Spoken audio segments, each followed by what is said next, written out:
Square. You got a Well, look, problem with check this that, out. Cole? It's your favorite group Oh, of people well, look, ever. who? The Nazis? NASA. Oh, NASA. Oh, I thought you said Nazis. But look, check this out. Exodus 21, right? They say, when you buy a male Hebrew slave, he will serve you for 6 years. But in the 7th year, he will go free without payment. If he came in single, he will live single. If he came in married, then his wife will leave with him. If his master gave him a wife and she bore him sons or daughters, the wife and her children will belong to her master. So I had got it wrong. I said if the, what I'm saying, if the chick comes in a slave and she has a baby. But if Yeah, you have a where guy do you know slave, where do you know in the bad slavery that you guys are talking about? Was there a rule that after 6 years you had to let them go free? oh, so that makes it good. You don't gotta be a slave for 6 years. If they're Well, a because Hebrew, what it is only if they're specifically a we should Hebrew. do that with jail right now. That the maximum sentence is 7 years, right? If it's not a capital crime of like killing or murdering, right? And then you let them go free in the 7th year. You guys think that's wrong? Like some dude that sold weed on I the would street. agree Well, with that. Because there was You a would have guy We're to that talking got about 10 something years way for different, bro. dude, there was a guy that got 10 years simply because he took $9,900 out of his bank account. That's what Bro, I'm this is saying. well, You, that's you most would of the have a edge list cases. of All the things. middle cases are either getting moved way up to capital crimes or reduced to 7 years. Yeah. Well, you would have a list of things that would not fall under that, like you said, like rape, murder, child molestation. You would have to have a list of things under that. But everything else, I would agree with that because I think giving people 20 years for 2 ounces of weed is a thing that's happened many times over the last 50 years. People got years and years and years and years in prison for a few ounces. That's just ridiculous. Like, hey, there's a that's lot not happening of anymore. I They think decriminalized I it. think That's not happening that's like the person didn't have to stay 7 years. It's just 7 years or until the debt was completely repaid. Also, credit cards, loans, and mortgages are a form of bondage. If you look up the definition for a bond, creditors and their bonds. The person didn't have to stay 7 years. It's just 7 years or until the debt was completely repaid. Also, credit cards, loans, and mortgages are a form of bondage. If you look up the definition for a bond. Never heard of it. It is bondage. And it goes off your credit if you don't pay for 7 years. Yeah, but a bond is it's a contract, right? You're required to pay it, you're required to perform. And if you don't, you know, you could have, criminal charges against you.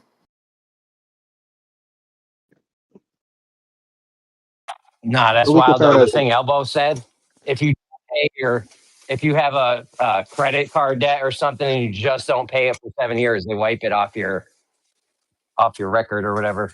Yeah, Yeah. I think it's biblical. The reason why they do that.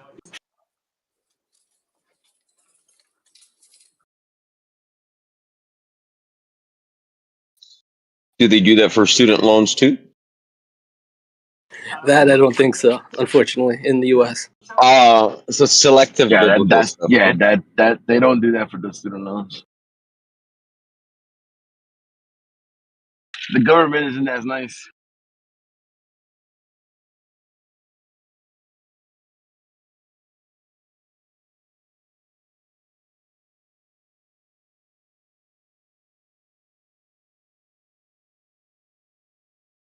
Biden the actor, or do you mean Biden the president? Either one. Yeah, because there's like an infrastructure in place pretty much in the way the corporation works, and like everything we say is like 5% probably of what they're doing behind the scenes that they don't talk about to us. So like really what they're doing for us is almost like an acting show. I'm not saying that we're totally without help. I mean, we can use our eyes and ears and brain to discover things just through observation, by paying attention, digging deep, critical brain function.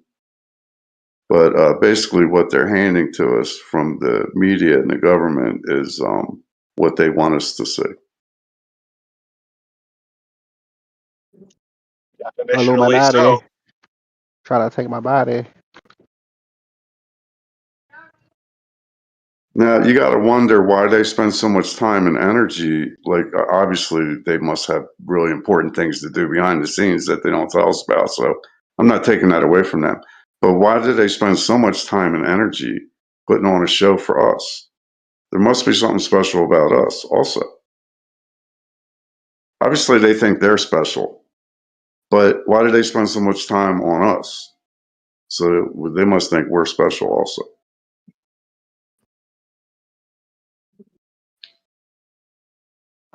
Who spends time on you? Are you talking about like the amount of money they put on for media, news, movies? For Yeah, all of it really. All of the corporation activities, whether it's all of the main ones: science, distribution of goods and services, government, Hollywood, media, even journalism. That's in the media now, and I hate to say it, but religions are part of this network too, because most of the networks are in line with the politicians, so they're kind of showing their true colors at this point. I think trying to lump all these categories into one thing is going to lead you Well, to bad reasoning. they are pushing it into one thing. They want to do like a one world government religion, like they did back in Roman times, where they took all the religions and converted it to Christianity and created a new money system. So we're looking at, I mean, from my observation, it looks like a replay of what happened in Rome, but at a much more technological level.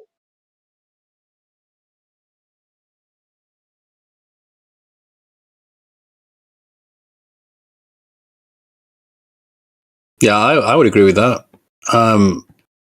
Difficult to prove, though. Difficult to prove to someone who asks you to post something that, or it's very difficult to show evidence of that, really.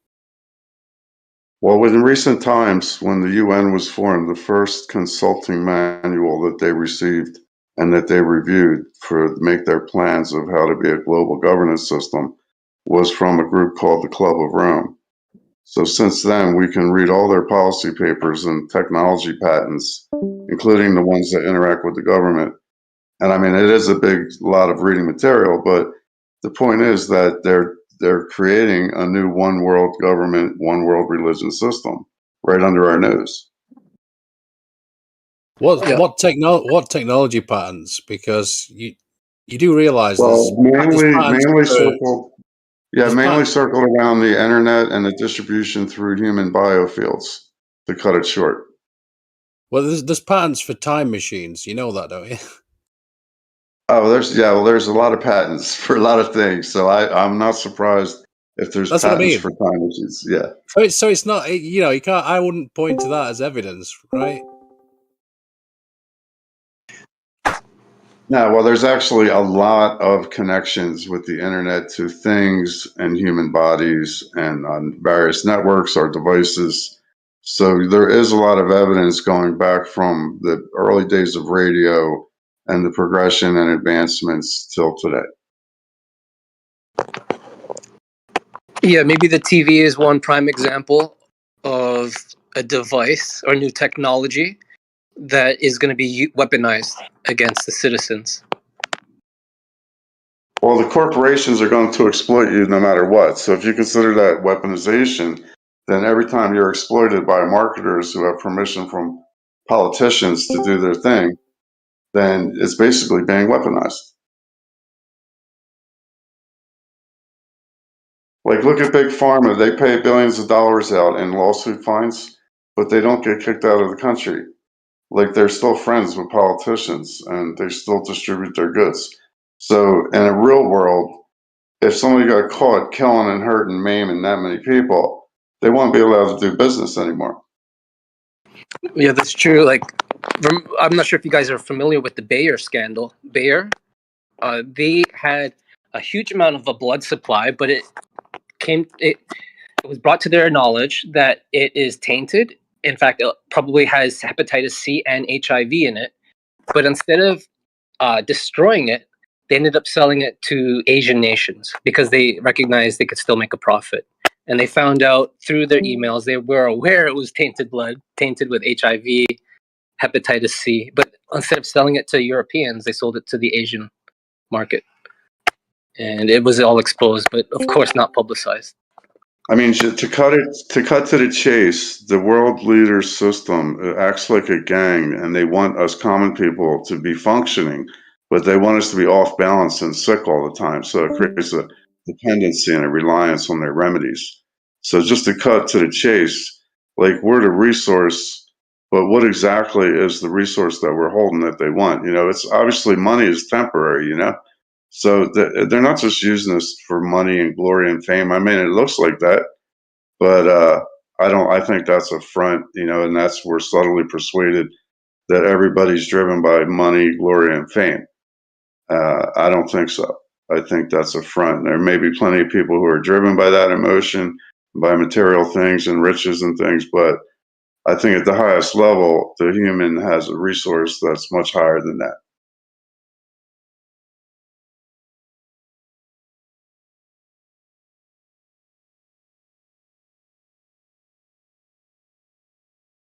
What, like building their bridges, cars, all that? No, I mean, obviously we have the hands, the digits, you know, and the willingness to follow trends, and you know, we'll tie a lot of things to the social connection, because the social connection is like the highest order between human to human, is to have people you can relate with and interact with. So if working every day and relaxing at night and having the weekends off becomes trendy, then people will do that because it's something that we all share as a common. But we still have our natural selves of being human beings, wanting to be with each other. You know, it's just that we've been convinced through this infrastructures of money and all the different suggestions of the world leadership to do this, to, you know, go to school for 16 years, then work like a pretty much a paycheck whore for 40 years, and then leech off the government until you die.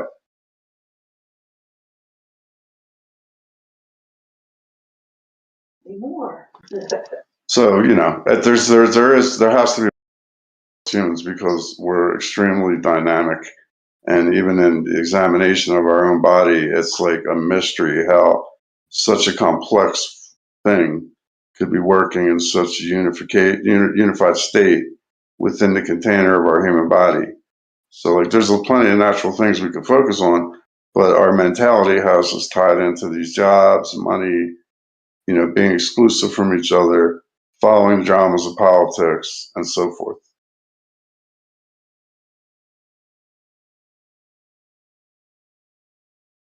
Right. So, but then you got the other side of the coin. It's climbing that corporate ladder of people, because you finally realize that money is not the object. It's leveraging people, which what they do to us. They leverage us, our time, energy, blood, our hands, our creativity onto us, so we can build that. So we can build whatever world they want. Yes. Do these argument and dividing. But, you know, we get the conveniences. Like, in other words, like, not that we're chickens or anything, but in a lot of ways we behave like chickens in a chicken coop, because all of our basic needs are handed to us and they can leave the door open. So even though we're imprisoned by the rancher, we're not actually imprisoned. He can leave the door open because we won't run away, because we like the convenience. So what we've done over time is traded conveniences for what we had before that, which is a similar sounding word called conveyance. And the main conveyance is our emotions that we share with each other in face-to-face encounters. You know, that's actually where the most power of knowing yourself, why you exist, is in encounters with real people in real time. So we've traded conveniences for what was our conveyance. So to me, it looks like a very sly trick. Like, I see all the workings of it, but what's the ultimate resource for all this time and energy being placed on us to mold our, you know, our motives and what we'll live for and things like that? Like, obviously, it's an unfair setup. So, what do they really want out of us? It isn't just a continuation of glory for them, because the crime can only last for so long. Like, they can't get away with that forever. So they have to have a bigger plan than just build it up, tear it down, build it up again. There has to be more to it than that.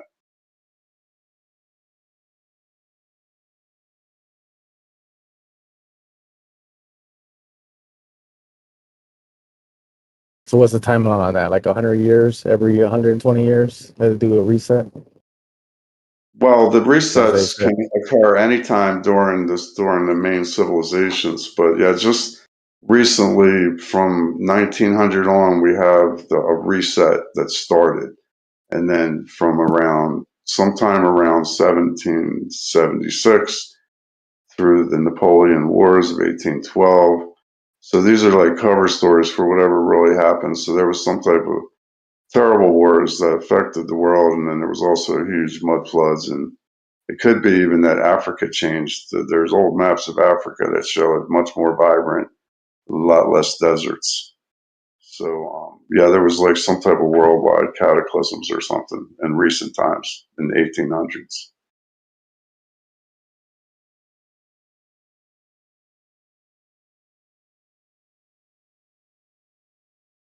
But see, the Earth does its own thing. I believe the Earth is immersed with us, so we're kind of like sharing the same body.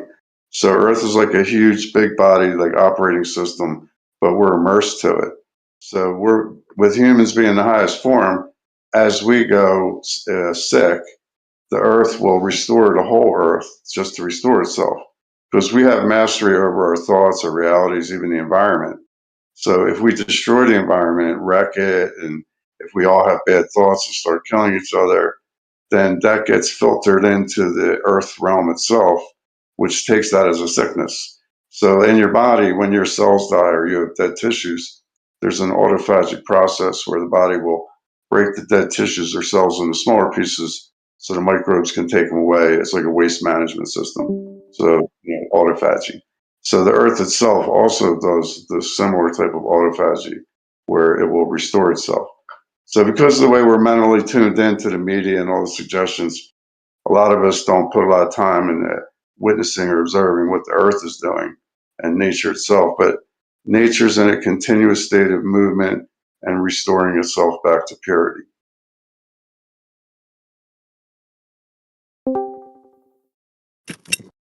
So you're saying so the humans, in a way, we kind of consent that all these corporations making all this waste, destroying the earth, and because we ignore it or just you just let it be, the earth is going to take care of itself pretty soon to restart all that, because in a way we're kind of like destroying nature with our convenience, plastic, cars, pollution. Yeah, that's the conveniences. Those are all the conveniences. Like the simpler lifestyle is better because it gives us more time to spend with each other. But in the fast-paced world, we've come to totally reverse that, where we give less value to, spending slow, peaceful time with other people and with nature. Because there's so much information coming all the time, so many stimuli available, there's so much to choose from that it becomes very enticing and attractive. And you literally create an imbalance in yourself. So, you're looking at all the ordered nature things, all the man-made created things, but you're not paying attention to the natural things. So there's nothing wrong with looking at man-made things, but if you have it all out of balance, it's like a seesaw that's out of balance, like when you're playing at the playground. So it's just like tilting your seesaw in the lurch. And the problem's addressed, If you see that that's the problem, then the solution's identified. So you have to restore the balance. It's really like slowing down, restoring your body back to health, and trying to spend more time either alone, just to find out what peace and quiet means, or in face-to-face encounters with other people.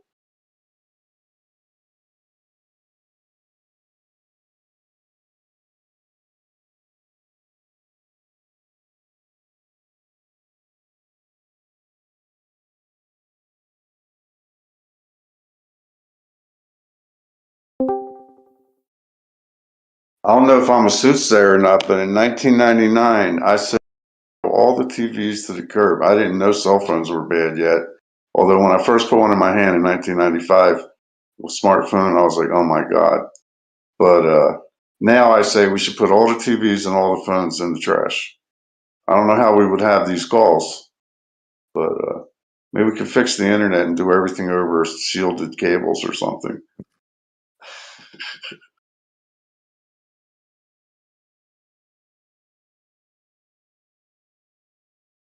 Everything's frequencies, like even your screens, not your phone, but your PC screen, TV screen. There's actually frequencies that pulse out of the, through the pixels. So there's a frequency created. And back in my day, we had the cathode ray tubes. So we had these giant X-ray machines. Basically, all the family would sit around and stare into the X-ray machine, and it would put us all into a trance. We would watch the TV together. What kind of TV you had? That must have been I one of don't them have a TV. I threw my 1950s. TV. I threw my TVs away. I just use a PC with a shielded line, but I'm using a phone right now for this call though, because my PC is too old to it'll crash if I put a VC call It'll I crash remember with you said you Intel. turned What off you your what kind of Wi-Fi. the hell? What you got? Windows 98? What kind of PC on. Nah, you got? Windows 10, but that's like somehow I can't figure out my RAM problem. I mean, I cleared it, but somehow it's still. It just seems like there's more and more fingers from corporations coming into my machine from the internet, or as the years go on. Because like this machine will just be sitting here and it'll just start whining as if it's trying to respond to something from the outside, It might be the Windows services. Windows, by default, enables a few services that allow telemetry to their to their data center. So they'll track Yeah, exactly how many times a program is open, what program is open, etc. You can disable them, but yeah, it's Probably amazing how something much that we Also, agreed the to. updates. Yeah, for probably need sure. a I've new seen PC. plenty of times it crashed on me because it was updating too. So Yeah, you probably need a new PC if it can't handle I Discord, bro. agree. I agree. Bunch of people promised me they were going to send me money for a new PC, but the money hasn't arrived yet. So yeah, I guess you like a little laptop or a little one of them netbooks. Nah, I'm not doing any Wi-Fi though. I have to have a shielded line. I mean, yeah, I know I'm even using the phone. I'll make an exception to be on the phone for this voice call, but normally I won't use the phone for Wi-Fi. Why? I don't know. I just have a bad feeling about it. Plus, where I live I'm underneath some 5G towers, and I'm real close to them. And I live in the desert, so like they're high powered because they got to cover a big area. So I don't use You're Wi-Fi not either. avoiding Wi-Fi. You're not avoiding Wi-Fi, dog. You walk outside, you're in the Wi-Fi. You go to yeah, the that's what store, I'm you in the saying. Wi-Fi. I know, but when you hold the device in your hand, it's like a two-way radio, so it's like a transceiver. So there's actually more stronger waves when the phone, especially if you hold it. Yeah, when you hold it and it's charging. I mean, you yourself are kind of like a transceiver, because I mean, have you ever back in the days, like in the 80s or 90s, when you were out of range of your car alarm, and you're trying to like look for your car, you could put it underneath your neck, and it'll make the signal wider. So Yeah, it'll actually. So it's the air, man. but I Yeah, do I think recommend it. the body has a double Transceiver. toroidal field on it. Like you're having a torus field rising from your heart upwards and one downwards. That's what part of the as above, as below story that the Freemasons like to pass around. But yeah, part of that is actually the energetic nature of the fields that your body's pulses. It's actually it's like a figure eight, really. So it's this line of an eight that energetically pulses up and down through your body, left to right on one side, right to left on the other, and then crossing at the heart.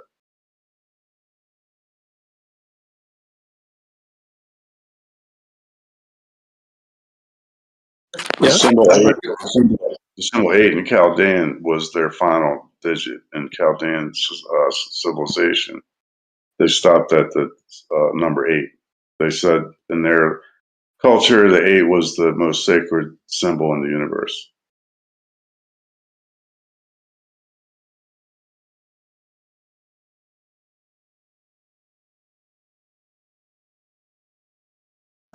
Yeah, we have 8 fingers and 2 thumbs, some people say. That's a good, cool way of looking at it. I never thought of that because 28 is the lunar cycle. Yeah. But if you think about 5 to 5 as a ratio, like really, if you stretch your hands out, you got 5 digits on the left, 5 digits on the right, and you're basically the mediator in between that. First of all, what's 8 got to do with 28? And it's actually 27.3. Well, the 8, the reason I brought the 8 up wasn't necessarily to do with the 28. It was to do. I was just bringing up the Chaldean. That was their highest number. But I was talking about the double torus field energetically of the body that's shaped like an 8. It's 27.3. You know, there used to be a 13-month calendar less than 100 years across the West where they counted the 13 months according to the lunar cycle.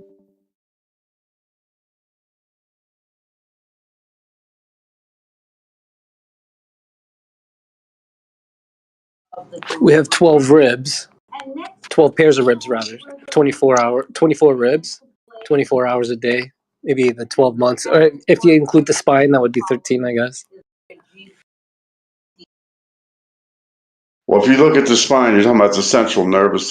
If you look at the central nervous system and the brain, that's the most magnificent instrument created ever in the entire universe. And in your body, it acts like an interface between the inner unity and your origin to the outer expression, the light and the separation. So you, as the owner of that brain, are like also an interface between this inner origin world and the outer expression world.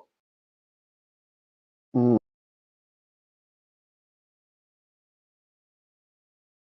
That's why you got, we got 2 hands and 2 feet, but we also got 2 eyes and 2 ears. Well, your You know eyes what I'm is saying? an extensions of your brain. And then when you Well, manifest when that, those stimuli come in from outside into your ears and eyes, those 4 entities, 2 eyes, 2 ears, they have to cross through the 5th element, your pineal gland, which is constructed or formatted with rods and cones that's similar to the pattern of the eyeball. So it's considered the 3rd eye or an inside the head eyeball. It's outside the brain, but it is right next to the brain, right by the spinal cortex as it goes down into your spine. But yeah, that's like the 5th element. So 2 eyes, 2 ears, 5th element. And then all your stimuli go through the basal ganglia. It's like a supercomputer in the lower back half of your brain. And then from there, it's instantly sent to your neocortex behind your forehead. That's where reality is rendered to you. hmm and then you go into a deep meditative state once you reach the hyperbolic time chamber.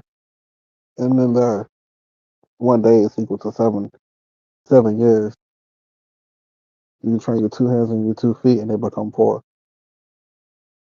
You know what I'm saying? Yeah, there's a lot of compartments in the brain, really. It's not just 2 hemispheres. Like, there's a lot going. We have a lot of access to things that we don't access, but we could.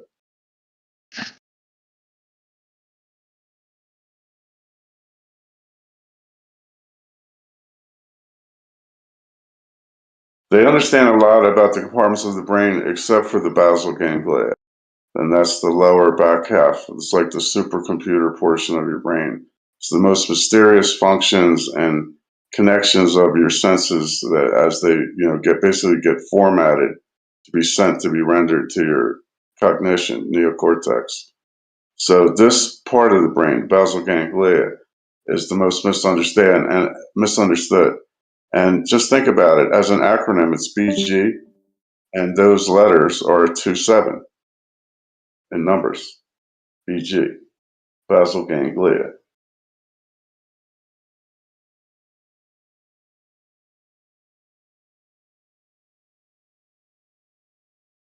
It's Bill Gates's What does initials 27 also. have to do? Well, What does 27 27 is with 11?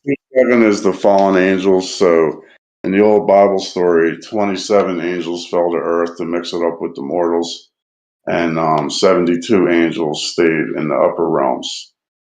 So those are the 99 angels. So the 27 is the Kabbalah's favorite number, the Kabbalion. You ever heard those terms? Like Yeah, I didn't know 27 was significant. yeah, that's their favorite number. Yeah, Bill Gates is his name practically says build Gates. So like it's not an accident.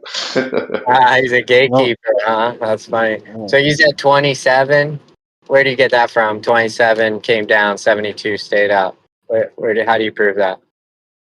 No, that's all Bible stories. I don't have anything from the phone here that I can reach in and grab for you. But you could look it up. The 27 Club also. Look up 27 Club and Fallen Angels. 27 Fallen Angels. Look up 27 fallen.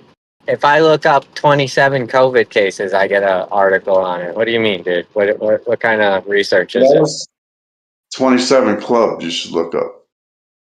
I understand that, like Jimi Hendrix and stuff. I get that part. Okay. I'm confused on how you just connected the 27 Club, 27 fallen angels. 27 Club means people died at the age of 27. No, they're extended though. The 27 Club is extended from the Fallen Angel Network into a whole giant, vast network of elites that run the world. So they're all part of the 27 Club. So they operate independently in their own lives, but they also operate as a gang with a central leadership. Okay, so I see what you're saying. Between this 27 angels, that leads to 27 Club. If I had to bring you a symmetry breaker for that argument, what would it be? I don't know, but the 27 and 72 are interesting because they're mirrors You of don't each know how to other. falsify your own argument. Is that correct? Basically, my position is do what you want with any intel I share with you. Yeah, but if the intel you're sharing you can't even back it up, then what's the point of the intel? It's just I don't speaking know. just I for was speak. I was I was kind of rambling on, and maybe I Yeah, that's what went I'm saying. That's what you're doing. went It's to a just trigger speaking point. Yeah, just for yeah, speaking. yeah. I can agree with that. Like I went a little loose with my speech, and then I triggered some problems. So should just back No, up. we're just asking you to back up what you were saying because you're saying there. I mean, I haven't heard of that, and I was gonna ask you the same thing because that was it Torah or yeah, was it? Torah. Yeah, Torah was asking you.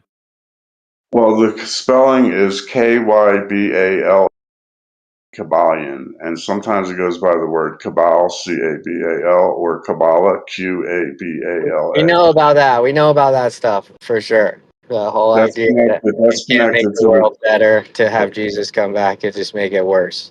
And then right. God. So that's connected to the Kabbalah. Is connected to the number 27. That's their number, and they use 3-3 a lot. But I broke their code. I know why they do it. That has to do with the 27 Club and the 7 realms. And then you have 2 more realms. We'll make it the 9 realms. Outworld, another Oh realm. snap! 27, 2 plus 7 is 9.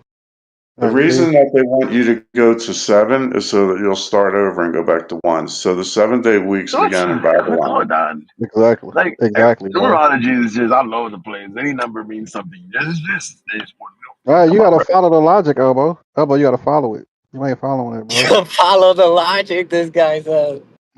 You gotta follow it. I'm following. I'm locked in right now. Let's just back up a second. 7-day weeks started in Babylon. They named them after the 7 moving orbs in the sky, including sun and moon. So they named them after those 7 moving orbs in the sky. We still use 7-day weeks and the same names as from Babylon, named after the orbs in the sky. So this has been ongoing since Babylon. So if you end everything at 7 and start over, you never get to see 8, 9. And that's why we have the joke, why is 6 afraid of 7? Cause 7, 8, 9. And that's why they call it weeks, because the more weeks that you go through, the weaker you get because of your Exactly. pineal gland. Right, That you know what I'm means the 7-day weeks were designed for the week, and if you see past it, then you can move forward. Wait, They make wait, it wait, so wait, wait, wait. obvious. That's a different word. You guys just equivocated. The word weak you're associating with strength is W-E-A-K. The word weak associated with time is W-E-E-K. Yeah, but You're not following the logic, Torah. But you ain't taking, but the phonetics cross over to your subconscious. So Well, every dude, time you're right. You're probably right. I feel so enlightened. I just floated to the ceiling. that's good. Well, take another but look, hit and come back down. if you take week and you take the third letter out of week and you turn that into the A, then you get weak, which And makes you then you weak. get awake. You put that at the beginning, and awake is just your death. So when you wake up in the morning, that's just you dying again. But No, see actually, how when you you did that? awaken in the morning is a resurrection. So when you sleep, There it's it goes. death. So every No, day is awake life. is a dude. Awake is a funeral, bro. Come on, I get with it, understand. man. When you You can awaken say in the what you want morning about is a numerology. resurrection. The reason that you awaken in the You morning can is say because what you were previously dead while you were sleeping. Mm. All right. Yeah, You can And now say what you now want you about have numerology. awakened. You can say what you want about numerology. Yeah, I could, and I Can I will. get in? No, Yep. I'm trying to make a whole statement though, not just. I wasn't trying to say just that though. I'm trying to make a whole All right, statement. go ahead, bro. Oh, thank you. Thanks for letting me talk. You All could right. say what you want about numerology, but 27273, it's there. All right, it's there all over the place. You can't. There's nothing you could say. It's not. We're not making numbers up out of thin air. 273 is just there. yeah. I put a 4 in the 20 ounce. Call it 20 foes, bro. Yeah, I know. Well, I get it. if you say 273, then you're on your way to 3, which G and C, which are the same symbols, except G has a desk or a lectern on it. And don't forget about 1738. Yo, don't forget about the number 1, bro. That's the most important one. I don't know what we do without it. Well, I mean, you if you guys can want make to jokes. pronounce, I've told you about. You guys can make jokes. I've told you about 273 though, and there ain't no denying it. with Yo, 1, ever though, since I got a red car, all I see is red cars. How do you know that's not the phenomena you guys are running into? it's Because like I'm not a making up matchup. wild shit like this guy is. My thing's just there. It's you don't have to like do You just brought anything. up the It's just wall about the red 273 is car. just there. As soon as you Oh, said this about got the street red Bro, cred. can car, you let me then you finish the said, sentence one time? Just one time. Let me finish like my whole thought, please. yeah.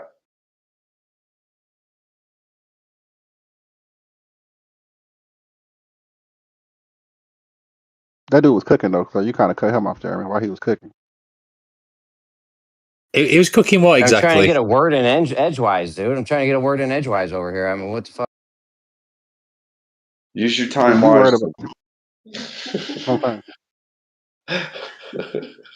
Are you trying to get in, Jeremy? Because you left a huge gap. What are you doing? Yeah, we waiting on you, Jeremy, so he can get back to 27. Because I had something I wanted to say about 1738 and 23. And the inversion of I mean, you 23 guys are is just trolling 34. him at this point, bro. Like you're 1738, really, Karl? I'm not trolling. I'm serious right now.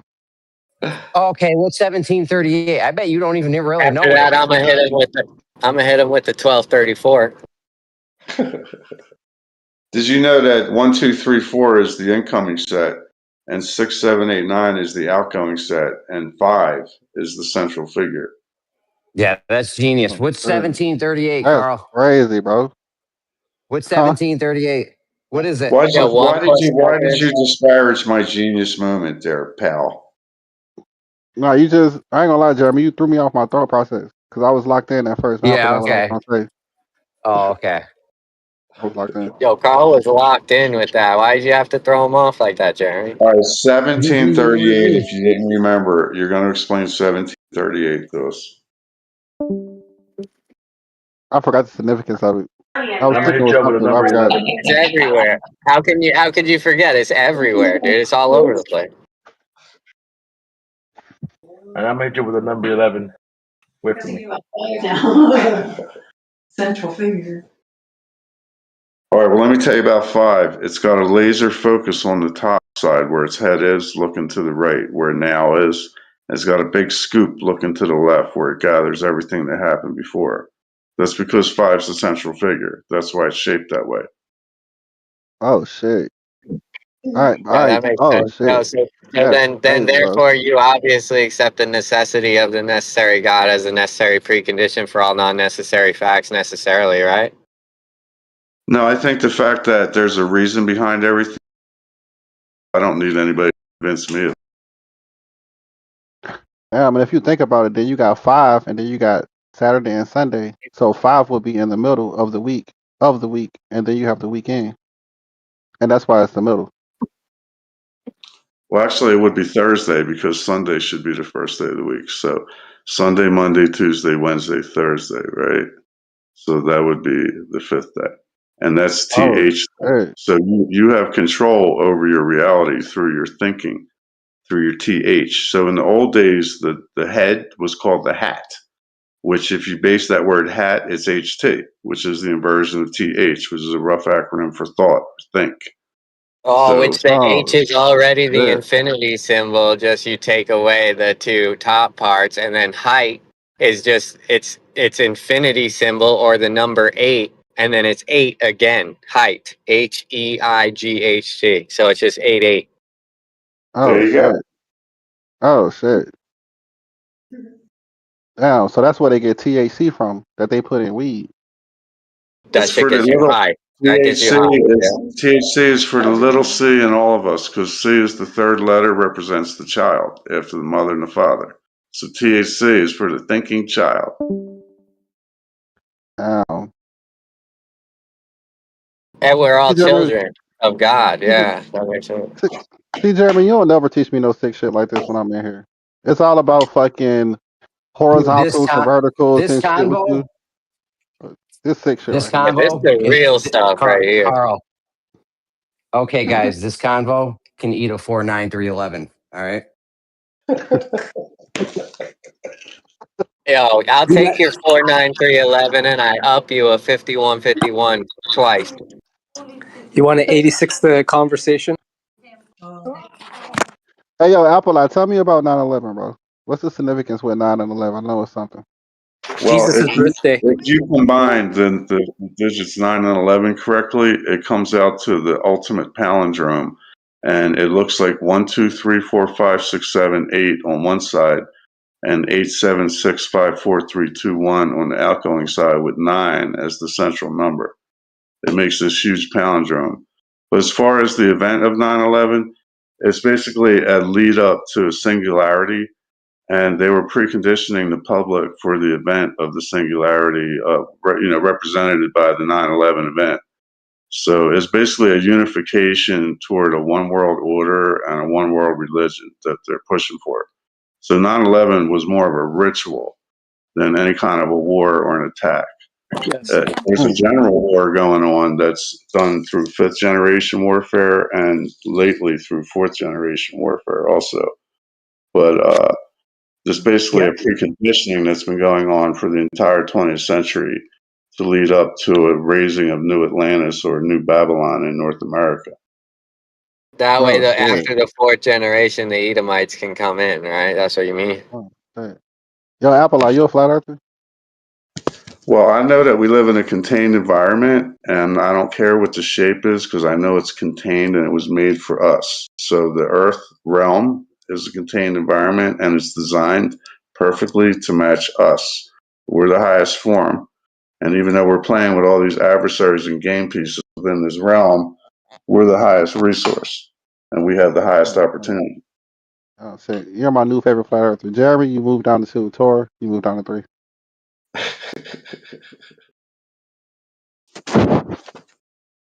Lion, you're 15 now.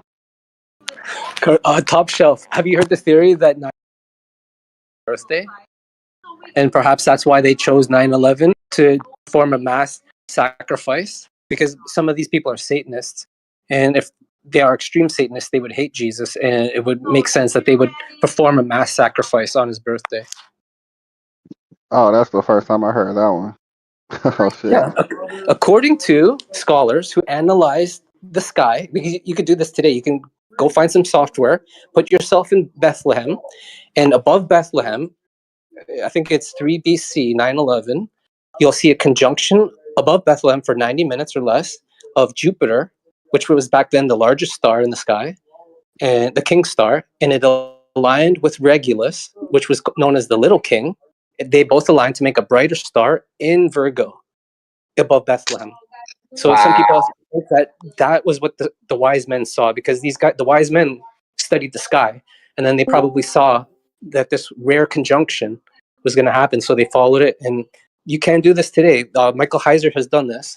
He's confirmed that above Bethlehem, for a short window, you see Jupiter align with Regulus in the constellation Virgo, the only female constellation at the time. And it happens on 2 dates as well. It aligned on when you install a new king. I think it's called Tishri. And then there was one other event as well. I forgot what the name of it. But yeah, so some people think 9/11 is a special number, and then Satanists would perform their rituals on those dates. Just like, you have people who do rituals on Halloween. Oh, shit. If y'all want to beat Satan and win back your true glory in nature, I can tell you how to do it right here and right now. All right, real quick, right before that, hold on, I just have one more thing. Eden, would that put the conception date around December 25th, considering that's usually about 9 months in the womb? Wow, imagine the presence of the world. I never thought of that. Thank you. Oh, shit. That's a very cool, that was very cool tie-in at the end there. I never. Yeah, I mean, that was amazing what you added at the very end there about the 9 months. That was amazing. Did you know that December 25th is the end of the 3 days that the sun stands still? So the sun stays in position on the horizon for 3 days from 21st through 24th. And then on the 25th, everybody expected back in the old times, in Roman times, to see the sun move north back towards spring. And if it did, they had a big party. They called it Saturnalia. So in the old times, they kind of worshiped the movements of the sun. And this is true to even today. The sun stops moving north or south on December 21st. So this has been ongoing since Bible times. Oh, shit. So there's 3 days of death, basically, because the sun doesn't move. I mean, it still comes up every day, but rising north or south. So basically still, not dead, but still for 3 days. And then it's resurrected on December 25th. So they tied this story in, the Romans did, to the mystic story of Jesus Christ. They tied it in. It wasn't the actual date of his birthday or resurrection or anything like that. What if it was the date of his conception, though? How do you know? You know what I mean? I don't know about all that for sure. I mean, it's a lot of stuff, but I'm saying they did have a holiday before they formed Christianity that they celebrated on December 25th when they saw the sun coming back to life, basically. Because they must have thought that the sun didn't always do that. So they must have had a history of a time when the sun kept going south and eventually disappeared. So there must have been a time where the earth, I don't know how the earth cures itself, but this must have been part of their history that the sun would go away. So when they saw it come back to life on December 25th, they celebrated. Oh, I see what you're saying. Like sometimes it, back in the day, it wouldn't come back December 25th. But then one year, all of a sudden, it did come back December 25th. And then they did a celebration. Now they do that every single year from then. Well, why did the sun stop going past the south? Why did it stay in our area now? So on the flat Earth, the sun would be being directed by some source, and if the source let it go, then it would go outward until it disappeared. Now, whether it comes back, how it comes back, I don't know anything about that. But I'm saying that if they celebrated that it was coming back, they must have had a history or knowledge of a time when it didn't come back.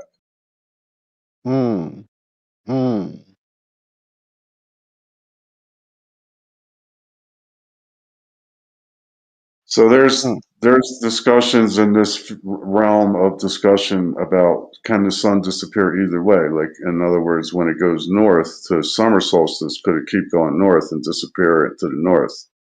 So, that's all for debate, whether it could happen either way or if it ever So nobody's holding any proof that it ever happened, except for that we can think that it may have happened before, according to the perspective of the people in Roman times, before Christianity was formed, because they had an annual celebration on December 25th when the sun came back north.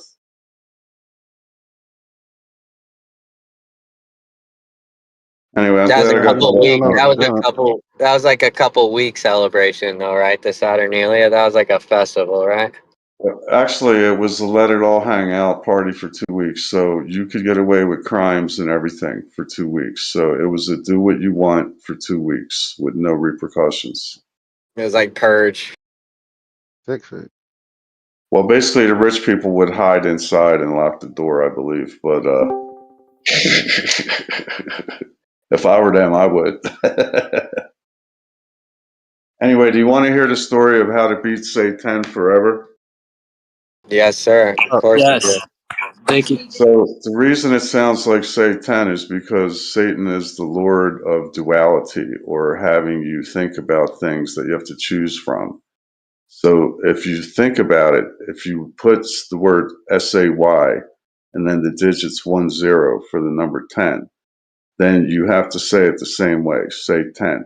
So 10 represents binary, on and off, and it also represents duality. It just happens to represent computers and AI and all that other crap too, but just on the base form, it's duality. So the notion of duality isn't an intention of dual forces that bind human existence. So human existence is two contentious forces bound together by a center point. So we live within opposites bound together. But the focus of duality, where you pick a side, left or right, the good or bad, so forth, male, female, so forth, anything that could be thought of as picking a side. So that's Say10's business, is to have you pick a side, which puts you out of balance because you're no longer considering that you are both contentious forces and the center decider. Mm. I can I kind of appreciate like the that. poetry in that. Yeah, I can appreciate the poetry in that. I don't think that that's at all what the word was originally intended for or No, I meant. don't either. I agree with you there. I don't think it was originally, but I think it's appearing now in this way because of divine coincidence and because the language itself is supernatural and alive. Mm. That's why I wear satin clothes. Or like satin sheets. Like Jeremy, this is the type of sick shit you supposed to been teaching me. I mean, you think about the symbols come from the sounds, but the reason we started making sounds was to share ideas and our emotions and our feelings. So eventually we made them more precise by making letters and words so that we could have a more precise focus on what we were communicating. But the real power and the emotional power is in speech. And then the precise focus is in the symbols. So when we're speaking or using language, we're mixing with our emotional side and our logical side. Oh shit. Oh shit. I'm not sure exactly if this adds to your point, but it's related.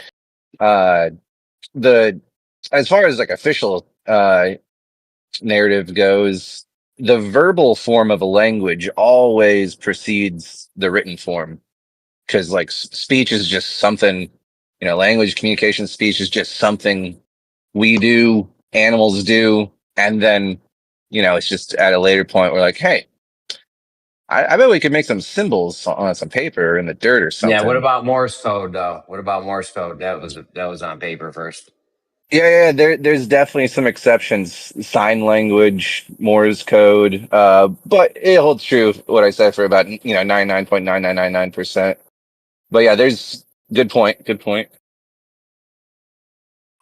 I Well, bet you when Morse code still Don't I bet forget, you when Tolkien came up with I bet you when Tolkien came up with Elvish from Lord of the Rings, that was written down first, or you think he spoke it?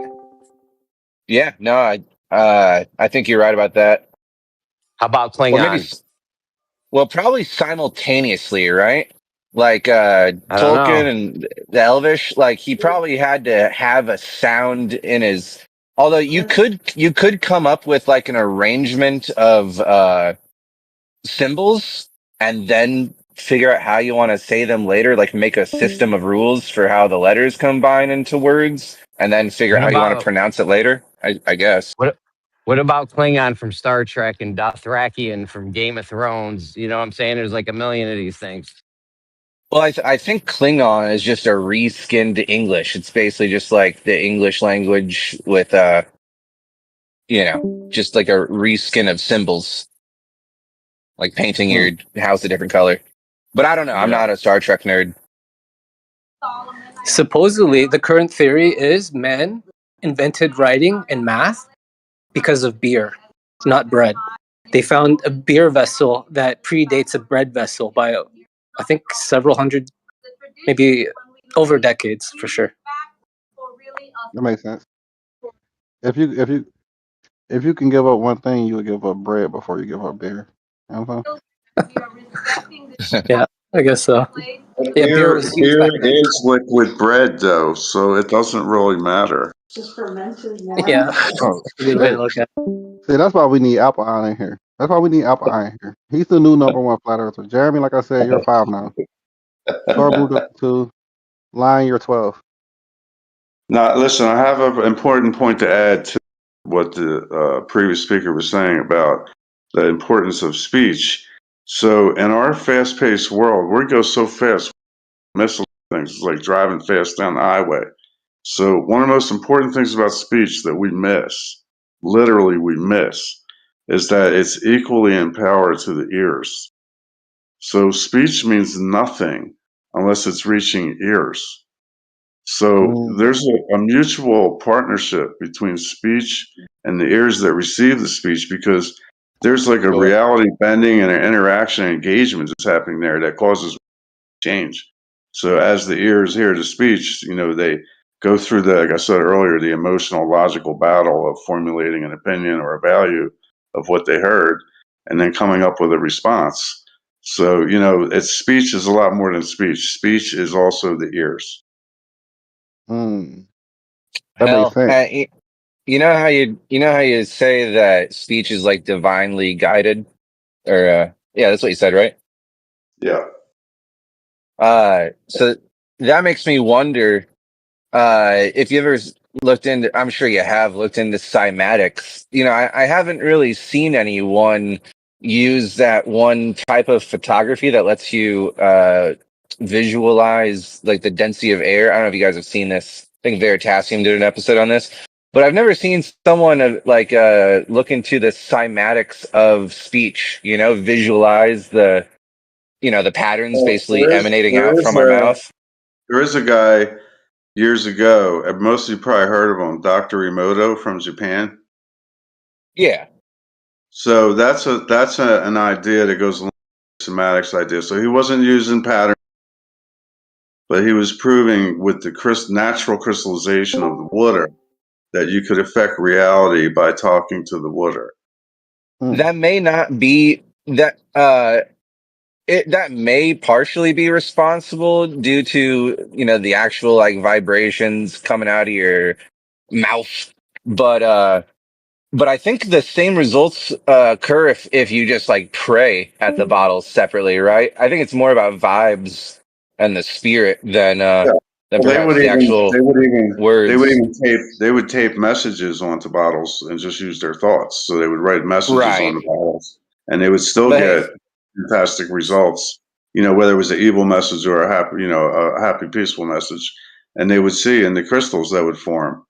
They would all be deformed in the nasty messages, and they would be beautiful structures with the beautiful messages. now I Yeah, still haven't maybe. done that. Go ahead. Oh no, it's okay. You finished. Thank you, Fondy. Go ahead. I still haven't done that test myself, although I want to. But it seems like enough people have done it, and it always turns out successfully.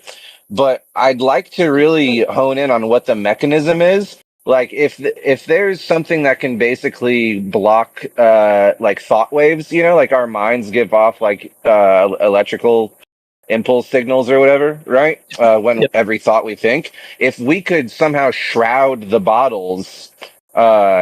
in like soundproofing and something that blocks radio signals or whatever our brain gives off, and then it still permeates into the rice inside and gets the same results, then that would prove like ether or some sort of, field of consciousness of some sort. Actually, you can prove it real time on the ground, real time with your container because your body is 85% water. So you can prove it real time with your own testing, with your own behavior, your own thoughts, and your own interactions with, especially with people you're intimate with, because then you can be more open and free with your thinking and let your emotions on your sleeve without worrying about repercussions. So yeah, that's where you can do your testing is in your bottle, the container of your body. I'm still gonna do the rice, but Ian. Well, I was gonna say, yeah, thank you. I was gonna say, when our thoughts, like you were saying, because I also believe that the mind transmits signals, and this has been shown through EKGs. You can actually have some wires attached to your head, but now I think it's even wireless. They've advanced technology that can detect these waves. So I think if the vocal aligns with the mind, because sometimes it could be contradictory, right? Someone could say something, but the mind is thinking something differently. But I think maybe, I wonder if there's an alignment, it's even amplified. But yeah, thank you. Funny. I hope so.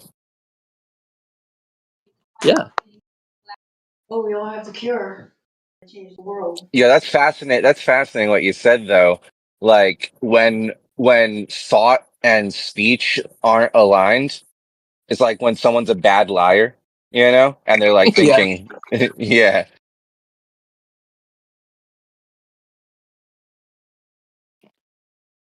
Man, I just do not live that way though. That's all. It's like you had to remind me that that's even a thing where you can be thinking one thing and saying something else. That's wild. Yeah, for sure. I often bring this up in the free will debate, where, like, let's say a slave is being forced to do something. I think they still have the freedom in their mind to even think. They don't like it. They're not happy. But yeah. But you can just look at any mule and see that it doesn't. Yeah. What do you say?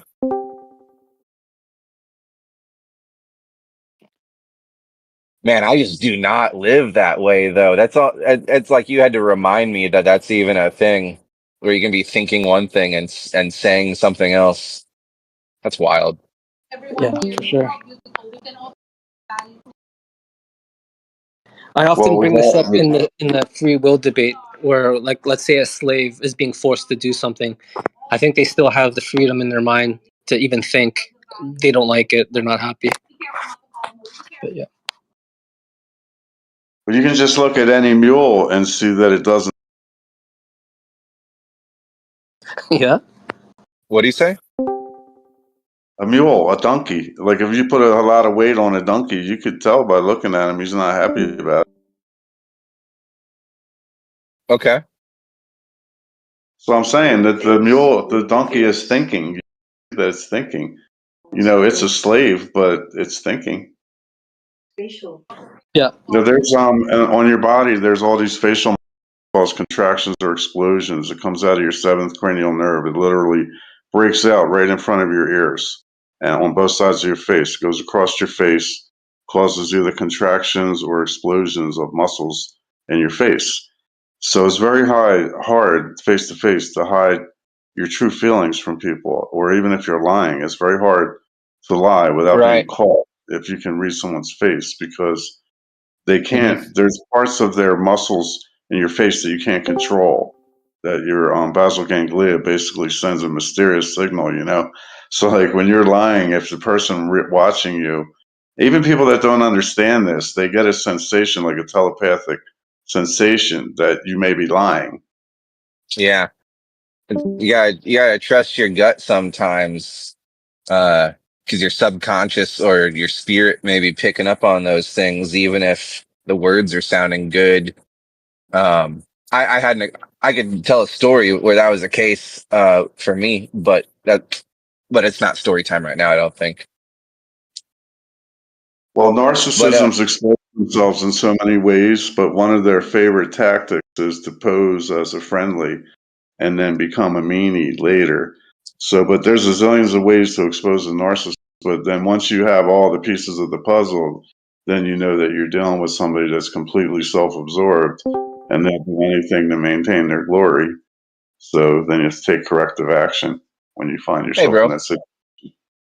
you mentioned the cranial nerves, and you named the one that heads to the face specifically. So that makes me think like, all right, this guy, that's pretty cool. That's a cool thing to know about, especially by specific terminology like that. Which one does the face muscles?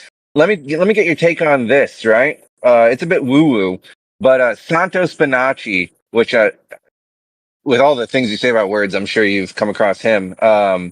Santos Bonacci says that he believes humans can grow a 13th, right? We all have 12, correct me if I'm wrong there. But we all naturally have 12. He believes that you can develop a 13th if you practice Tantra enough with your soulmate, let's just say. You ever heard 12 that? what?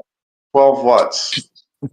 12 cranial, everyone has 12 cranial nerves, and then Okay. he believes you can grow a 13th one if you practice like an alkaline vegetarian diet and do enough tantric sex, I suppose. Well, With there's a lot of mystery in the body that's kind of reduced or tied up in little knots from being ignored for a long time. So it's not so much that you're growing something new, is that you're unleashing something old. so have you ever heard anything about someone having 13 cranial nerves? No, but I am aware from a lot of studies that are out now that as you do different tasks or make different demands on yourself, your brain rearranges according to your will and puts neurons in place and grows new neurons. So the whole brain system is really the main mystery.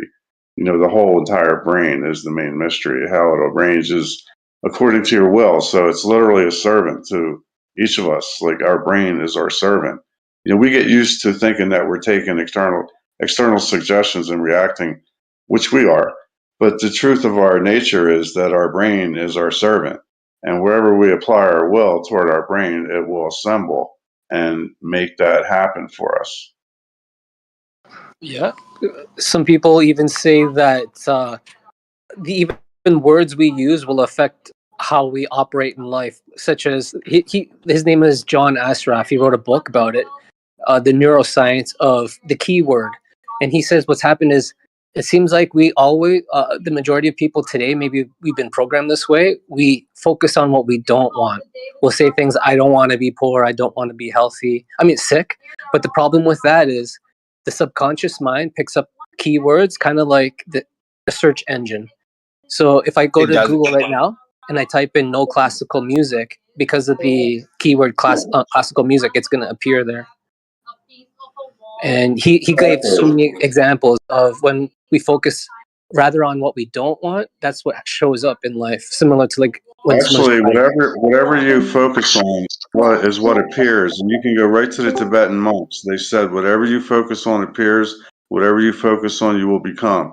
So if you focus on what you don't want, that's the thing that you're focusing on. That's why it Yeah. manifests. So whatever you focus on is what manifests. So if you want to fix your life, focus on things that are cool and great and good. And those are the things that will manifest. Yeah, he gave I so many heard. examples. He literally he said, because he was using vision board at the time, and he said one day he was in his brand new house. He was a real estate agent, and when he was trying to use these goals, like such as selling $1 billion in a year, he would put that on his vision board. And one day he was actually literally living in the house, and he didn't even know it until he opened up. His son was sitting on one of the packages. He's like, "What's in this box?" So he opened up the box, kind of hesitantly because he wanted to get back to work.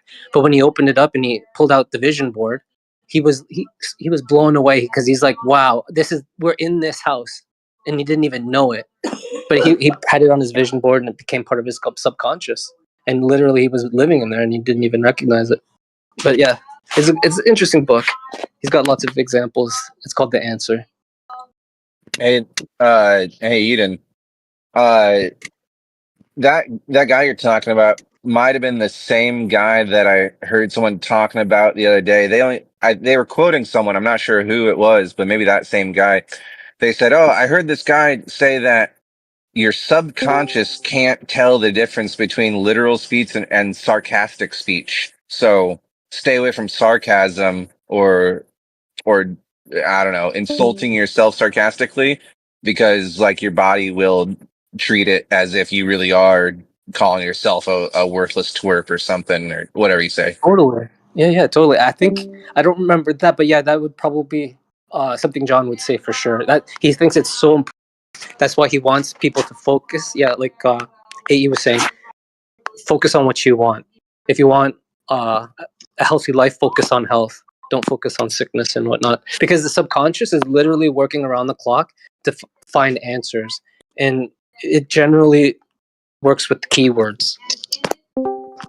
He had so many fantastic examples, and yeah, he showed how the brain works. Because for instance, our subconscious overrides our conscious mind, and here's a perfect example. So on our brain, he says the cortex, which is the outer layer, like the topmost area, and below that you have area of the brain that works on the subconscious, right? The heart, the air, lungs, it all working right without you even thinking.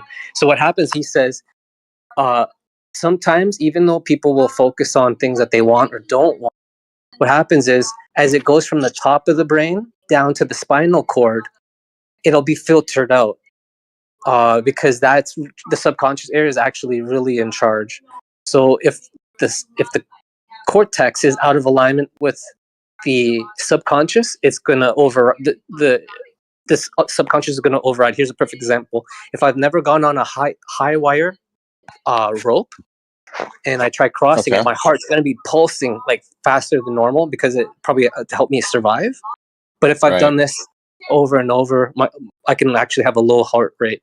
But the individual, let's say he's going on it the very first time, and you're telling him, "Oh, don't worry, you're going to be fine. You're going to be fine."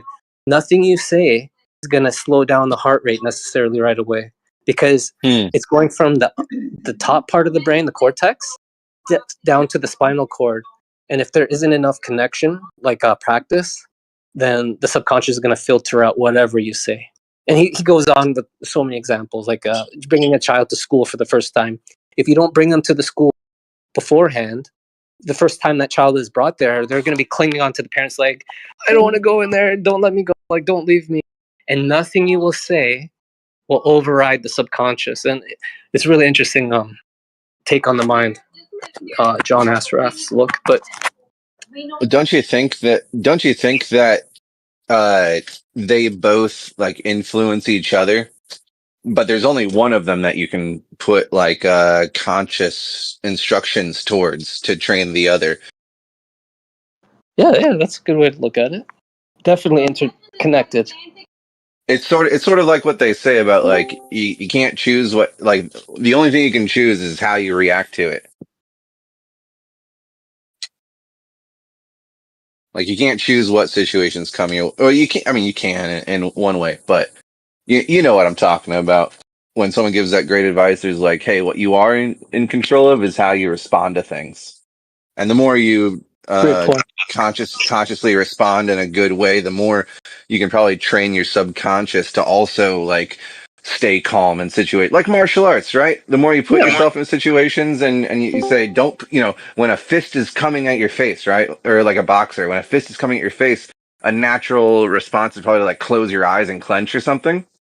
But then if you consciously say, keep your eyes open, stay calm, be ready to act, then that can retrain your subconscious. Definitely. And then imagine you train it so well, you become world champion. So yeah, I agree. Well said. Well, that's for the sport part of it, but actual martial arts is more of a way of life, but that incorporates. I'll shut up. But are you training the muscle memory or kind of like your mind of the concepts? Like if I can sweep any job, right? You just have this muscle memory, and you have this concept of it just comes naturally because you train it so much. You know, keyboards, now your finger, you can use your 10 fingers to type keyboard really, really fast. But you don't even look at the keyboard no more because you just consciously already know where all the keys are at. So similar to any skill or any thing that you do in life. If you train enough, your body and mind, it just comes naturally. You don't have to think about it. It's like almost like breathing, right? You don't think about breathing. You just do it. Yeah, maybe it becomes part of the subconscious. I think it's called coherence. Like when you bring your mind, body, and spirit together as one, like in martial arts I was involved in, was greatly a big part of what we were attempting to learn how to never have to fight again.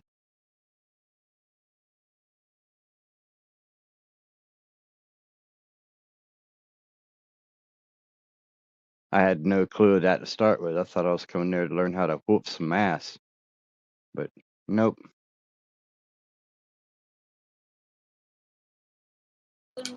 Well, yeah, now you're a mental ninja. You don't have to whoop the body, but you can whoop the mind. Someone's maybe conception of reality. You can martial art them back into reality. Oh, well, if they're trying to threaten mine, yeah, I guess so. But yeah, that's like impossible. What's then with the saying like the best fight is no fight? You got it.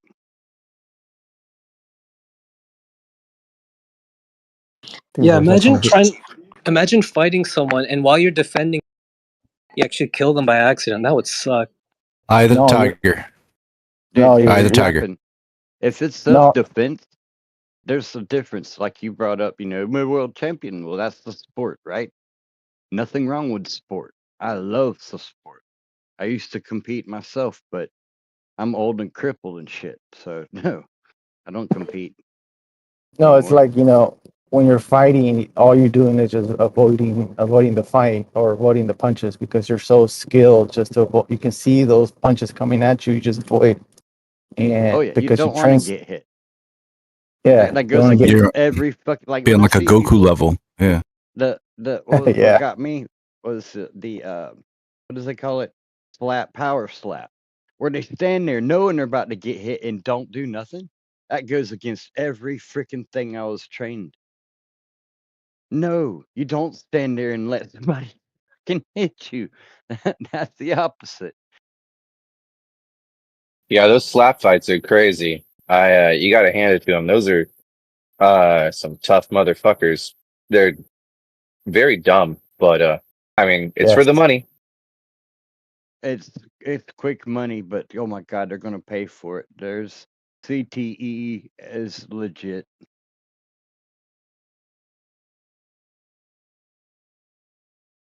In the Garden of Eden, they tried the forbidden snake technique.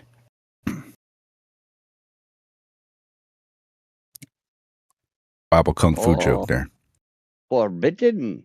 That's not real forbidden snake technique. I think elements of the garden still exist. Tree of knowledge, good and evil.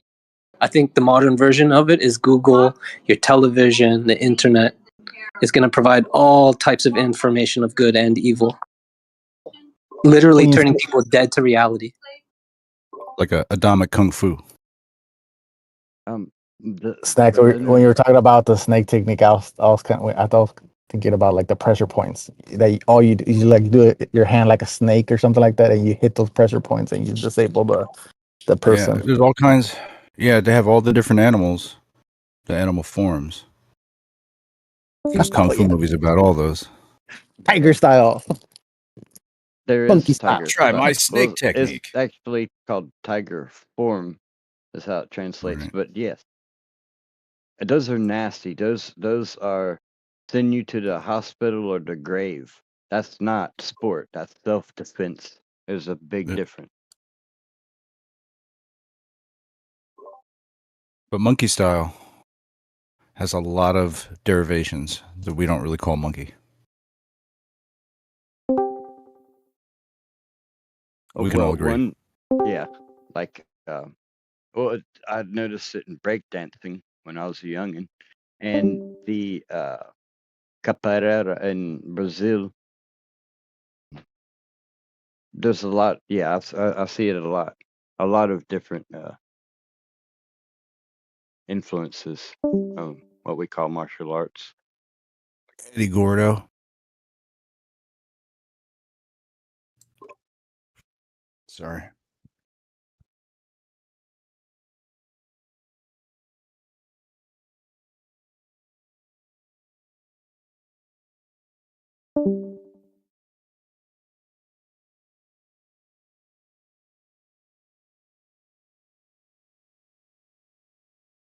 Yeah, something that I had questions. I had a shitload of questions. Of course, I still do. But when I asked him, why is it that first I must come in barefooted and bow to the American flag before anything? Because he's, from Korea. I'm like, what the hell? But I didn't say it like that. I just asked him, respectfully, of course. and, and he let me know that I must honor my forefathers and whatnot. And anyway, when I finally got him to just break it down for me, he's like, the closest thing I can do as far as translation is chivalry. That took me on a deep dive. Now I'm wondering which time period of chivalry is he, alluding to. I think I found it.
So I Googled, when did people believe they could fall off the edge of the world? And I think ever since the past 10 or before the past 10 years, Google would have given a different result. But it's telling me never. It's telling me never. And wow. that's, yeah. And for all the people that ever said, man, flat earthers, people back in the day thought the earth was flat and that you could fall off the edge of the earth. Apparently, for all the times Globers mocked flat earthers and said that, turns out, well, I'm not saying turns out. I'm just, well, I guess it turns out that Google does no longer supports that reference, but I don't believe Google. What a mess this has become. When you ask Google, did people ever believe the Earth was flat? It's like, nah. People knew from like 1000 BC that the Earth was a globe. It's like, wow, how the Google responses have changed. So true. No one believed the Earth was flat. Who told you? Who told you that? I was definitely told in my Christopher Columbus narrative that he was proving the Earth was a ball by sailing on the backside of it. Let me go this way. I swear, if it's a ball, I'll actually get to the same point by sailing the other direction. No, you're gonna fall off the edge of the earth. Man, it's talking to people, it sounds like so many of us were taught that in a pretty similar way. But now that the internet denies it or Google denies it, that any of us were told that, even though anecdotal evidence says otherwise.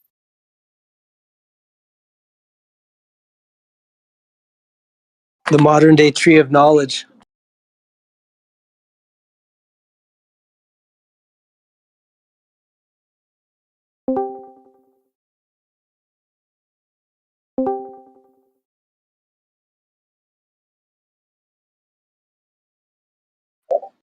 Yeah, knowledge has know, which used to be GNO in Latin, KNOW, and then it has edge at the roof. So know in the foundation, edge at the roof, and the letter L in the central position in the body. No ledge. That's crazy That's relevant funny. to what I was just saying. No Yes. ledge. You can't fall off. There's no ledge. Do you have that knowledge? Do you? Oh my gosh, that's funny. That's yeah. Well, the word's out of order. It's a little really coin walking the edge of a coin, and either side is the contentions. So you're the owner of all three, the edge and both contentions.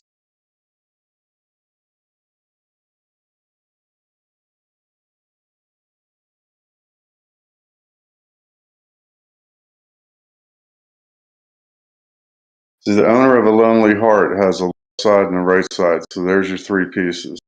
The left side, the right side, and the owner of the lonely heart.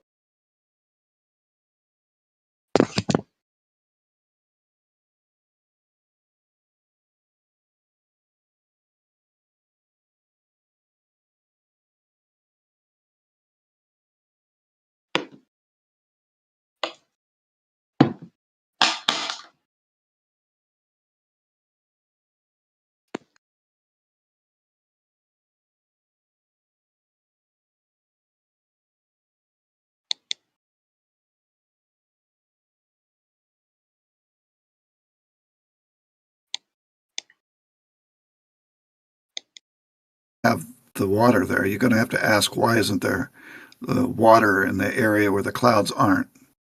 Or why is it so much lower where the clouds aren't? There's got to be some force involved in basically pushing the water molecules out of that area so that the clouds bunch up in the areas where they are. So it's a yin and yang kind of thing. Well, what's going to cause water to rise to a higher elevation and form a different style cloud than a cloud that's at a lower level? Like, when does water vapor choose to stop rising into the sky? Well, you've seen like fog in the morning when you're driving across the countryside. You'll see just a layer of fog, and it's like it stops at like 5 foot high or so. It's just like you can see it down below the 5 foot range, and then as the day progresses, as the ground it gets heated by the sun or something, you can see it lift up and then dissipate. But it's a temperature pressure difference. I think that's the main thing that's happening there. I'm not That's a certain, very. but I'm going to say I that. mean, you can't be wrong if you explain any phenomena in physics by temperature pressure mediation. Then you're guaranteed to be correct because that's what everything's based off of. Well, not everything, but yes, it's a lot of things are. Yeah. What's Chemistry. something that isn't based on temperature and pressure? Oh yeah, chemistry. You say that's With probably the one chemistry, thing, huh? the elements all, they're following different rules of how they associate with each other. So, that's, I don't, they're just going to follow their chemical rules, whatever it is for that particular element. So, I mean, that's going to, basically tell you what it's going to do. Like mercury, Yeah, that's fair. behave a certain way versus water. You know what I mean? So it's because of its chemical reaction with things. Right. I saw a short on YouTube of some guy throwing a solid block of like pure magnesium or something like that into a lake, and it gave off a big explosion, and it like bounced around and exploded like 10 times before it settled. And that's just chemistry. A rock wouldn't explode when touching water, but this other rock will. Yeah. So aside from chemical reactions, everything else in reality is governed by temperature and pressure mediation. Well, it all comes down to energy. So it's just, how energy is being, used at any particular location. It's all about energy. Chemistry is basically just energy. So it's, so. But how could I don't a mean, cloud full of like a million gallon water can levitate up in the sky? But Why yeah, it's not dropping down to the earth? yeah, most clouds are, probably somewhere in the area of 1 million gallons of water. So that's just the pressure and the temperature is right. They have the water molecules are at the right energy level that they're bouncing around enough, and at that right elevation, they just what behave like kind of clouds. energy? What form of energy that are you saying is at a high level? I'm assuming it's heat energy. The shaking and the vibrating that they get. Clouds No, are it will not work. hot enough to float. Yeah, and it's not necessarily hot in the Can sense you of live? hot. It's energetic level, how much they're shaking and vibrating. It may not feel Can you hot to you or levitate? me, but it's how No, much they're no. vibrating. Can you levitate? Can you levitate 1,000 elephants with that small heat energy in the sky? No. If I were to spread the elephants out to the same volume as the clouds, yeah, but of course the elephants wouldn't like it that much. No, they will drop down if you are just talking about that small energy. The I get elephants. Grenade Head's point, Yeah, but elephants would be kind of elephants are pissed. made out of other elements than H2O, so Yeah, that might make a difference. but if you were to spread them out, per let's say 1 square foot of cloud has a certain weight to it. If you were to spread an elephant out to that same weight per cubic foot, then the elephant essentially would be a cloud too. You know what I mean? It was just You're just talking about how like hot air balloons work. It's still just air. It's just hotter air, so it's less dense than the surrounding air, enough to float. Same material, just a different temperature. And what people mostly forget about the balloons, the hot air, is that it's not that the hot air is rising; it's the cold air is falling. The hot air just is getting the benefit of going up because the cold air is going down underneath it. So it's a yin and Tomato, yang thing. tomato. Yeah, but most people pay attention to the balloon going up, but they forget about the column of air that has to fall underneath it to get it to go up. So. Sure. Yeah, you're right to point that out. It's really similar. I mean, okay, this might spark a little debate, right? But I'm not a glober, but a lot of flat earthers won't appreciate me saying that vacuums don't suck. Yeah, they don't suck. The place that has the pressure pushes into the vacuum, tries to occupy the vacuum. Everything in reality wants to expand. Right. So that whatever's trying to expand tries to expand into that empty space. It tries to, but if you prevent it somehow, then it can't do Then you it. get some pressure. Right. And of course, if it depends on what method you're using to prevent it. There's different methods. The container is one method people are Hold always on, I have the so debunk. familiar with, but go ahead. I have the debunk for everything. Everything wants to expand. Fat people, they're trying to get skinnier. Boom, debunked. You got us there. You win. I am trying to lose weight. Shut up. I've lost about 10 pounds, so I'm on the way, but I haven't. I want to get like 30 or 40 pounds. So You're making Jeremy's point. You don't want to expand, as I claimed everything does. Yeah, well, humans or all life is basically fighting entropy. You know what I mean? That's what life is. Probably the best definition for life is a chemical system that fights entropy. So In the colloquial way of putting it, right? Like ordering things, but that's not really what entropy is. Entropy isn't chaos. Purely definitionally. It's an even distribution of energy. I thought entropy was the measurement of how much energy becomes unusable, like the rate of loss of energy that becomes unusable. Right. But basically, it's like there's a difference, like uh, just think of it like a mountain, so to speak. You've got the rock at the top of the mountain, and it has a entropy level of very high, but then you drop it off the mountain and have it roll all the way down to the low point in the valley. Now it's got a low entropy, or vice versa. I think they number it, but the opposite way you think of it. I think the value, the entropy is greater at the bottom of the valley than at the top of the mountain. But Hey, this is my first time. This is my first time. I haven't been in this server in a little while. I recently came back, and so I don't know if you've been in here for a few weeks or something or months, but it's my first time running into you.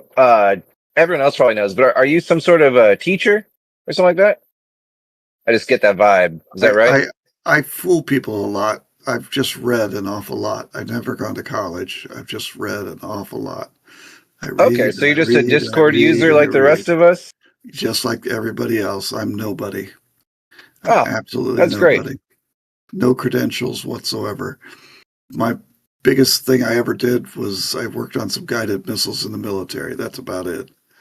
So, oh shit! Okay, no credentials. I just worked on military grade missiles. That's something. I wasn't at the level of designing them or building them. I was just at the level of field repairing them. That's all. So I wasn't really a high level anything. Does that make you an electrician, or what kind of repairs?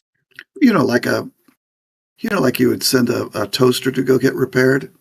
Kind of like that, Or like a cell phone with a broken screen or something. I don't know. Yeah, kind of like that. Yeah. Specific parts, not the whole missile, but specific parts you were trying to repair. Component That's parts. Interesting, man. Nowadays there's like a no repair thing. Like now, if you've got a missile, yeah. I mean, only if there was like a serious war could you be allowed to repair it yourself.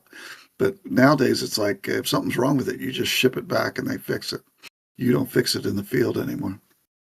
So does that make you part of the Air Force? I was in the Marine Corps. Marine. Okay, interesting. Yeah, they had some nice little anti-tank missiles. So what is your this is another sensitive thing. I don't mean to put a bunch of pressure on you. I don't want to do that to anyone, but with all the times we've been saying the word energy in this conversation, is your best definition of energy just like the standard one, like the ability to do work, which I myself am very dissatisfied with? Well, it is kind of a dissatisfying thing, but that is probably the most basic unit of way of saying what energy is. That's basically all it is. Yeah. And basically, to get work done, you have to have things at two different energy levels. You got to have something that's highly energetic versus something that's low energetic. And the higher energetic thing moves towards the lower energetic thing. Or you have to add energy to some lower energetic thing to get it moved up to the higher energetic level. All right, would you say magnets have energy then, obviously, right? Yeah, magnets are a weird freak of nature. I think they amaze me too. I know, yes, there is energy. They have energy, there. Right? Yeah, but they're running off the energy of the like the atoms basically have existed for billions of years. So they're running off of an energy that's just, billions of years old. It's not like an energy like, running your microwave or something like that, which really isn't a good example. Well, I could do work with it though. I could do work with a magnet. Right. You can do work with a magnet. Yeah. So here's a good question, right? But there's no free lunch with a magnet. That's why you can't make a free energy device with the magnets. I can. I have one with magnets. Go ahead, Bundy. I have one with magnets. I'll tell you about it later. I have one. Go ahead, Bundy. So here's a really specific example that is gonna kind of encourage you to tell us what is this fuel tank. For them to be doing work, energy must be being used or transformed or translated or whatever, right? If you hang, a 1 pound weight by a magnet that's attached to a metal ceiling, right? It's doing work, right? It's supporting the weight, the gravities, or whatever anyone here wants to call it, right? The magnet is supporting the weight hanging off of it, hanging from a metal ceiling, right? And the idea is that eventually that magnet will give in to the forces and detach from the ceiling. And so the most important question behind it all is, what exactly is being exhausted? How can you put into words this fuel tank that is slowly depleting? What is this fuel that's being exhausted and expended that will eventually hold on, give though. out? Are you sure? Hold on, though. Are you sure it's gonna? Hold on, man. Are you sure it's gonna fall? I've heard that claim a lot too. That it loses power over time. Like, are you sure that it's gonna fall? Yeah, but the length of time is longer than most of the universe. I said so we've never seen a magnet fall. Like, no, you will see some of them fall. You will see some of them fall, but there's usually a reason why. Like they got heated or they got shocked in some way, so the alignment of the magnetic fields got put into a disarray, something. So usually it takes some but if outside nothing force. goofy, Right. If nothing goofy happens, it's not gonna fall. It will eventually, but you've got to wait the whole universe out. So, but that's just a claim. But that's just a claim, though. Yeah. We don't know if that's actually going to happen, right?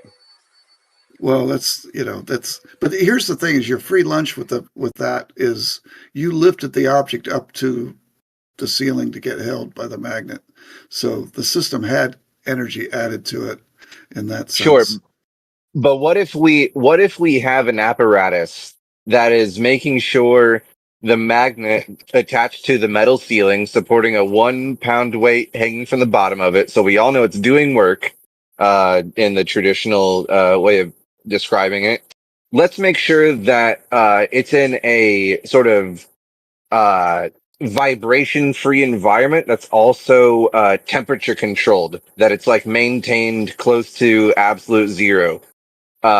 Then what, that we're really cornering it here. Then what is ever going to be the cause of the magnet giving out? What exactly, what fuel source do magnets operate by that is being expended that it will eventually run out of? Well, like the wall in front of you or whatever, it's being held together by the same thing that the magnets are being held together, electrical fields. The atoms are being attached to each other. So why you ask about a magnet falling, or breaking down? Why don't you ask about the wall or the table, the chair? It's the same force. So that's why you have to wait for the whole universe to collapse before it stops working, because it's the same damn thing. The only unique thing about a magnet is it creates a field that's weak enough that we can pull it away from the metal that it's attached to. The field isn't strong enough to stay permanently connected to the metal that we attach it to. If it's supporting the weight of a 1 pound hanging from it right now, then I've talked to people about this before, and you're taking this into like half-life of element that like everything will eventually reduce down to hydrogen or something, but that actually isn't. I mean, you're skipping a step there, because a magnet should run out of with the official narrative, a magnet should run out of its ability to like support the weight hanging from it before it reduces into iron. There's a whole other thing going on. I'm sorry, I said iron. I meant a hydrogen. Like there's it's the field. The matter's ability to polarize the field deteriorates.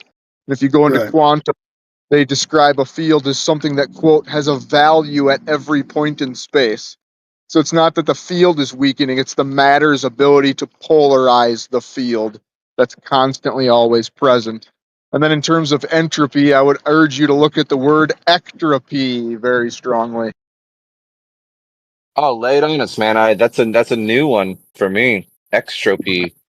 Extropy is the opposite of entropy. Entropy is, I understand it as a system decreasing in organization. It decays, but entropy is the organizational force.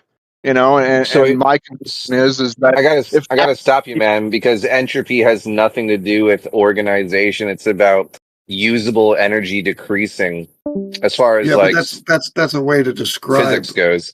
It's a way to describe that. That's really just like a side tangent related thing philosophically. If you look up entropy, it'll never say anything about that, or if it does, it'll say, in colloquial terms, people sometimes use this word in a completely non-scientific way to refer to chaos and disorder. But the word itself has a very specific, physics definition, and it's just about, usable energy being depleted, basically.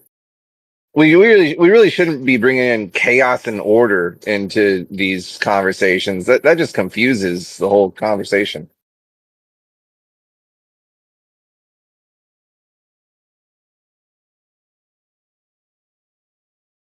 There's something, if the magnet is doing work, then there must be a fuel tank per se. And I just really want to know, what is this fuel tank? But the magnet's not doing work, Fundy. Well, sure it is. No.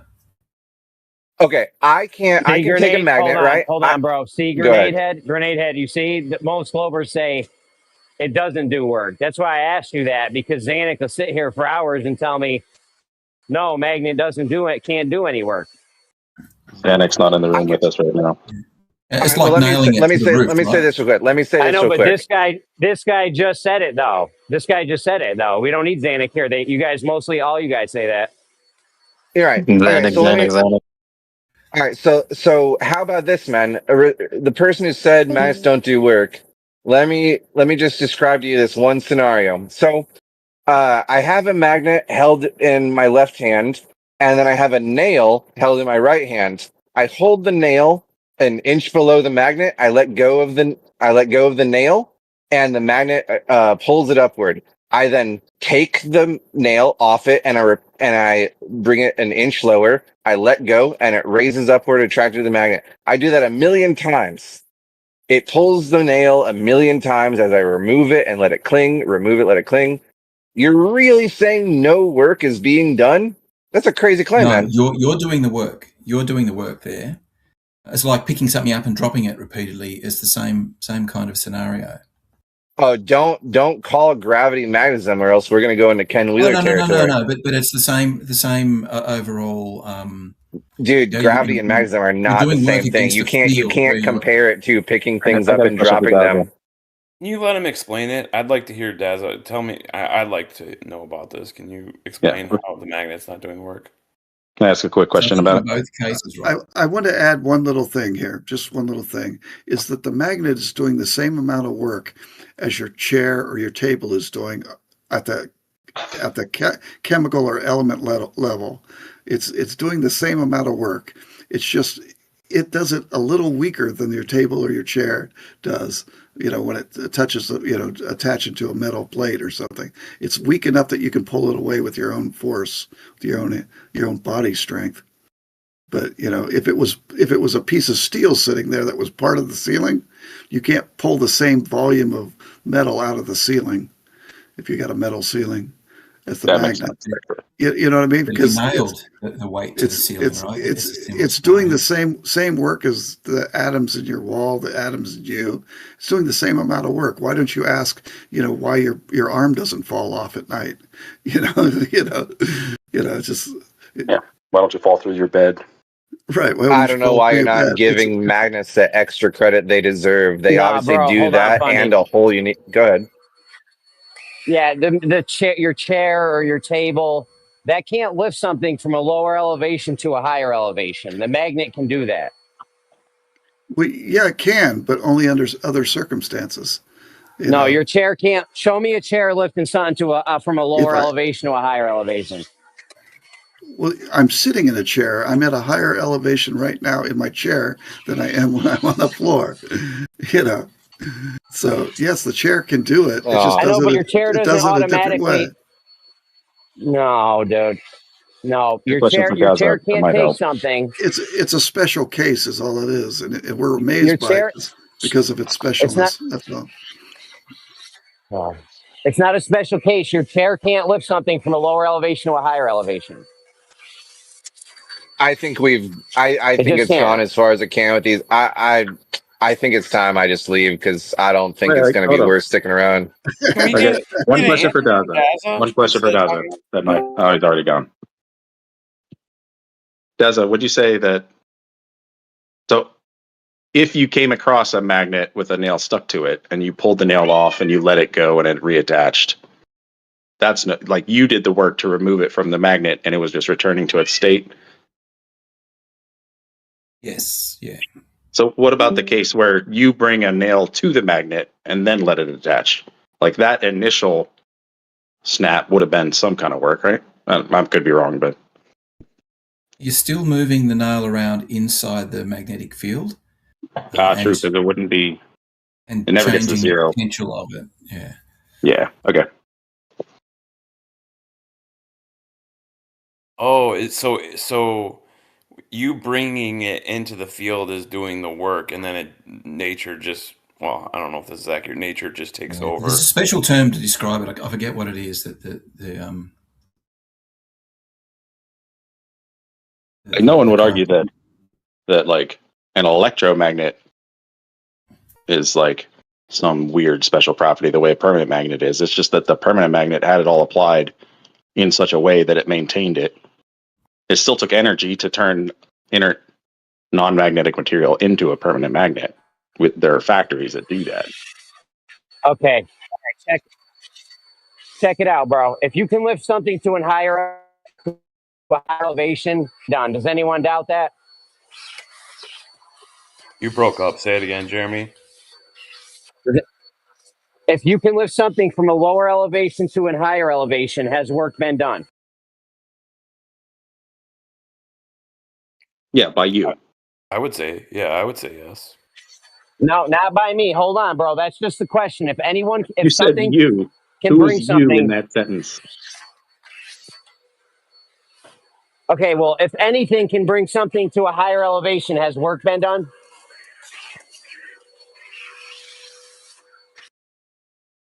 We're ready for the Not track. necessarily. Does it take work to evaporate water and it turn into a cloud above your head? Does that work? I don't know. Does it take work? I would say once you have water at a higher elevation, work has been done.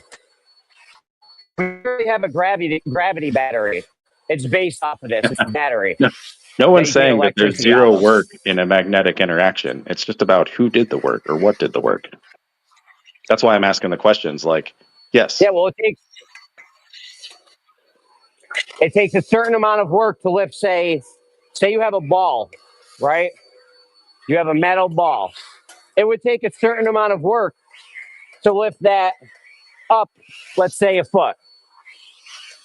Now, it wouldn't take a certain amount of work to roll that across the table a few inches, maybe an inch, let's say. So if you took the ball and you roll it into the magnetic field, obviously you didn't do enough work to lift it up a foot. So where'd the work come from then? How'd the magnet get above the table? It wasn't You put created it above there. the table. It hasn't been above the table for eternity. Okay, we put it up there. So what? I can put one magnet up there. I can do the work to put one magnet up there. Then I can do the thing where I roll the ball an inch 1,000,000 times, and you're going to get more work has been done. Yeah, but by every the time lifting you of the ball by the take. magnet than me putting the magnet there. It's basically like as you get the object closer to the magnet, it literally just falls down in a hole, an energy hole. The magnet sucks it in. It's not like it's doing work. It's just the object is falling down a shape Gradient. of the electromagnetic field. It's just falling through the shape of the electromagnetic field. If I So it's the kick a same rock thing off the as top of a cliff, did the cliff do work to make it fall? Did the hole do work to make it fall? I so is kicked it it, but I accurate? didn't kick it all the way to the bottom. Is it accurate to think of it like space time? You know, the space time is a field and magnetic is a field, and so That's physics really works. the best way to think about it, I think. The object that's non-magnetic or that's magnetic but isn't the magnet, as it gets closer to the magnet and it gets within that that range where the magnet has its most strongest effect, it's basically that object just falling down in a hole towards the magnet, even if the magnet is above it, because that particular kind of field doesn't care whether it's up, down, left, right, whatever. It's just the object will fall towards the magnet. It is kind of like a gravity, but it's not really a gravity. But it's kind of like it.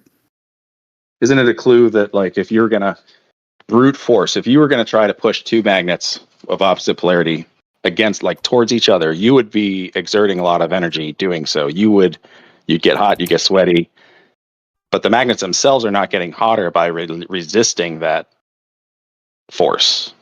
You're doing all the work. Like, they're just sitting there inert, not getting hotter by being pressed towards each other, right? And a magnet is like 33,000 times stronger than gravity. So it's just if you fall towards the earth at the rate that you fall towards the earth, what do you think if I put something that's 33,000 times stronger next to you? Yeah. It's gonna look kind of amazing. It's gonna look like, wow, what the hell fucking moved them? Yeah. So you That's guys what we. don't think if sun That's goes to what a we can higher hear you. elevation from a lower elevation?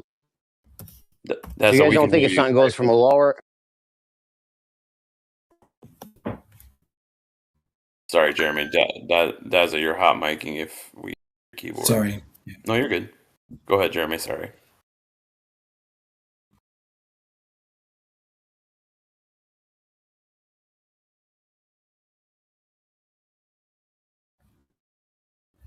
I think one thing that helps Jeremy is to Dude, look at the. if something moves from a lower elevation to a higher elevation, work's been done. But look at the entire system. It's not just the nail in isolation. In the case of the magnet being attracting a nail, it's the nail and the magnet and the magnetic field forming the system. And when the magnet moves the nail, there's a corresponding loss in energy of the magnetic field. And when you pull the nail off, the transfer happens in the other direction. So it's just an exchange of energy. There's no network done between the magnet and the nail, if that makes sense. Funniest example of I do that a million times. I don't think you would be able to do it a million times. It would progressively get weaker and weaker every time you let the nail snap to the magnet. Yep, it's loss. If you drop a magnet too many times, it gets weaker just without any direct magnetic exchange at all. You're just dropping it, causing it to lose energy, or weakening its field, rather. Is there a relation between the Curie point, the energy required to get a magnet to its Curie point and make it lose its magnetism, and the strength of the magnetic field that it had? Or is that not related?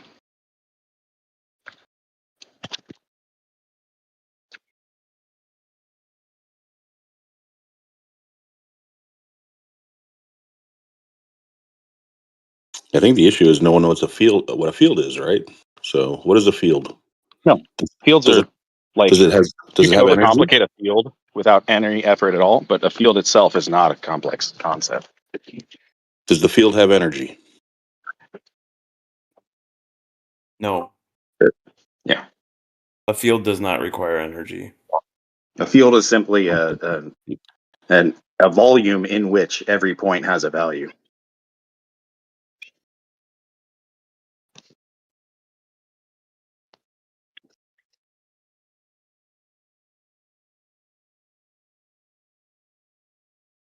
So, Earth's electromagnetic field has no energy.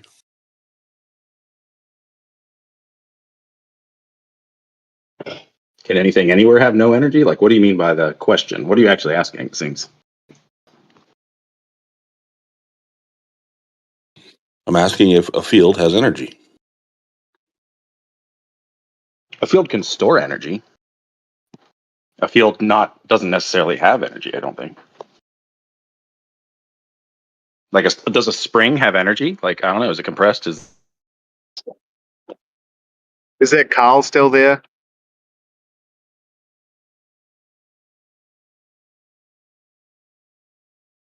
You need energy to create a field. Yes, a spring is a good example. In one state it doesn't have any energy. In another state it does because you've compressed it. So it's got potential energy versus dude, kinetic. if you compress a spring, that spring now has energy. Just like when we make a magnet, that magnet now has energy. It can do work. Work can get done with a magnet. You can lift something to a higher elevation. You can move things with it that would normally take you way more force to move them. But you can only do the work that you put in. Yeah. But with where's the the energy? magnet, you've got to move something towards the magnet. You guys don't know how magnets are have made. the magnet move towards the thing before it reaches that point where they snap together. That is where the energy is being wasted. How are permanent magnets made, Jeremy? You gotta do some nerd stuff with electricity and a magnet, and you get a metal, and you get a magnet, bro. not necessarily. Nope. Or you could just find one on the ground, but neodymium magnets. From the act of being fabricated. You have to demagnetize ship holes after the fact. There's no nerd stuff going on. It's just energy being put into a piece of metal. Okay, now There you go. just like the spring, now the magnet has energy. We put the energy into the spring, we put the energy goes into the metal, and now it's a magnet, and you can do stuff with it. You can do work with it. You can do the work with a magnet. Magnet's not doing work. No, the magnet can do work. I can do I can do a very little amount of work and make something go higher.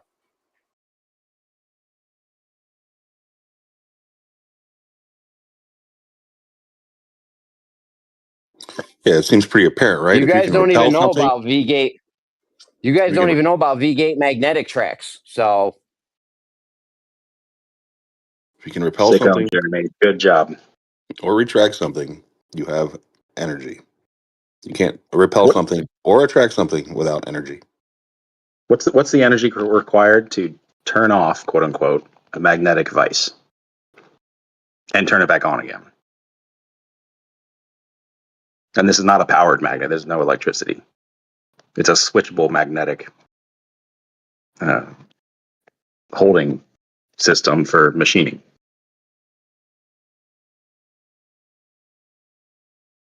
You twist an Allen key by a quarter turn, like no effort at all, and it turns a magnet on and off, quote unquote. When it's off, where's that energy? You just twist your wrist and then it's magnetized again. That doesn't seem to track with the paradigm you're trying to set up.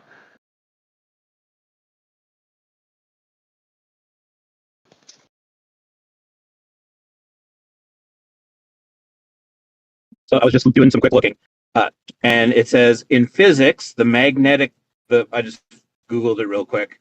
In physics, the magnetic force can do mechanical work on macroscopic objects, such as pulling two permanent magnets together or running an electric motor. However, at the subatomic level, a magnetic field does no work on a single moving electrical charge.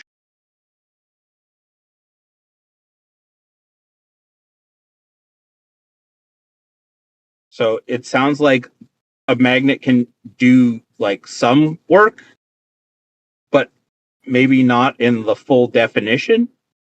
I don't know if mechanical work is different than the physics work. no, mechanical work is work. Believe me, it's work, dude. Magnets can do work. Yes. Where's that from? Wikipedia?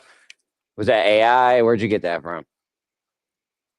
Just a second. It pulled it up from Google AI, but it pulled that from.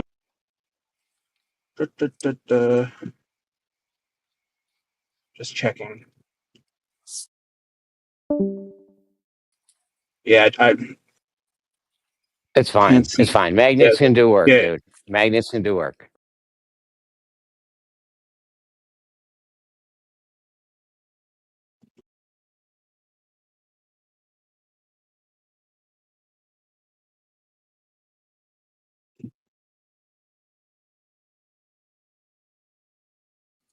I forgot to ask the math teacher. What was I supposed to ask the math teacher today? Oh yeah, 1.000. How many zeros did you want, Wes? Yes. Oh shoot. Can't remember. It's so dumb. Is 1 and 1.00000 the same? Yeah. How many zeros was it? 6 or 7. It's not really important, is it?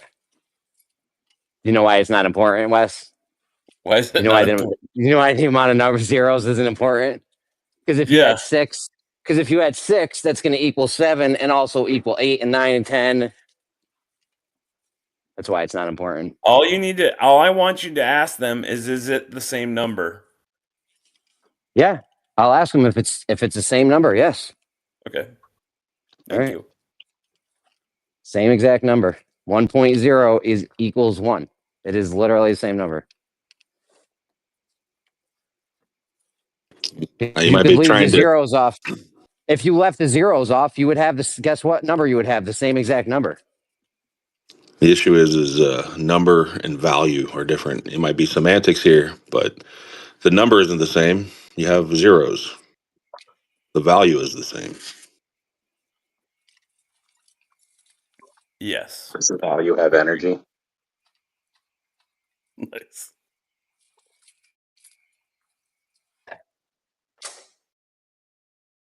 You don't even know about outer space, do you? Yeah, I know. Like interstellar or deep space.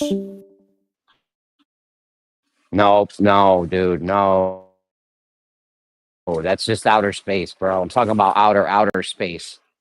It's the area where your space is expanding into. There's not even space there yet. That's why it's outer, double outer. Like the edge of the universe.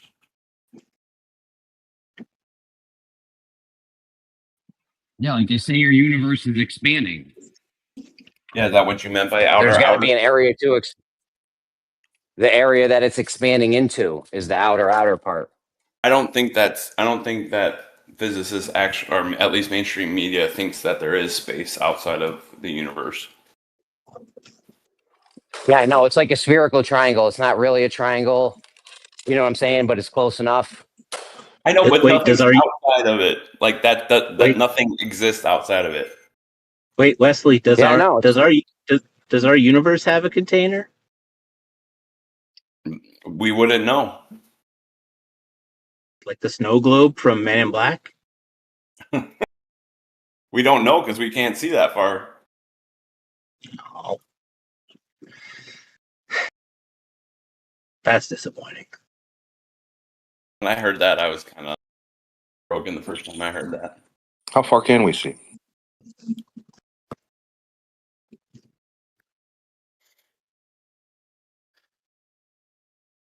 That's a good question. How far can we see? By the way, just for the record, when Jeremy asked if you had an argument that was not affirming the consequent, I'm sorry, but pictures from space definitely don't. It's not really an argument. Pass the test for that.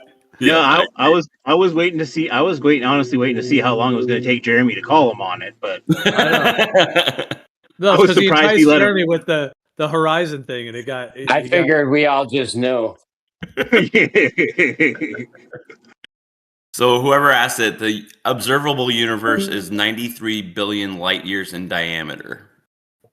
So about 46. Yeah, is how far we can see. If Earth They was a have no globe, idea the if that's government. real. If Earth was a globe, the government would show us pictures of the globe from outer space. The government showed us pictures of globe from the outer space. Therefore, Earth's a globe. That's classic affirming the consequent. Wait, no. I didn't I say if I could see it, if I saw it? Oh, maybe I did. You might be right. Well, just on the pictures part. I mean, if you saw it yourself, Did I say pictures? Yeah, if I said pictures, then you're absolutely correct. He did ask for proof of the globe, though. And you came back with an if I was in outer space and saw it for myself. That's true. That's also a good point. I double failed. I mean, you'd have to presuppose the lights all coming in straight lines and everything's trig and shit. Like that's what you'd have to do, right? So it's not exactly without affirming the consequent, even if you did go see it. The thing about affirming the consequent, like, it is logically fallacious, but it's not always false. Yeah, you could word a completely true phrase in an affirming the consequence style, and it just means it's a bad argument. It doesn't mean it's necessarily false. Poor argument, not even a bad argument. It just could be better.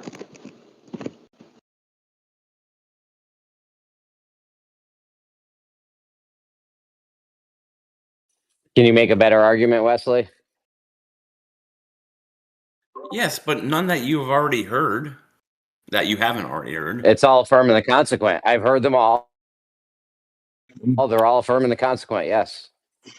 No, well, okay. Would you agree though that if I was an astronaut, or sorry, if like Neil Armstrong could say I saw it, I observed it, so therefore that's evidence. No, it's affirming the consequent. Just because you see something doesn't mean that's what it is, right? Yeah, yes, you're breaking the law of identity then. So if we see something, that's what it is. When we can see the bottom of the the bottom of the oil rig, that's what it is. That's it. So if you see a dog, then you can call it a dog. So how else would you know it's a sphere without? How do you know something is a sphere? You don't know it's a dog if you see a dog. If I put the Tupac hologram up at Coachella, you don't know Tupac's on stage, right? Okay, fine, Jeremy. Then prove to me. Back to hologram. I'm going to give you a sphere. Now prove to me it's a sphere. How would you do it? I would measure it. We could measure it. We could actually measure it physically, tangibly measure it. Yes. What would you do to measure it? If something is a sphere, it should measure as a sphere. It measures as a sphere, therefore it's a sphere, affirming the consequent. It's affirming the consequent. No, it's not affirming the consequent. Measuring something is not affirming the consequent. Just a measurement. Yeah, how do you know when you measure it, it's a sphere? Because we know how spheres work. Duh. Come on. Yes. Yep. I have a phone. Yep. It's a very useful. All right. tool. So I'm assuming it's one of those two, an Android or an Apple. It's one of those two. I mean, I'll share the phone I have on here. It's the Samsung Fold, the one that folds out. So yeah, it's Android. Okay, Android. So yeah, Google's tracking you then. If it's not, then if it's Apple, then you're being tracked by the Timmy. The Timmy knows everything about you. The only way to what's the Timmy? The Timmy. Now I'm scared. Yeah, the Timmy. Tim Cook. Yeah, no. Tim Apple. Show some goddamn respect. Sorry. But yes, yeah, that is. If you're on Apple, you are being tracked by the Timmy. But the good news is that you can get out of that because if you have an Android phone, download something called Graphene OS, and it gets rid of all the Google tracking. What about if I'm on Palm? If you're on Palm, that means it's time to schedule your first prostate exam. What about if I'm on Palm? If you're on Palm, that means it's time to schedule your first prostate exam. Is there any hope if I have an Apple? There is not. Actually, no. Scratch that. What you need to do is you need to get a bucket, about a gallon of gasoline, and a match. And what you need to do is something fairly obvious. Then go get an Android phone and put Graphene OS on it, and that way you can stop all the tracking. And on your computer, switch over to Linux. Gets rid of all the ads and the fucking Copilot bullshit. Yeah, I mean, I don't think there's really any way to really even be off grid at this point. And if you're gonna, I mean, I think they essentially are able to track us. Even if you live in like the jungle somewhere and you don't even have a phone at all, they can still like heat signature analyze everything going on the Earth at this point. With helicopters, yeah, you're absolutely right. There's only so much you can do. But if you want to give the FBI agent a little bit more of a hard time, Graphene OS and Linux. That would be a good first step. And also get rid of Gmail. Use something like fucking Yotmail or something. Have a throwaway email, and it makes it harder for them to track you. What if I like my FBI? You gotta go underground, Gio. Well, I just don't think we can underground. I mean, Linux works underground. Last I checked. But I think it's no just one, inevitable. The way they have the system set up, it's inevitable. They're going to know what you're the doing. main problem is that no one wants to learn a new operating Judgment system. Day. And yeah, Linux is a bit of a pain in the ass. I will accept that, but I've been on Linux for a few, and it's worked flawlessly for me. Yeah, a bit of a learning curve, but it works. That is egregious. Yeah, that's out of control. If you could just be arrested and they said you're in some crime that you never even did at all, like obviously, or you've never even been to that state kind of thing. Yeah, that's intense. I mean, dude, the whole world, like, yeah, it could all go off the rails, but somehow there is some kind of semblance of balance occurring, it seems like. Well, the problem is laziness, is that they've essentially outsourced their thinking and their duty, I would say, because that's what we hire them to do literally the bare bones amount of investigative work. If they simply said, hey, let me check, do you have any credit card statements to prove that you were in this state at this time? Yes, I went to the gas station. Let me show you that bill from the gas pump. It has the address right on it. If they just simply asked that, none of this would have happened. But they just simply assumed that the AI knew what it was talking about, because AI will never hallucinate or just make up bullshit. There's no examples of that. Yeah, of course. So they just went with it, didn't do any investigative work, and they just assumed that the AI was correct. If they had done literally the basic amount of investigative work, just basic shit, they could have avoided that lawsuit. They could have avoided ruining this woman's life by arresting her and keeping her in jail for a month or over a month. If I remember correctly, because she was in jail for over a month, she lost her car, and I believe she lost her job. Wow. Yeah. So yeah, sue the shit out of them. Not only are you gonna pay for a new car, you're gonna pay for every paycheck I would have made had I kept my job. There's another crazy legal situation going on that I know of it because Penguin Zero or Charlie or Moist Critical, his many names, he's been making videos about it. Have you guys heard about the Lego? Oh, the Legos, yes. Oh yes. Yeah. That is what was it? Bricks and minifigs? Bricks and Minifigs. I mean, there's many stores by that name. It's like a franchise sort of thing with like many outlets all around several states, right? I got one, in my state. I'm sure the one, I don't live in Ohio, but the one that it's taking place at mostly is one in Ohio. Yeah, that's actually a crazy story. I didn't think I'd get so invested in a story about a guy selling his Lego figures, but it's actually insane. It is actually insane. The lengths that people will go to like steal other people's shit. It's disgusting, Yeah. honestly. It really is. So yeah, the idea is that if you ever need to, the lesson I got is that if you ever are going to sell something via consignment, there are particular documents that you can just pay $10 to the state, get these documents filled out, and there are more legal protections for your consignment than there otherwise would be.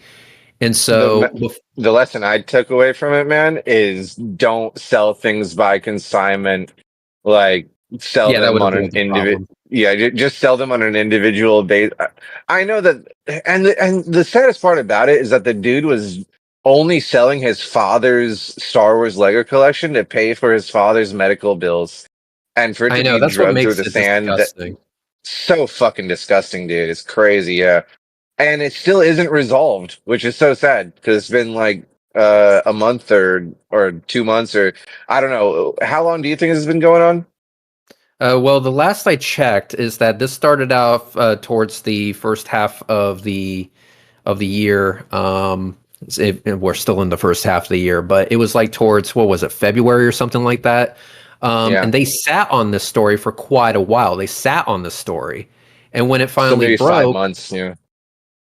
yeah, so they sat on the story because the original owner was, I guess, kicked out by corporate or whatever, even though in reality she just That wanted was to a like cover up. sell it. That was the reason the main owner left is because they were getting like, out of Dodge basically. Yeah. Like they did the initial like wrong dirty deed criminal act, and I'm sure they were advised by their, bricks and minifigs sort of advisors to be like, hey, we might be able to get away with this if you, the one who signed the contract in the first place, moves to Mexico.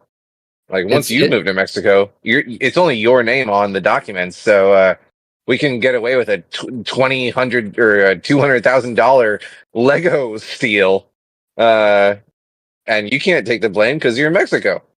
I think at this point you'd be better off just selling your shit on Craigslist. Yeah.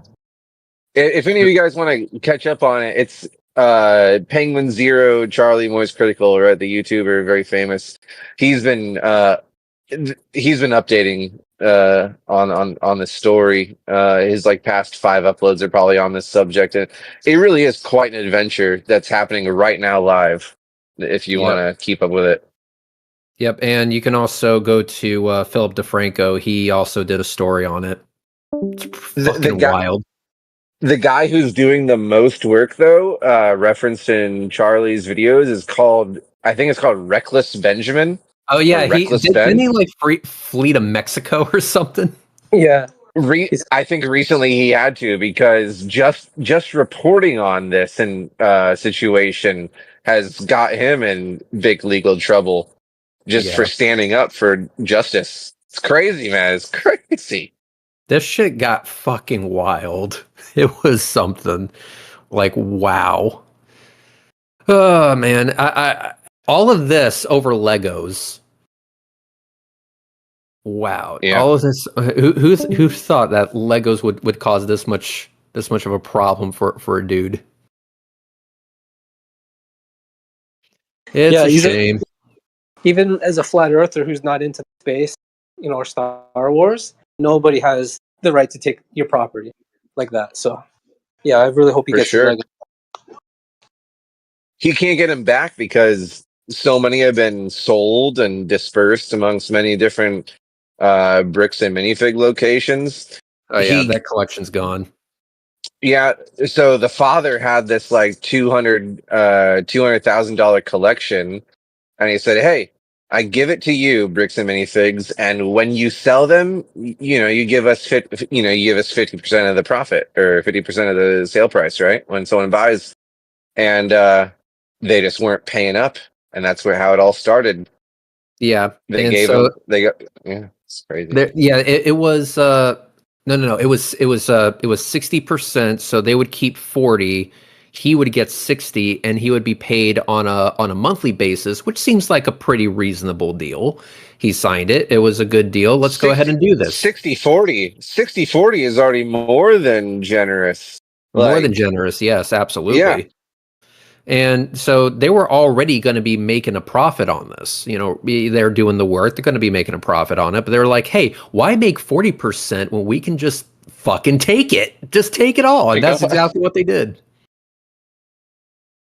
And the way, as far as what I've understood from watching Charlie's and Reckless Ben's videos, is that it happens to be a bricks and minifigs store in some town in Ohio that is run by a Mormon, and it turns out in that part of Ohio that the Mormon population is really dense, and that the police who have been given several donations by the owner of that store as a local franchise institution, are basically just teaming up just out of Mormonhood to screw this guy over. Which is, it's like the fucking, what do you call it? It's like the, what was that thing where the Christians persecute a bunch of people for being pagans? Oh, the Crusades? No, the Salem witch trial. The crusade. It's like one man's personal crusades experience. Just the way the institution in that town, religiously motivated, has just completely dogpiled down on him. It doesn't matter about justice. It doesn't matter about the law. It's just that the police are religiously motivated, and you're also going to find that. Yeah, you're also going to find that in Clearwater, Florida, because that's where the Scientologists are. Yeah, they pretty much own all of Clearwater. It's basically their Vatican. I went there recently, and it's fucking weird, isn't it? It's weird, man. Have you seen the TikTokers doing speed runs, like breaking in, and it's hilarious. Yeah, that's pretty funny. I mean, they're like, it's basically, TikTok has basically made a continuation of the movie Jackass, but with other actors. It's great. No one's mad though. No one's mad at a bunch of teenagers grouping up and entering the front door and just running throughout the premises to the back door. No one's mad because Scientology is, they've fucking weird. They've gotten away with too much for too long. They're like, hey, if you give me a shitload of your money, I'll tell you about an alien named Xenu or whatever, and then I can tell you that your thetans are like out of balance or whatever the fuck it is this week. What's that Star Wars equivalent to thetans? It's the Force. Your midichlorians. Your midichlorians. Yeah, that's what they measure. Oh yeah, midichlorians, whatever. It's been a while since I've seen Star Wars, but they essentially try to get you into their cult by saying that you are hopelessly depressed, even though you could be just fine. They say that your thetans are out of whack or not high enough, or whatever the case may be, and then they get you in onto their cult, which is basically kind of like a multi-level pyramid scheme. Uh-huh. That's basically how it works. It's when things like this come on the news and you see how bad in certain areas of the world, and I guess America, as far as the stories we're talking about, really are and truly are happening. It really makes me understand why the wise men throughout history were called like hermits, who like distanced themselves from society and just lived in a cabin in the woods up in the mountains or something. It's like, I don't want to be a part of this. I don't know what to do. Do I stay involved and try to make a difference, or do I just say, "Oh, it's hopeless. Screw this. I'm going home. I'm going home to a cabin in the woods up in the mountains because fuck this shit."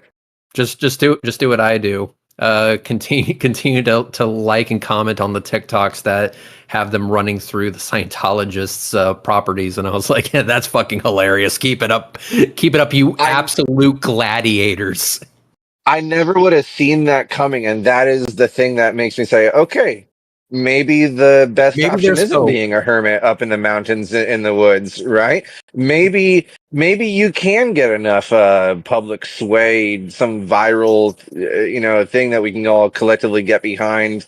But it gives me a little bit of hope. The TikTokers speedrunning through the Scientology headquarters, it gives me hope. As crazy as that sounds, yep, it gives me hope.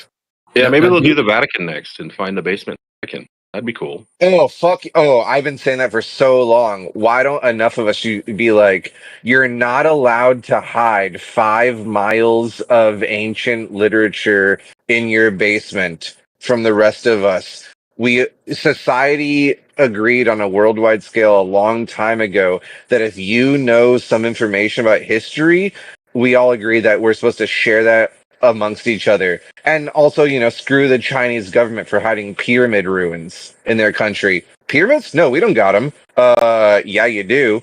And you've buried them in moss and trees and foliage. Fuck you, Chinese government. Fuck you, Vatican. Stop hiding history from humanity. Stop hiding man's history from man. It's evil. There's a lot of shit hidden in the back, and also all of their art is stolen. Let's be honest here. So they have a established history of stealing a lot of other people's shit. So it's not surprising that they would do that too.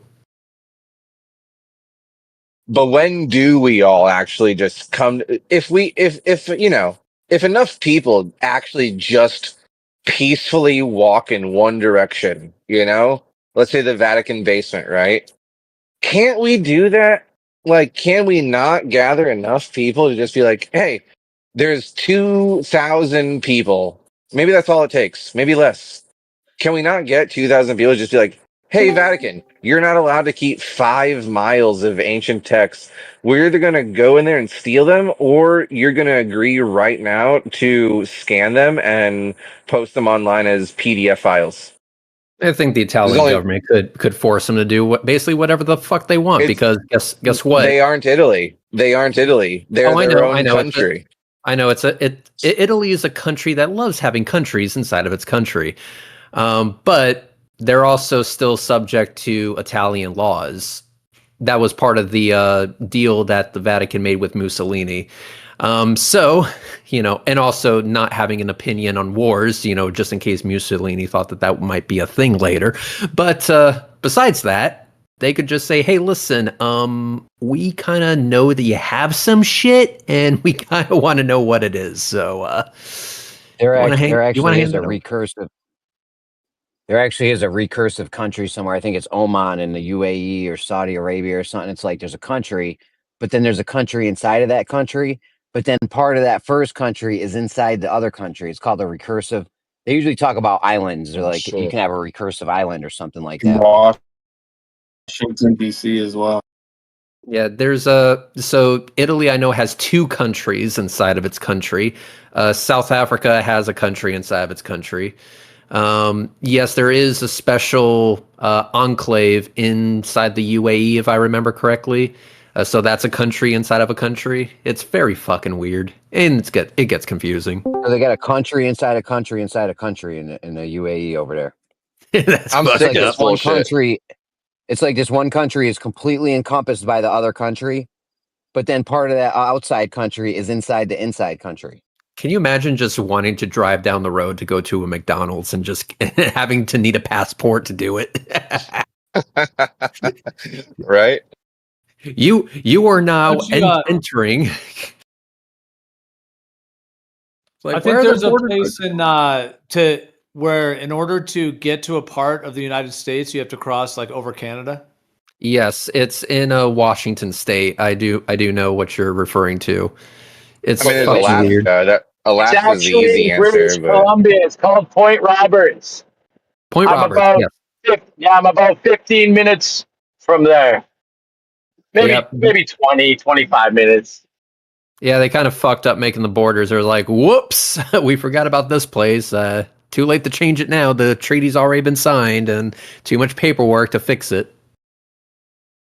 It's crazy that the people, as much as America is called like, we want to spread democracy. We're a republic, but is that even true in the first place?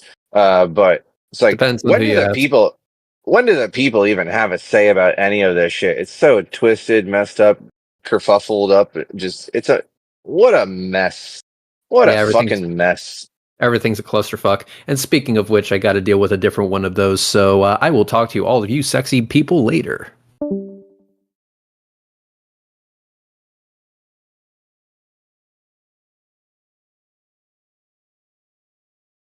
Yeah, Fundy, would you say it's like perfect chaos? Well, it's functional, right?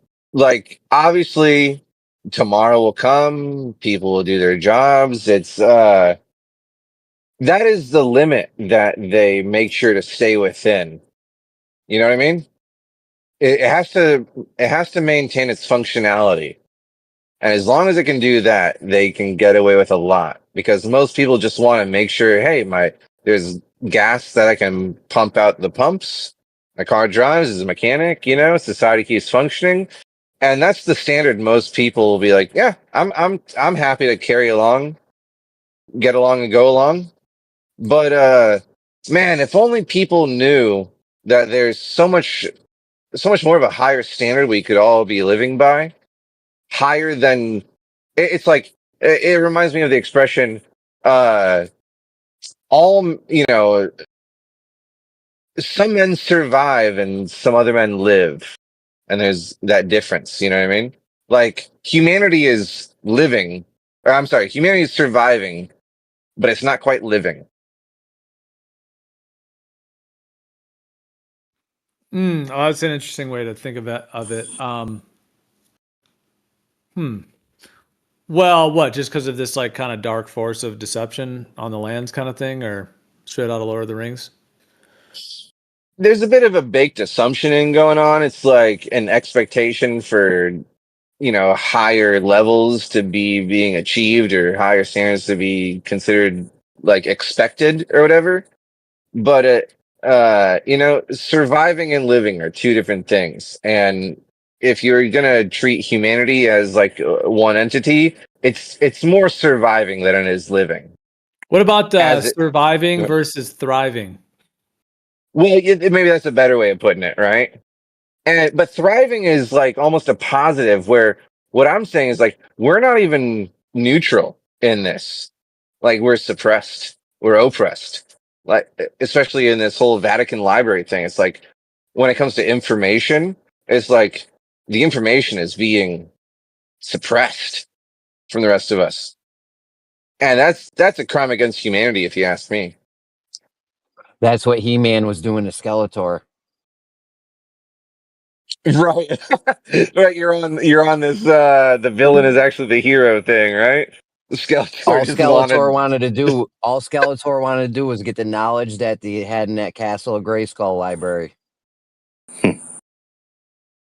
What do you think we'd find if we were at the Vatican? We find like deeds to countries, or would it be more like an S corp or something, like a subsidiary of the real ownership of this entity? I'd be interested in the alchemical developments that I'm sure they're hiding. History, true history of humanity, right? I think they've messed up the timelines and cooked the books and all that stuff. Maybe, yeah. Imagine they had the Ark of the Covenant and maybe some more artifacts traced to Jesus, like the nails, the 9-inch nails that were used, or yeah. As someone who isn't convinced by Jesus' existence in general, if they potentially have something down there, that would solve something that right now I'm probably going to doubt or be on the fence of for the rest of my life. Fuck them for making me to be a fence sitter, not giving me the opportunity to know the amount of information I need to confidently pick a side. Probably on so many things, though. Really, totally. Who knows what they got done there? Like even alchemy, like you're talking about, yeah. And it really doesn't matter. We all, as a modern world, decided a long time ago that the history of man is something to be shared amongst all people and made known. If you're keeping history of man to yourself, then we all decided a long time ago that's a crime against humanity. Fuck you.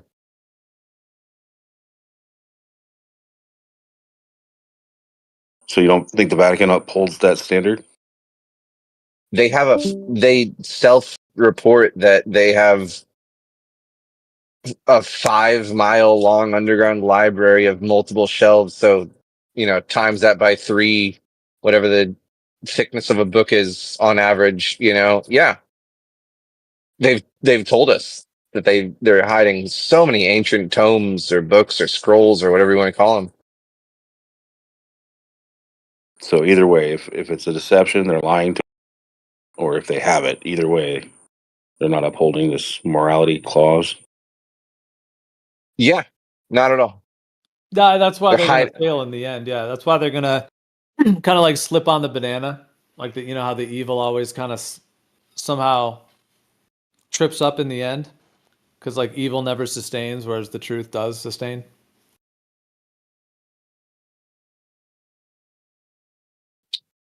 I wish I lived closer. I wish I could stage like a Facebook group event. You know, like there was that one Storm Area 51 thing. It didn't turn out so well, but doesn't mean it couldn't be done better in the future.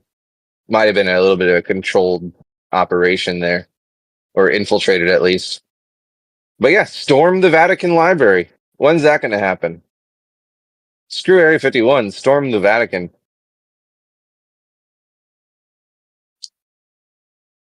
Well, I don't really think we can kind of win that way though, like with aggression or any kind of stormings.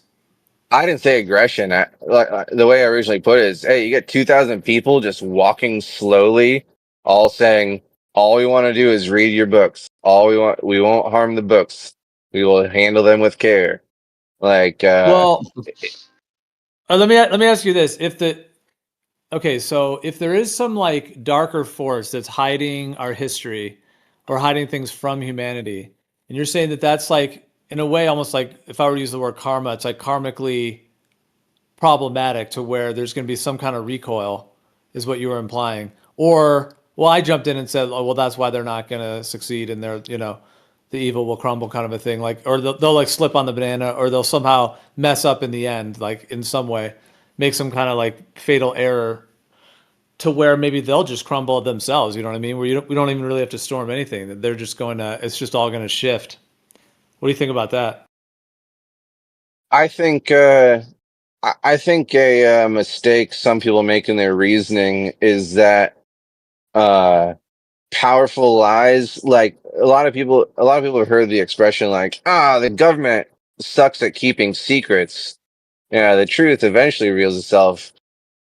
I involve a spiritual force, in my idea of reality and the influences of people that they don't even know what master they're serving and stuff like that.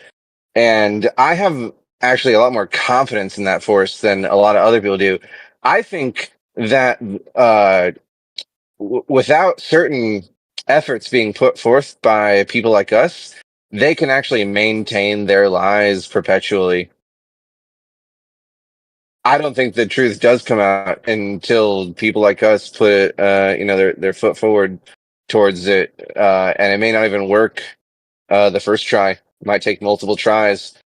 I think just like how people about 80 years ago, economists, they said, "Oh, the whole system, the monetary system we have going on right now, it's going to collapse in 10 years." Now, very educated people said that our economy could not persist more than 10 years from their point of expecting its collapse. Yet here we are 80 years later. And why? Because the people who say it's going to collapse are thinking about it on a logical basis in ways that like make sense, where the world actually runs off of supply and demand and actual currency. And the lesson you got to learn, or the lesson those people got to learn, is that it's been a facade for much longer than they think it is. And the thing that keeps that facade operating is belief. So as long as the psychology and like the mental manipulation is there, which is an endless thing that they can keep up, as long as they keep the effort going, they can keep the facade up as long as they keep trying, and evil never sleeps. So as long as they never sleep, the lie will persist. As long as good people stand by and do nothing. Okay, but isn't there so much more awareness about like now than there was? Like, doesn't it seem like an unraveling? Because I think about like the youth in the 50s, weren't they all pretty like prim and proper, and they were like wearing uniforms to school, a lot of them, and it was this whole like very controlled thing after World War II, and then they rolled out like NASA, and then went into the 60s, and like the whole Vietnam War thing, like I guess like the hippies and other like just the rebellion against the Vietnam War. Then there started this whole like, even though they even call it like the counterculture, so it kind of created this whole counterculture, if you want to call it that. and then also like cannabis and all these other things that kind of fueled that. Mm-hmm. Then into the 70s, 80s, 90s. But doesn't it seem like in the 70s, people knew like that phrase, like the man, you know, like people knew there was some kind of like, that's basically saying like the cabal right there, to say like, oh, the man is doing this, the man's watching you, Resulted whatever, in all that nothing kind of though. stuff. It's pretty similar. Yeah, but as we grow, you got to give them equal credit that our adversary is a worthy adversary, and it started out with an advantage, and it has so much more surveillance of us than we have of them, and so its ability to adapt and adjust its plans and approaches. We really actually do have to think outside the box, get very creative if we ever want to trip them up. And we got to try a lot harder than anyone ever has so far, because no, we've never gotten ahead, in my opinion. They are also refining their techniques at the same time as we are discovering new things. And they're prepared. They're prepared and ready and restless and diligent in their efforts. Never, don't underestimate your opponent. And our opponent is a very worthy adversary, and the effort, and as it's obvious, obviously shown right now, we haven't gotten ahead of them, in my opinion. We got to think way outside the box if we were going to get ahead of them. Do you think it's possible? Like, I would explain it getting worse in some capacity. Talk about TSA pat downs, humiliation kind of thing, treating everybody like a criminal. Do you think they could squeeze too hard, and that would be the end of it? Yeah, they could. They could. Like 9/11 woke up a lot of people. COVID woke up a lot of people. But like I said, our adversary is a mad genius. It is a worthy adversary. And you shouldn't count on them slipping up and, waking up too many people at once that would shift the weight on the teeter-totter. They've obviously proven that they are a timeless entity that's been doing this for a very long time and has mastered their craft. So I think, what do you call it? Like a accounted for losses. You know what I mean?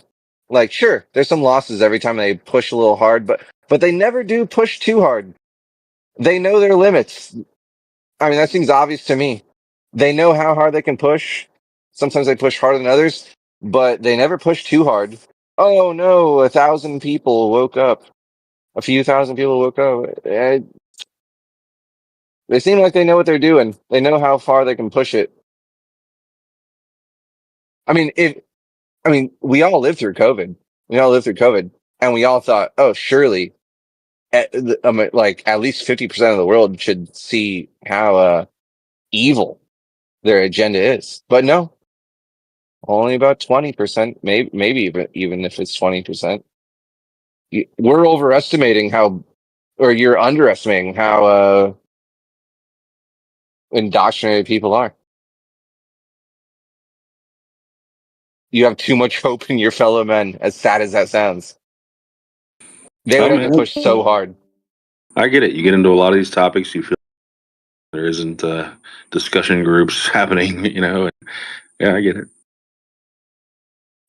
You ever watch street interviews? It makes you almost lose hope in humanity when you just see random trivia quizzes of just people on the street.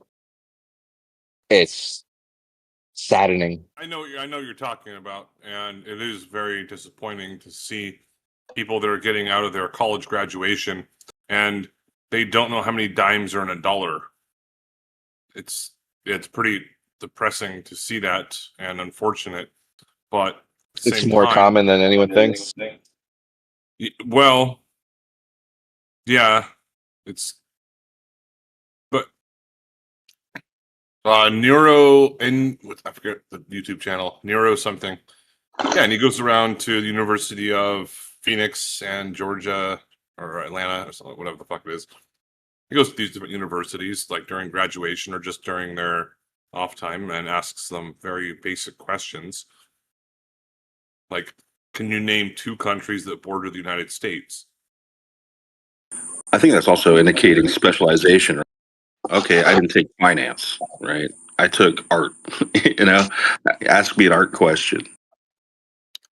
What are the 3 primary colors? No, I'm just saying as an example, right? Like a lot of these kids I just did specialized, educations, and they're just completely unaware of, common sense things in some cases. No, but like basic questions, like I when I was in high school, I worked as a cashier, at Domino's, at Big Five Sporting Goods, at a bowling alley, and these different places.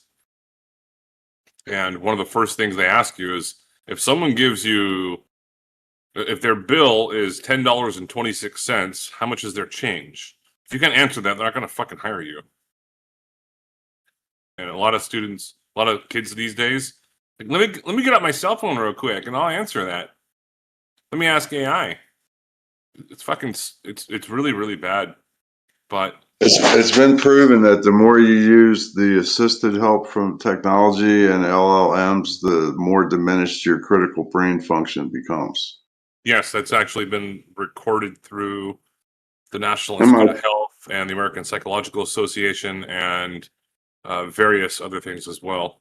Yeah, MIT released a study just recently. They did one about LLMs for being used for the core study and for the test, and the other group did not use LLMs. And the ones who did use LLMs, they scored much worse than the ones who didn't. That's true on average, but it is about how you use these tools. But it is more often the case that it will dull the mind than sharpen. But no doubt, you can use these things to make yourself more wise and more sharp. You could, I mean, I'm just saying, you could ask ChatGPT, hey, teach me something new, teach me a new word, give me a awesome quiz, but that's just not how people use them. You can't blame the tool and you can't blame time of usage of the tool, but it is a true statistic that on average, the more they use them, it results in what you said. I'm actually blaming the person who made the choice to use the LLM, not the tool. Right. Yeah. Because I use the tool every once in a while, but I just don't use it in that sort of way that makes me duller.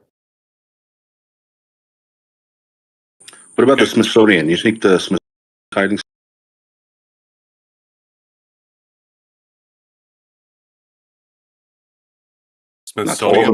All the major institutions of the world are in their own separate worlds compared to us common people. They're putting on a show for us.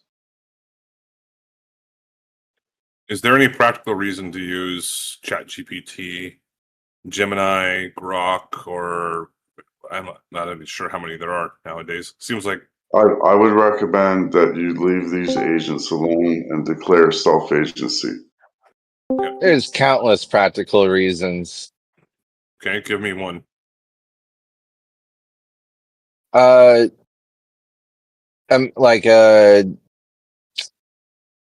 have you ever heard of Google Notebook LM?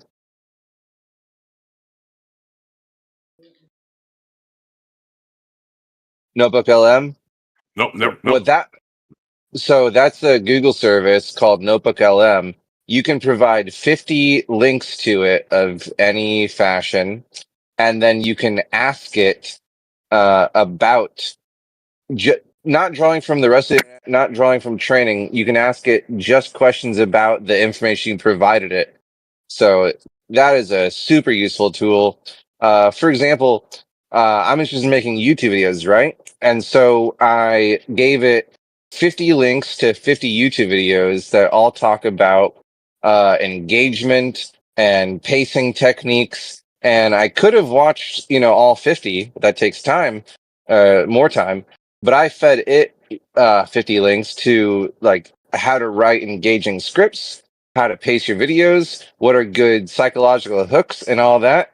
And I asked, and instead of watching all those videos, I allowed it to basically understand all 50 and be like a master that I could ask questions about a subject that I prepped it on. So that's been around for quite some time before ChatGPT or anything else. I was asking for like a practical use of the modern ones, as I had previously mentioned. But he just said he used a modern one to do that. Oh, that's a modern one? Yeah, that's a Yeah. brand new one this year. Notebook LM. I'll have to look that It's up. very good. It can also transform things that you tell it into educational graphic slides. Well, you realize Oh yeah, that how Canva does attached that we same are. thing.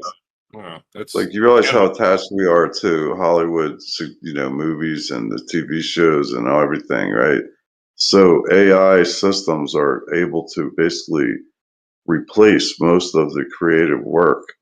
People are getting fired left and right all over the creative area in the media because they're being replaced by these AI agents. Now, as you think about how attached we are to the media, these creations made from the media, they come from, in a large part, from regular common people like you and me who, write the scripts and do all the hard work down on the ground to make these movies and these shows. So a lot of human quality comes through on these shows, regardless of who the masters of them are. But if you hand it all over to a machine, there's no human quality going to come through. Just a couple weeks ago, Tank, if you guys know Tank, he fed 30 textbooks of electrical engineering and stuff like that. And then he fed 20 books of the Godfathers, Tesla and Heaviside and Steinmetz and stuff like that. And he asked it to make graphics for him of parallel terms that have changed over time, so that he can basically make a Rosetta Stone from how things used to be described versus how they are now. And that was a great graphic where one person says, dielectricity, this other, it's been turned into this. And also he made a whole presentation of it. It is really informative because the terms of, electricity and stuff like that, electromagnetism, have changed over time.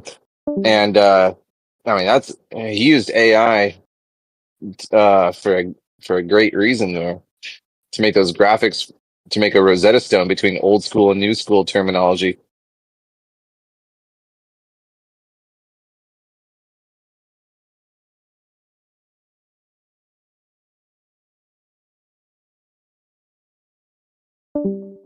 Like I said, the good ways of using it are endless, and the negative ways that dull the mind and do the work for you are also endless. And I won't deny that the way people use them is usually in the dulling way. But like we all agree before, it's the tool isn't to blame; it's how people use it, just like any other tool. Yeah, just like social media, like the masses, the majority of people are probably just doom scrolling, but there's people launching businesses, creating communities, all type of productive ass use cases. Here we are right now. Exactly. So you gotta hate the player, not the game.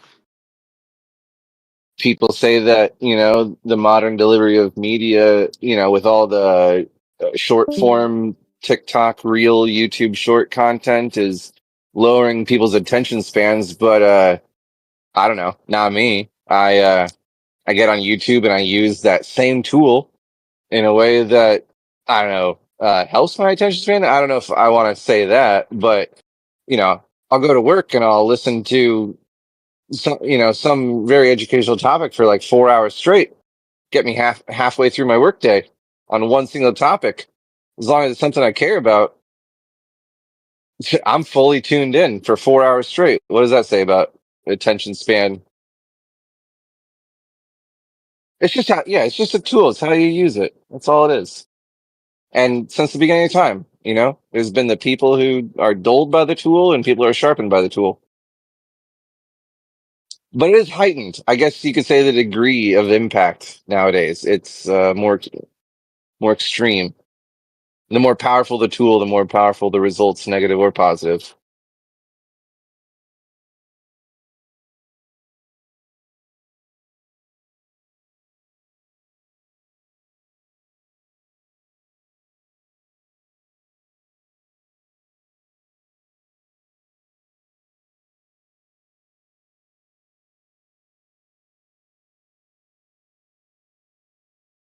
I do love technology, though. I gotta admit it. I got just earlier today. I went to Goodwill. I picked up man. You can get some good deals at Goodwill, guys. I'm telling you. Go to your local Goodwill sometime. Maybe go to. There's probably like 4 or 5 within a 10-mile radius of you. Go see what they got. I just picked up a nice Bluetooth speaker for $1.50. Crazy. I've been jamming out to that. I found a portable fan with a really long-lasting battery. Man, that's going to help me at work when I get too hot in my work truck with no air conditioning. And I got this portable fan. Gosh, I love technology. And you know what? I wasn't really on board when wireless Bluetooth headphones came out at first. But I'm won over. I don't know what kind of cancer it's giving my brain having a wireless Bluetooth earbud in my ear. Hopefully, I don't get brain cancer from it. But I'm won over. I have to admit, wireless earbuds versus ones with wires that I gotta untangle because they're in my backpack, and wires naturally tangle themselves when left in the bottom of a bag, jingling around. It's nice. I love many of the fruits of technology in the past 10 years.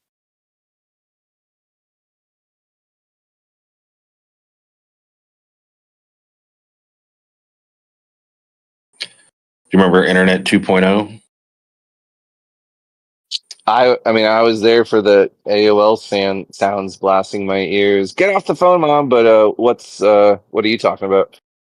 Oh, back in like 2000, there's the idea that Mm-hmm. no, they're never going to let us have this technology. Find a way to modify it, to edit it, to censor it, no longer allow us to access as much as this is letting us access, right?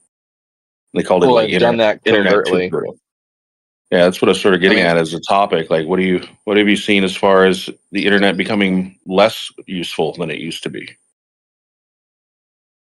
Oh man, the way this world works is that you start out with as many freedoms as you'll ever have, and then those freedoms are slowly chipped away at.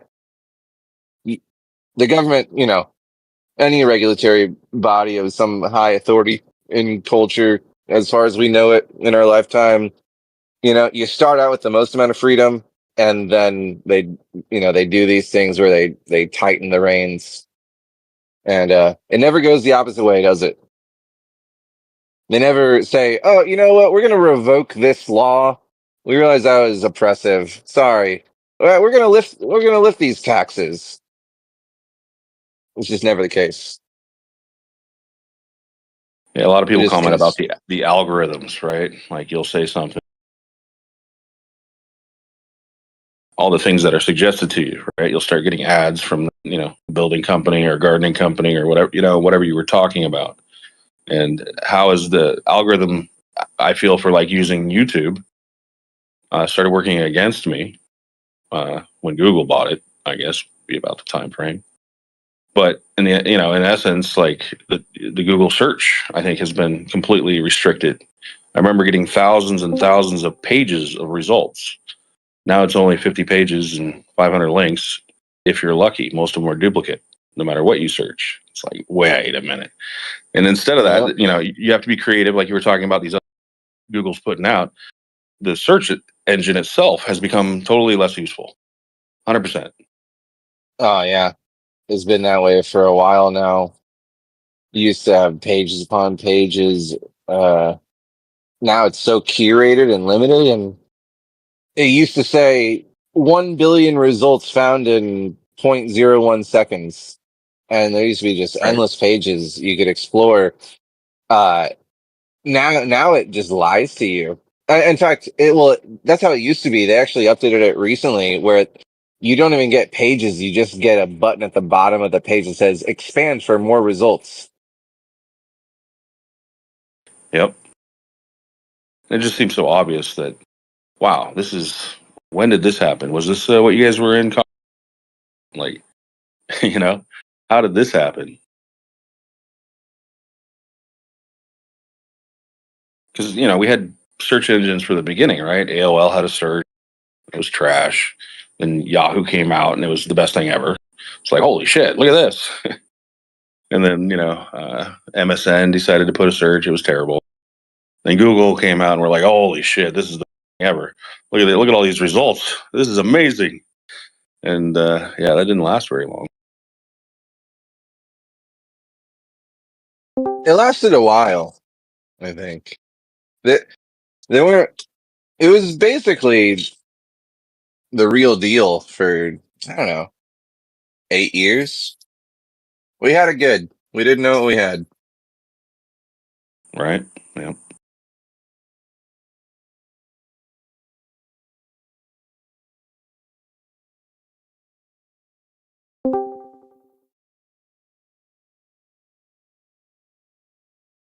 So I guess as Internet 3.0 it's all going to be AI. Is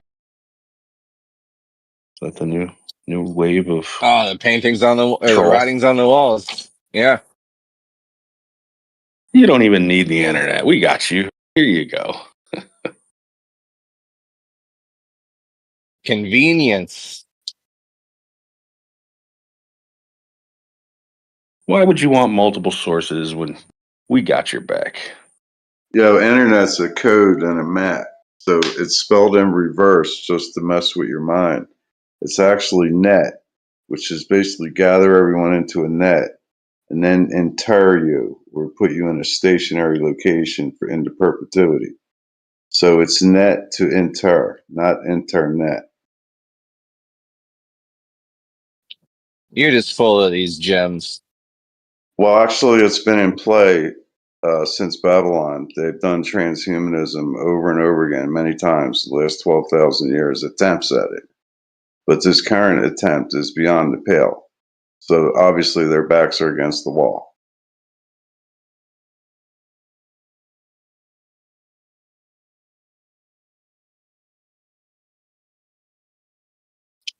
I mean, they had tokens, 7-day weeks, and human trafficking in Babylon.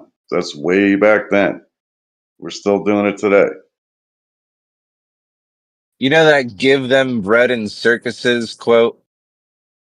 Yeah, it's coming up with the UFC site, the Indy 500 around Washington, D.C., and a few other things.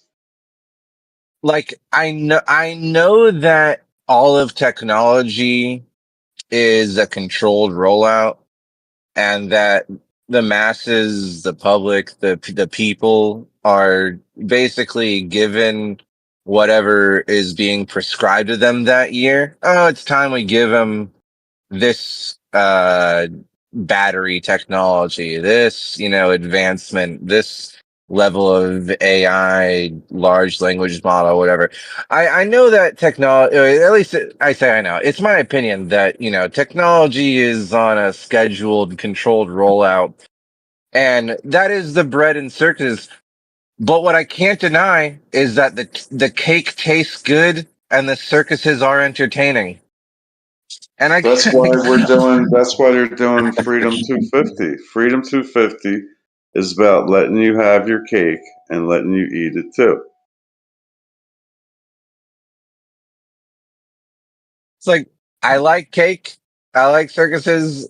I'm enjoying, and I'm trying to use the technology that I can afford and buy and stuff like that to my benefit, to do creative works and uplift myself and the people around me. And I know it's controlled, but it's the only option I see. Use Well, what all they you have give to us. do is spread your options. Like right for this moment, it's the only option, but there's the potential that there's lots of other options. So if you explore those potentials, you will find them. that's what I said earlier. It's like, our adversary is a worthy adversary, and don't expect to like catch it off guard. It has contingency plans. It is guiding us. It is very. It is very. I have the cure. Okay, you don't think have to outside the defend box. your position because I was young once, and you are perfectly in your right to explore yourself, your body, the world, relationships. No one's trying to deny you that. But I'm going to cut to the chase and tell you what the answer to this adversary is. All right. So rebellion will not work because we're outgunned and we're also outstrength. So they have a lot more might than us, a lot more database knowledge, and a lot more guns, a lot more tactics that they can use. So we can't use rebellion against them because we're not equipped for that. But we do have the capacity to be rebellious within our own heart and within our own relationships. And through that, we discover the true power of our true nature. And this outweighs anything that they can throw at us. So that's something that can be done on an individual basis. If ever the spark, comes that way to an individual that lights their soul on fire. Now, the thing is, how do you make that contagious? Because their contagion is very contagious, and they have the ear and the eyes of the masses. They have the control of the media and the radio and all that. We're in a unique position right now because natural order declares even Steven at all times. So within their language and their patents and policies, they're literally disclosing to us everything. And through their behavior, the way they present themselves, there's a lot of clues if you put your private investigator hat on. So the reason for this gigantic encroachment of disclosure is because the crime is increasing. We're coming to a crucial period of either awakening or going to sleep or staying asleep, I guess, maybe a better term. But as far as how do you make it contagious, I have plenty of ideas I could share with you on that. As good of a response you gave to me, I'll give an equally good response. You said, "Hey, you want to know the solution?" I could do the same thing you did. I'll tell you right now. The solution to all our problems, it is artistry, sovereignty, creativity, thinking outside the box, and starting on small scale and leveling up through people seeing a small group of people leading by example and being encouraged and inspired by a small group of people that are doing it right and then want to monkey see, monkey do. So get your five best trusted. Go ahead. What I was leading up to is that because it's getting so increased, the amount of deployment of technologies that will capture us and basically ruin us and weaken us the rest of the way. So we're coming to the point where we all have to face what's happening. So because this is happening, this adds to the fuel or, that would be needed for it to be contagious. So, as we approach this time of this squeezing or tightening of things, it's kind of a motive. It creates a motive. So how do we make it contagious for people to grab this motive and do something with it? Well, the way we do it is by increasing the amount of people who have stretched their emotions to the peace side and toward the enlightenment side, not the ones who are stretched their emotions toward the self-pity, narcissism, and murder and hatred. So, the emotional scale runs from that side of murder and hatred all the way up through courage, peace, and enlightenment. So we need people to be examples to each other. But one of the biggest points is the higher the frequency of the people, the more people they affect, not only in their presence, but in their community. So as people grow their emotional scale toward the good side, they start having a direct effect within their community, even on people they're not in presence with. So that's how it can become contagious. I got the best idea ever for you, man. So, for people to come together, there usually has to be some sort of germ that can be, gathered around. And like the question is, what's one thing that you could get enough people to like surround and participate in? And the option I've thought of is it'd take a lot of charisma, it'd take a lot of marketing or something like that. But I think that the best option we have in order to be contagious as possible is for someone to start the endeavor of creating the next new holy text. I'm not going to call it the Bible 2.0, but the next great holy text. I think it's about time, right? Oh, we had the Old Testament. All right, then a little while, a 1,000 years later, perhaps around about, we got the New Testament and we got the Quran and whatever. I think we're about due for the next new holy text, and let's do it better than anyone's ever done it before. Let's make we've always been the taught that greatest we're new holy sinners. text. We've always been taught that we're sinners and like the fallen. So like this is a whole like thing that's been ingrained through generations. Like, our Messiah should be the power that runs our body. I was told you this the other day, like we have three bodies. We have our physical body, our ethereal body, and our mental body. So we're just running out of balance right now, in their thought stream and their mentality, and they give low value or low attention to their physical and ethereal bodies.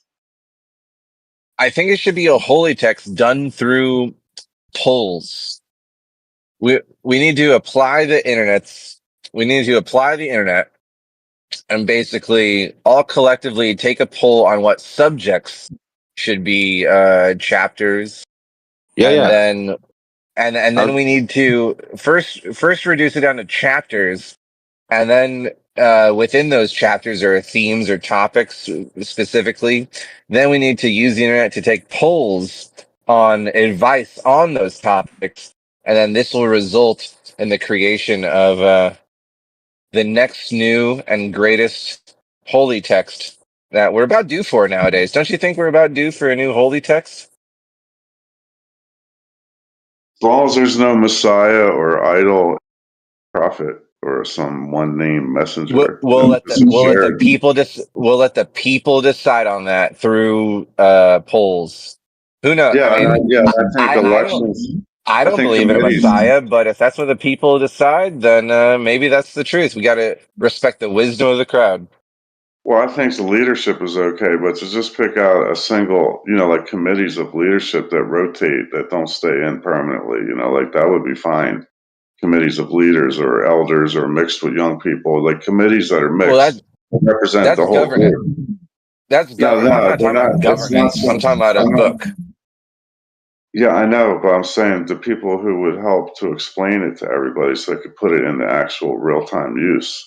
You're going to need some committees that are leadership.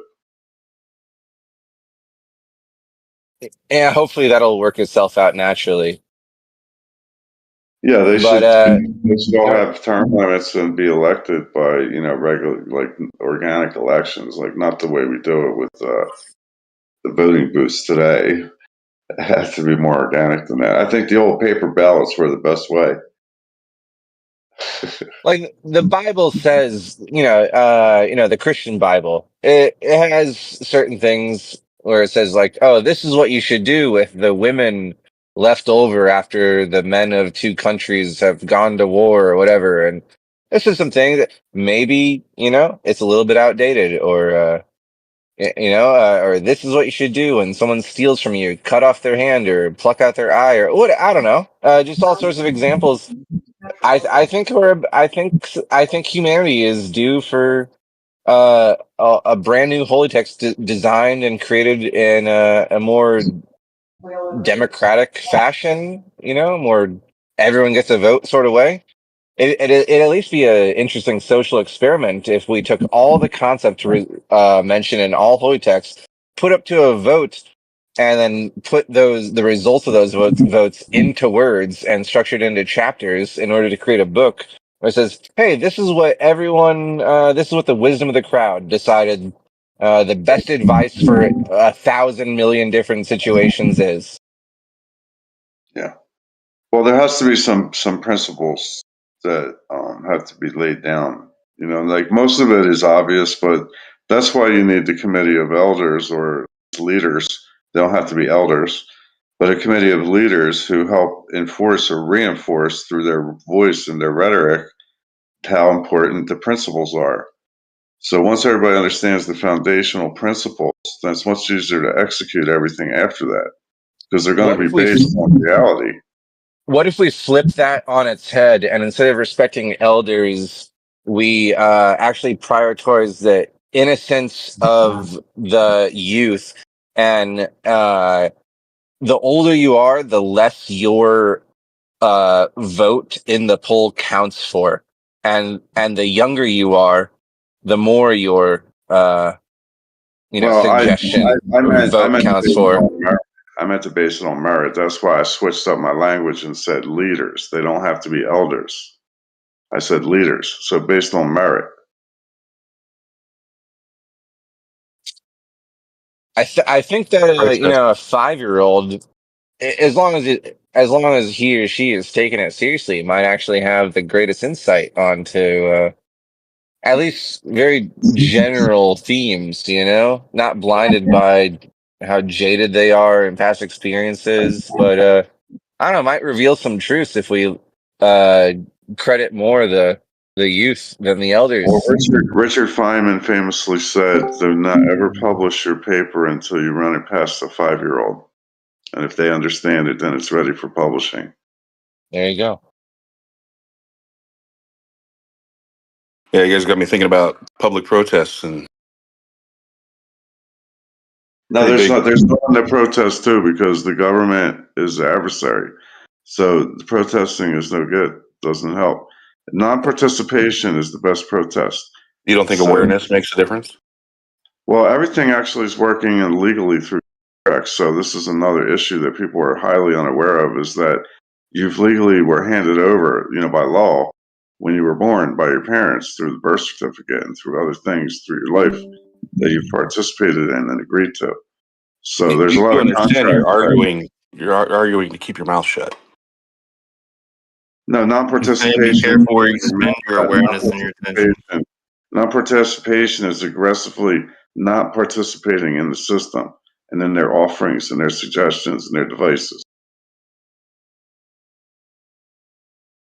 Well, 9/11 is an contention of government. Well, that's the whole thing. Well, 9/11 was more like an over-governance system that's over top of all of our national government. So although it was executed by our government militaries, it was directed by an over-governance system. Then you had the anonymous protests in human history. I'm just saying, a lot of people out there protesting against specific topics. And I wonder if in 10 years, people protesting against the Rona.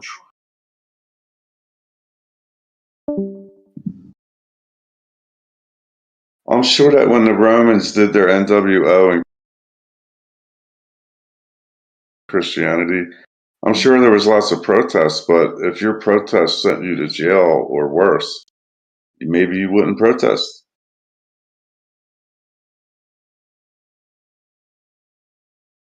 There is no perfect system that can be put down on paper, specifically written down, putting down verbatim.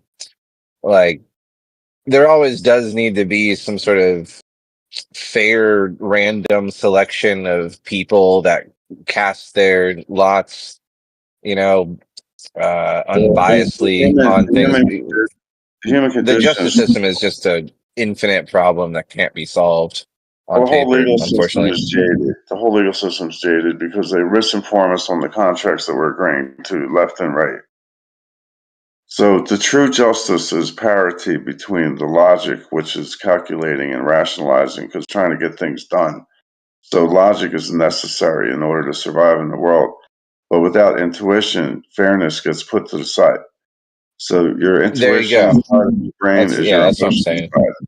So your committees, your leaders, they have to make decisions based on agreements between the panel of people who are focused on emotions and fairness and the panels of people who are focused on calculating, rationalizing, and getting things done.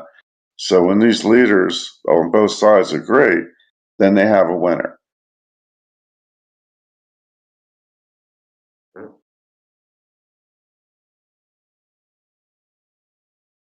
Right now, our government's completely trapped by the overgovernance system of Earth. So Earth is not just our national governments. There's an unspoken of ultra overgovernance system that rules over Earth. So, that's part of what we're dealing with. So our adversary isn't the actors that we deal with all the time. They have leadership over that. You mentioned something about, but would you guys think that we don't have freedom unless we actually do something? Like I got to write something, I got to say something. What is it I have to do to become free if I'm not free now?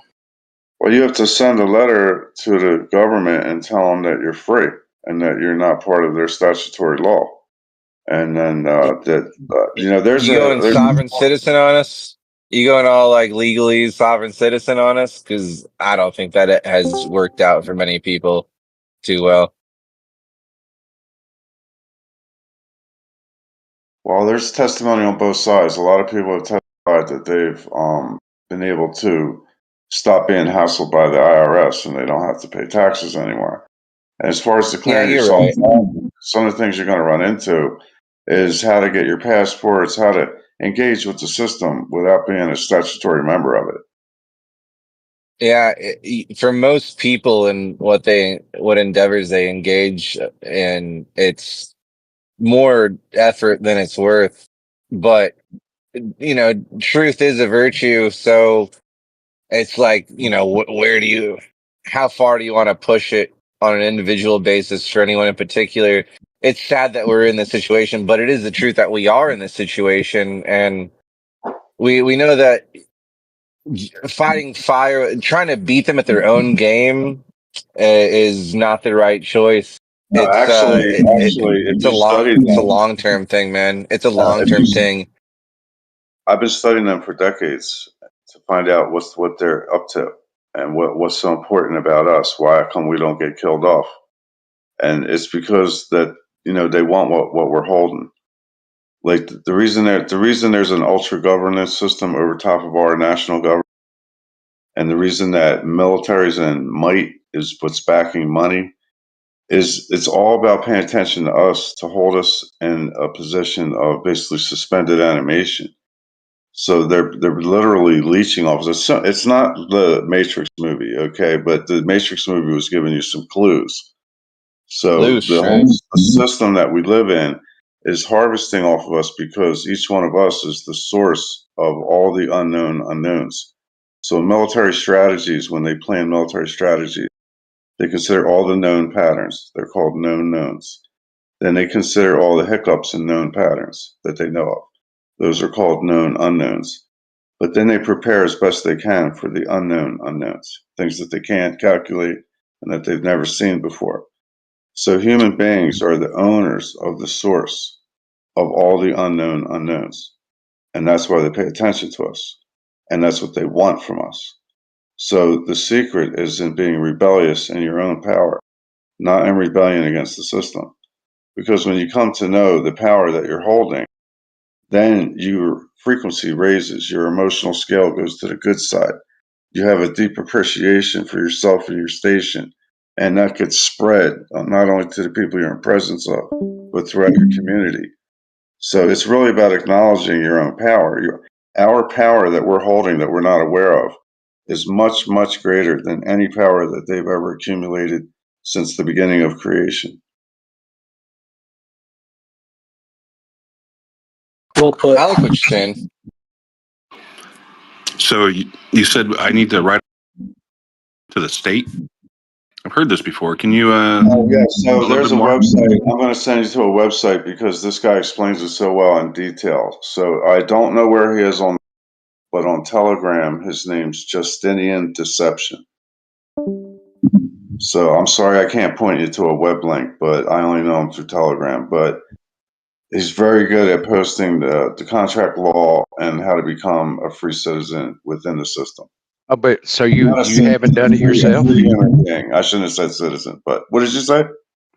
Have you done it yourself though? No, because I'm going straight to the access that I contain in my heart. So I'm in the system. I have my own business. So, I'm as free as you can get because I just, try to skirt outside the law and taxes as best I can, within their rules. But, I'm going directly to my heart. I'm going directly to the access because I believe that each of us, there's an axis of the universe, okay? There's a center point of the universe that causes all that it has expressed. The entire universe is based off of an axis point, and each one of us humans has a piece of that. So in some theologies, they call it the spark of God, essence, the Christ inside. Zillions of ways it's been explained through all the mysticism and theologies. But I believe it, and I know I own it. So I want to come to know that in a way that I have so much appreciation that I regard my life equally to everyone else's.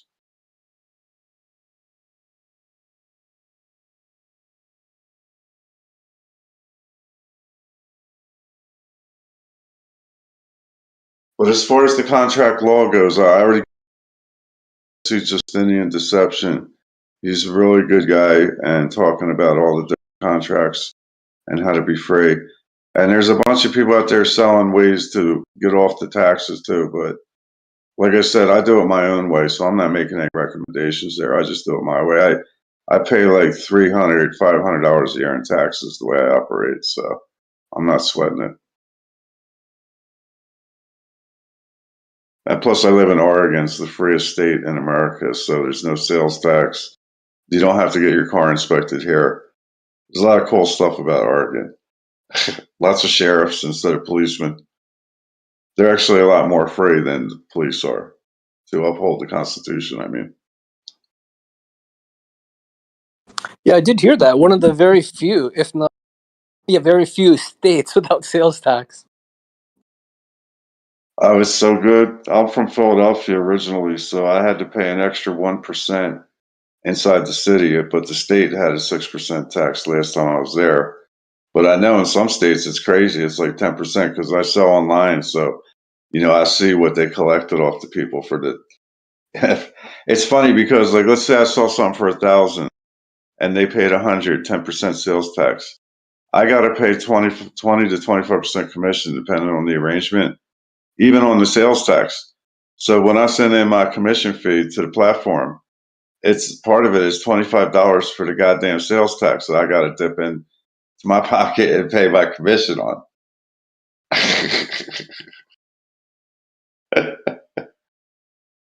Anyway, there's ways to manage that too. You just buy cheap, sell high, and just keep it moving.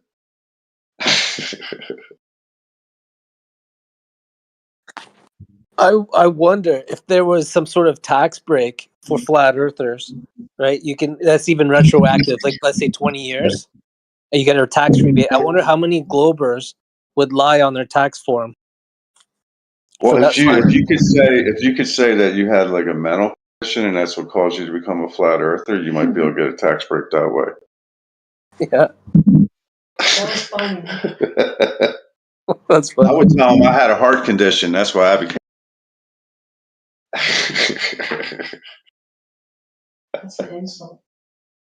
No, I meant my heart told me it's a flat earth, plus my eyes about it. There you go. So I was like, that's enough. I don't need that.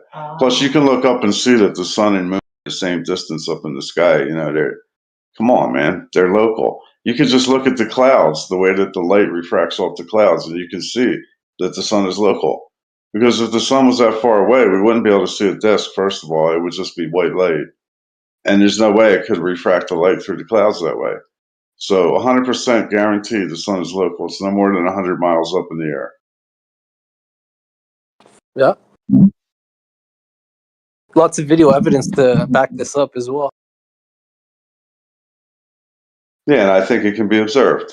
with our own eyes. We're just born into a world of memes and repetitions, and our peers are going along with it. So, we want to be social. We're social animals. So we fall into it, and then we end up repeating it like we believe it too. Yep.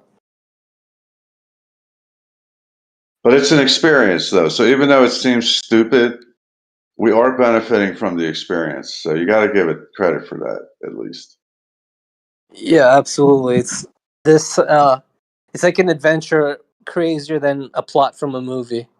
Oh yeah, the best movie ever times like 1,000,000. Yes. The best movie ever is Wizard of Oz. Wait till I tell you about the 4 characters. So the primary character in the beginning is, of course, is Dorothy, but she ends up being the final character also. So we'll skip past Dorothy. So you have the straw man who's missing a brain. So after he gets his brain, the Tin Man gets a heart. And then the fire appears within the lion. So this is basically the format of every single person, your brain and your heart linked together to power your will or your fire, your motive. And Dorothy's nickname, as you know, is Dot. So Dot is the monadic point or the axis of the universe. So Wizard of Oz literally laid out your format right in the 4 characters. Interesting. Yeah, I can see that. Thank you. So the first Star Trek episode in 1969, a pilot episode, it didn't become the pilot episode until waves after the series started, but now it's the pilot episode. So it was called The Cage. And Kirk went to save another Star Trek captain who got lost and trapped on another planet.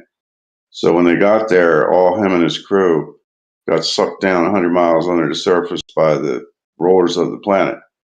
And there they were given everything they could ever desire. But they were pissed off because they wanted to go back to the ship and get back with their family, right? So anyway, yeah, they argued and argued and argued for like half the show and just fighting each other over everything, how they're going to get out of there because they couldn't even talk to the ship because of this dirt being in the way. So finally, Spock comes up with the brilliant idea, just for the sake of argument and for an experiment, since we're all need to get out of here. Let's try to just be kind to each other and only talk about what we're for and positive things. So sure enough, when they did that, they suddenly appeared on the surface. And then they were confronted by the rulers of the planet. They said, well, you found out our secret. We were going to try to hold reality because we killed off all the other souls that ever lived here. And that's why we stole your Captain Pike, because they came to save Captain Pike. So Captain Pike was handicapped in a wheelchair, but they gave him a virtual reality with an old woman that could be pretty for him. So they were living a virtual reality. They decided to stay on the planet. But Kirk and Spock and all the crew, they all just left. So the whole point was that they was laying out for us the world that we live in, where the rulers or the overgovernance of the world has us as their source of reality. We are the source of reality. And we're basically giving them a good time at our pleasure. At our pleasure. Yeah. Our ignorance is their bliss. Yes, and bliss means be less. So they're listing around with nowhere to go, okay? And they glorify them and sanctify their suggestions. So at the end of The Wizard of Oz, once Dorothy found out the truth of her and the other 3 characters, the Wicked Witch of the West melted. So she was called of the West because that's where the sun dies, in the West. Okay, so once Dorothy found out the truth of herself, she was redeemed, and all of her adversaries melted away.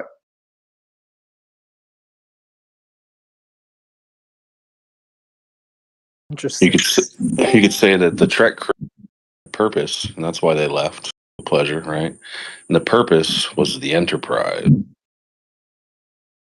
Well, if you think about Hotel California as the literal Enterprise, think of yourself as the guest, the host, and the owner of the enterprise called Hotel California.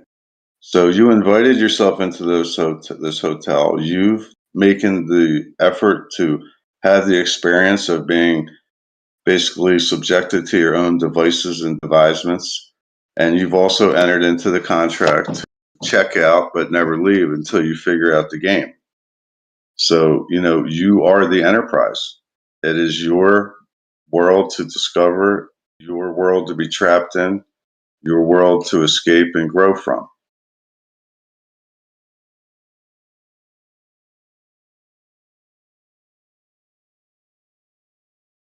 Enterprise could easily be 2 words. Enter for the prize. So if you go through the door, you get the prize. So now you have to identify, well, what is the door? Does it have a name on it? How do I discover it? And so forth. So since we're talking about it, that means it's potential. And if there's a potential, then it can be, you can put your effort into validating if it's real.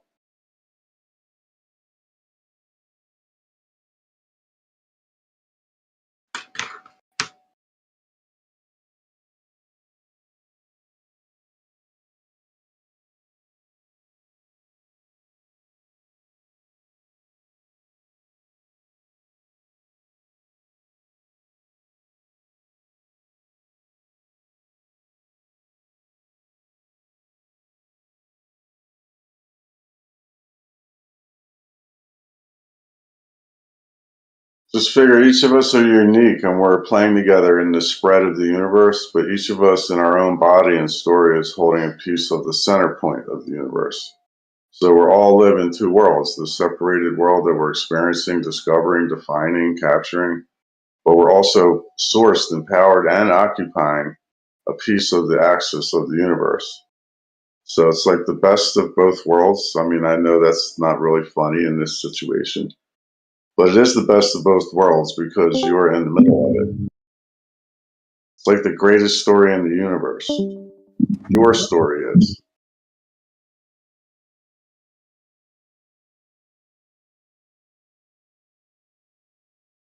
And it's amazing how so many stories build upon another story, and they just continue to affect the world in positive ways and possibly negative ways. But yeah. Well, everything's a procession, whether you head toward the dark side or the light side. So it's a step-by-step, stage-by-stage process. So what it really comes down to, the secret is which way is your nose pointing? Where are you putting your attention? So wherever you point your nose is where your feet are going to take you. That's where you're going to land. So that's the hardest part, is just to acknowledge that and give it power. Say, I know that where I put my attention is where my reality is going to form. Yeah. I think our nose represents the North Pole magnetic mountain in the center of our face. And supposedly there's magnetic nasal bones in our face, in our nose. That makes perfect sense because there's almost, the head is like the body and the body. So in your regular body, the heart is the magnetic center. But like you were just saying, on your face, you have this nose aspect. That's very interesting. Yeah. You actually smell from a little tiny sponge that's at the top of your roof nasal canal there, and then after that, it's a direct connection right to your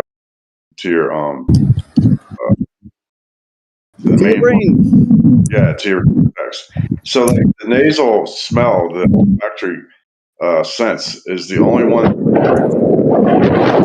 The other senses have to go through many twists and turns and stops before they go to the basal ganglia. Yep. That's why we use smell, not just, but also etherically, like in our thoughts. When something doesn't smell right here, we're associated with this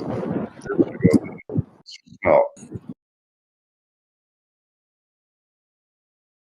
Well, I will say I barely got most of that. Smell is actually a code word. It's like a map. So you have SM in the front, that's a syllable, so they're attached as partners. So that's for sun, moon. And then you have L, which is the part of you that's eternal. So the Elohim isn't God. It is God or it isn't God, whatever. I'm not saying what God is. But the L in you is the piece of the axis. So smell is the sun, moon environment that we live in the dark. And then the L is the eternal part in you that powers your perishing part.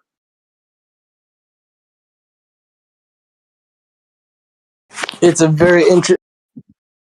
I haven't considered that before. Thank you. Smell is what an interesting aspect too, right? Things that smell terrible to things that really smell so much you want to like rub your head in it. Like, I mean, where do y'all get this stuff? None of this stuff makes any sense. Where do y'all get this? I Did know, you it's know? literally like stoners on a couch. I'll tell you where, from your senses, because senses is the same letters almost, but same sounds rearranged as essence. And it's a divine coincidence that that happens. So all of your senses, But only in English. All the other languages don't matter. if you want to say that, you're more than welcome to. Well, let's translate it to French and see what it sounds like. I don't know. It's just that English is used in 140 countries and it's mandatory as a secondary language in all those countries because they're all tied together in Westernism. It's not even the most spoken language in the world. but it is required to be a pilot, if I'm not mistaken. I mean, who's running things in the world? It's the USA and NATO and USA. It's English. English is where it's at right now. It's the most influential language there is. And yeah, we're continually making new words in English, such as right whenever you're leading science and you're creating new tools. So maybe in neuroscience, you're developing new technology, new tools. So those are all be in English. We're making more Essence new in words French a year is ago. essence. I'm sorry, And go ahead. sense is sins. I don't know if Essence, that helps senses, and anybody. essence. Essence, I said. Essence and senses. Yeah, essence in French is l'essence. It just has an L in front of it. Yeah, so it's basically the same. It's saying the essence with L apostrophe essence. But there's a lot of words that transferred from French to English because 30% of English words are directly lifted from French, and French is almost exclusively based on Latin.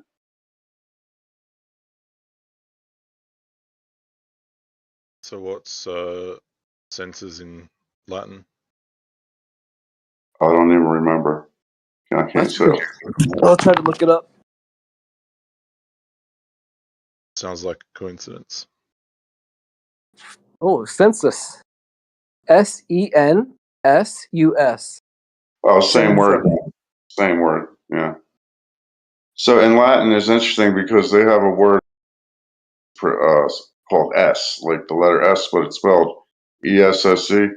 And it's considered the word that means to be or the thought before the manifestation. But they do have a word called ENS, ENS, which is their name for a human being. And ENS, they say, was originating from the word S. So they're literally saying in Latin that S was the beginning, thought, and ENS was the manifestation to human being. It's right in Latin. And then for women and men, they call it the women Antia, A-N-T-I-A, N-T-E-N-T-I-A. But those as initials are A-E. So Antia and Entia is the same as Adam and Eve, as far as the initials go.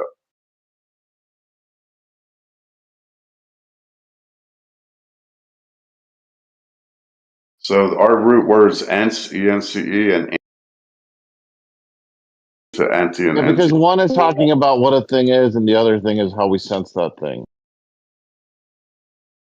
Well, S is like the thought before the form. So S is the idea, and then ens in Latin was the material expression, which, but that's the day to day we do that. Like if you get an idea, then you might put pen to paper to write out a plan of attack and then do it. So you took a thought, an idea, and turned it into its physical equivalent.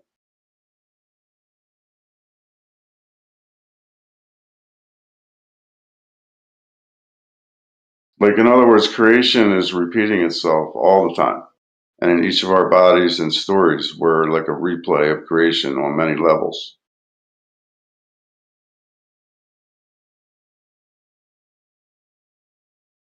I mean, we're a replicating system, so of course that's going to be the case.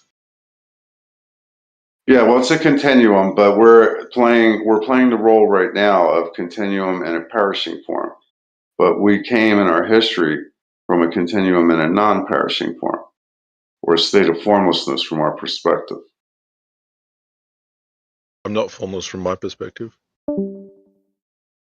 Yeah, well, if you think of I think energy, most of the Christians in you wouldn't agree with that, but no, Christians never agree with me, so I don't get any Christians to agree with me. So maybe there would have been a time on Earth where there wasn't a second law of dynamic play? No. Well, I'm not so sure about that. It could have been formed that this being of ourselves that was eternal was existing. And then we took the journey into the perishing form. So our journey could have included the entire creation of the earth itself, from the water to the dirt to the creatures, and then ultimately to man. So man would be an accumulation and an aggregation creation ever made. They can't find anything on earth that doesn't resonate energetically to the life form that's alive. They can't find any animate thing on earth of anything that doesn't resonate with the human form. what does that even mean? That means when they put the piece of material next to the human form, it gravitates to it. They want to be together. They're attracted to each other. Where are you Like getting that this from? PCR, the PCR test, the guy that invented it, that you can zone in on anything in the human body and detect it, because he said he discovered that the human body was a container of everything in the No, entire there was a woman that discovered the PCR.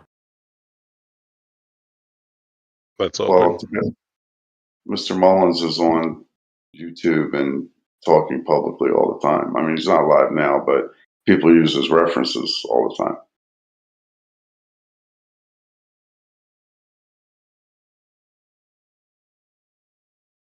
So his claim to fame was that the human body is a container of substance there is, and that his PCR test could zone in and find any of them. You're talking about Carrie Mullis, the woman that invented PCR? Well, whenever I see him on YouTube, it's a dude, but Mullis, yeah. I don't know why people keep saying woman, and whenever I Yeah, I'm reading it's a man. Carey, because he also was awarded a Nobel Prize in chemistry in 1993 for this. I think he was a tranny, though. He was born Carrie, right? Okay. Oh, that makes sense. If that happened, maybe that happened. I don't know, but the point was the more important is that he discovered that the human is a container of everything in Earth, everything, and that the PCR test can find any one of those little things.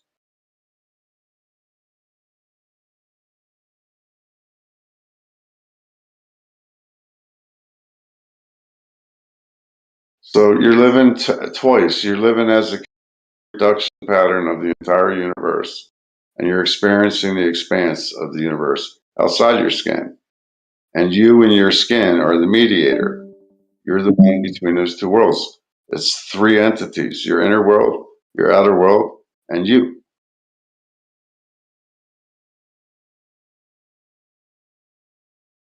So everything's accumulating every day to the next. So every moment is still an accumulation from the previous moments.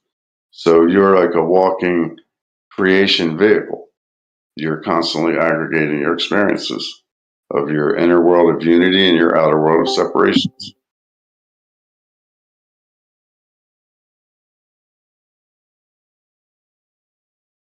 That's how the grand tapestry idea works, where we talk about living our independent lives, but we're all contributing to a larger tapestry of a community or family that will, if we're not discovering it while we're alive, we'll discover it at some point after we're alive.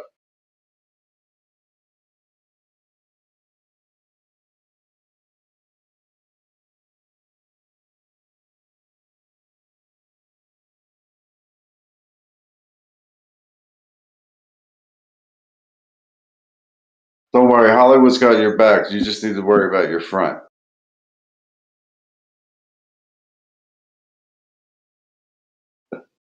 I got your 6. The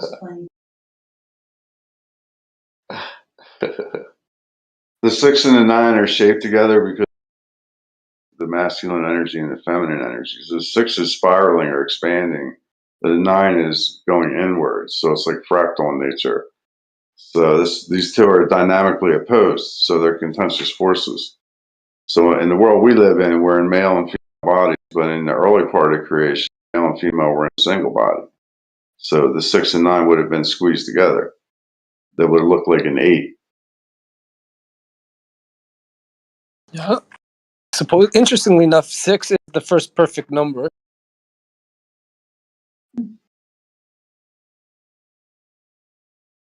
That's good because the word perfect is a triune in PR in the front, or PER, but it reduces to PR.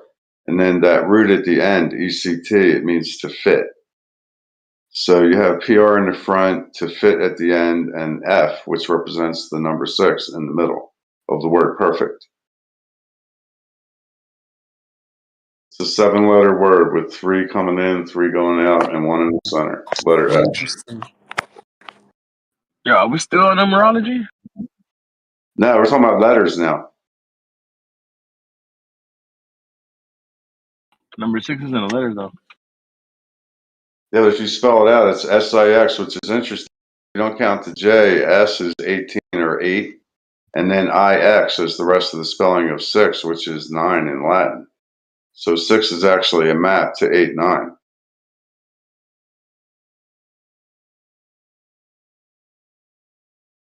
Just a little something for you. The reason weeks end at 7 is to prevent us from discovering what's at the end of the rainbow. So what's at the end of the rainbow is 8, 9. Another reference to Wizard of Oz. So weeks used to end at 9 before the Wizard of Oz came out? Well, actually, going back to Chaldean, they saw 8 as the most sacred digit, and they didn't have any symbols after that. So they stopped the counting at 8. They saw 8 as the highest form in the digit symbolization. So 9 came later after the 8 split.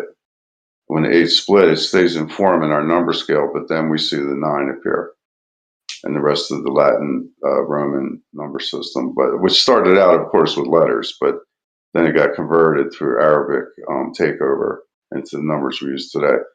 But the most interesting part about the Romans is that, and Latin, is that the first 3 digits are all equal in their system because they're all eyes. So the first one is 1 eye, then 2 eyes, then 3 eyes. So if you add all those 3 eyes up, mother, father, child, you have 6. So 6 eyes. So each of us is born to a mother and a father. So each of us is the third. So each of us is I, the third. That means we're an assembly of our mother, our father, and ourselves. Yeah. But what were they of their mother and father and those before them?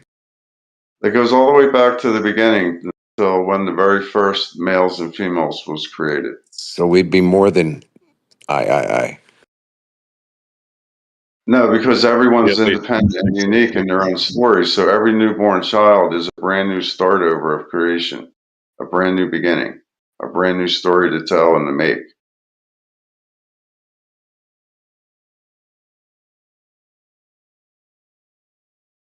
I did hear that the majority of disease is not genetic related at all. The majority of what? The majority of what isn't genetically related? Disease. Oh, disease. Okay. Well, most disease comes from poison.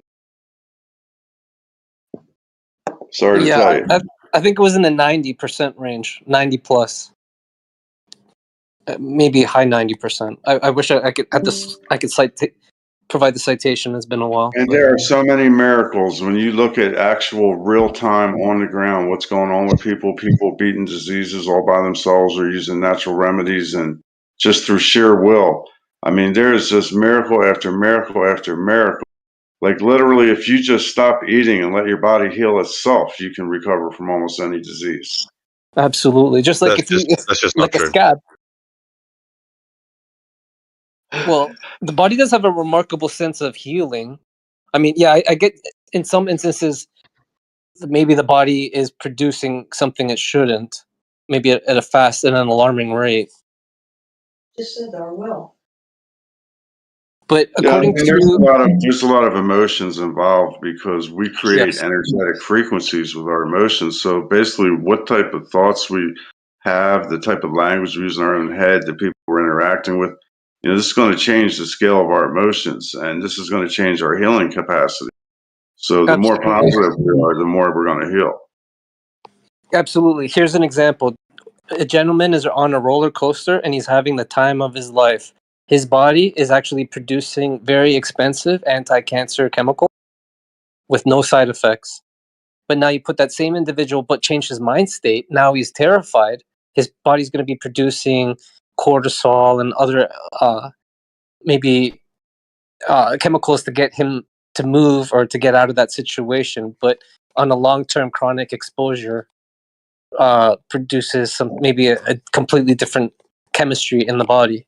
And this is what Dr. Deepak Chopra got into. If I listened to him, he says he was actually one of the lead doctors at Boston Medical before he left because of mind-body medicine. People, colleagues were introducing him to this ancient wisdom, so he decided to leave. But yeah, he got into it. He said essentially a tumor cell in the body is not the same after 1 year on a molecular level because the body's constantly renewing itself, shedding skin, shedding cells. It's just because of the blueprint is in place. You can change the blueprint by what you're putting in and what you're thinking. That's what he was saying. Sorry, was that an example or hypothetical? No, this is true. He said this is what explains spontaneous healing. You gave an example of a roller coaster, and I was wondering if it's an example or a hypothetical, because it sounds a lot like a hypothetical. Oh yeah, that would be a hypothetical. He was saying that our perception will affect our chemistry essentially by either flooding the body with anti-cancer molecules. I forgot what he had the specific names for them, but it's been a while since I heard this interview. But versus the same situation but a different interpretation of what's taking place. So either we're having pleasure or we're experiencing pain, and both are in the body going to produce different compounds or molecules, and then both have, like, I guess after chronic exposure, are going to have either positive or negative impact on the body. But he also said a lot has to do with what we're putting into the body. So it's like he was saying, imagine you have blueprint or DNA, and then so like you're taking one brick out, but instead of, because the material, the brick isn't being supplied, it's being given, they're given styrofoam. The body's basically using whatever's being inputted, and that could be good or bad. It makes sense to me.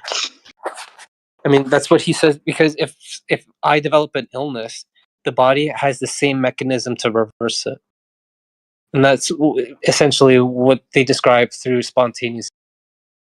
And that's been medically recorded. I think it's like a medical phenomenon now. It probably has a name for it, which is spontaneous healing.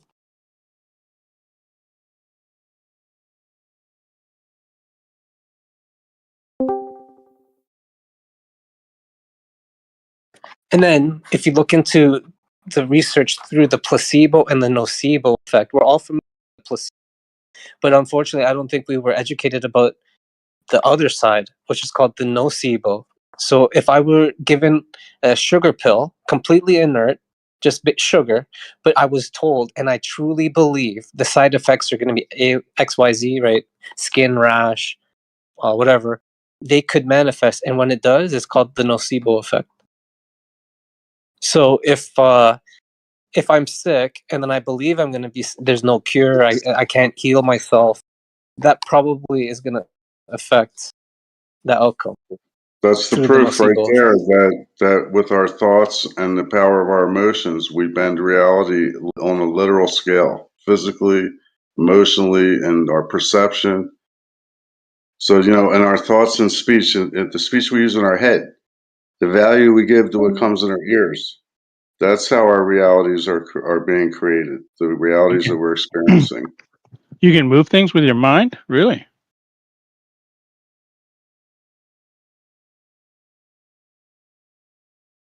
In theory, if the brain does transmit a signal, if it was amplified, perhaps, but Come on now, so yeah. you know there is no spoon.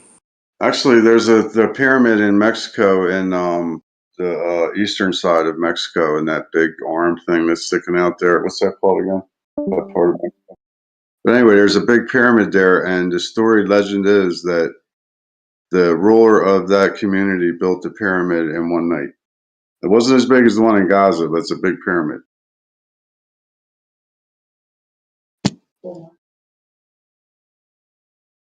And the same thing goes with the pyramids in Giza. In Giza, because if I mean, how else could those big tonnage blocks cut perfectly? I mean, that's some kind of levitation going on there too. They pour them.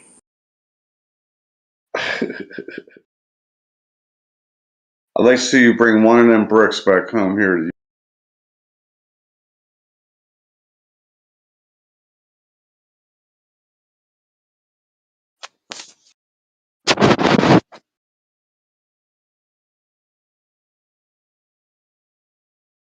We don't have to worry about that because we have a picture of it back of the dollar bill with the little one-eyed devil on top.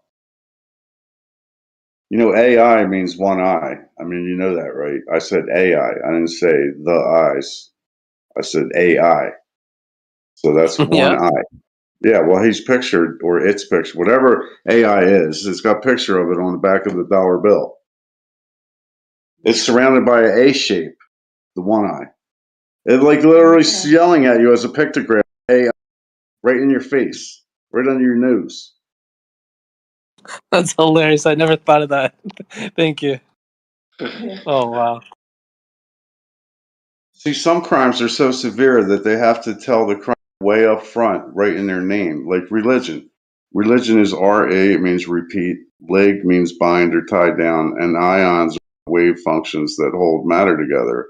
So basically, the force, intelligence, power of God. So religions is to repeat tying down God. In translation, Do you know it's right. PJ? It's right in your face. It's right in your face.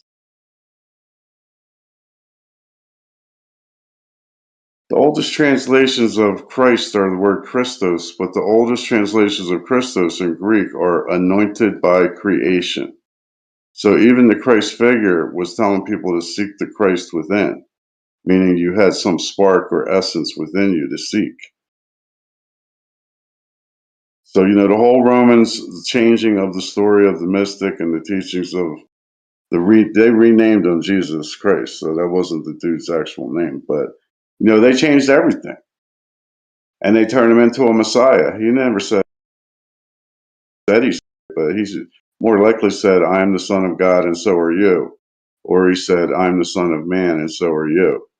You know, they just omitted part of what he said, that's all. You know what's amazing about Greece in the Romans?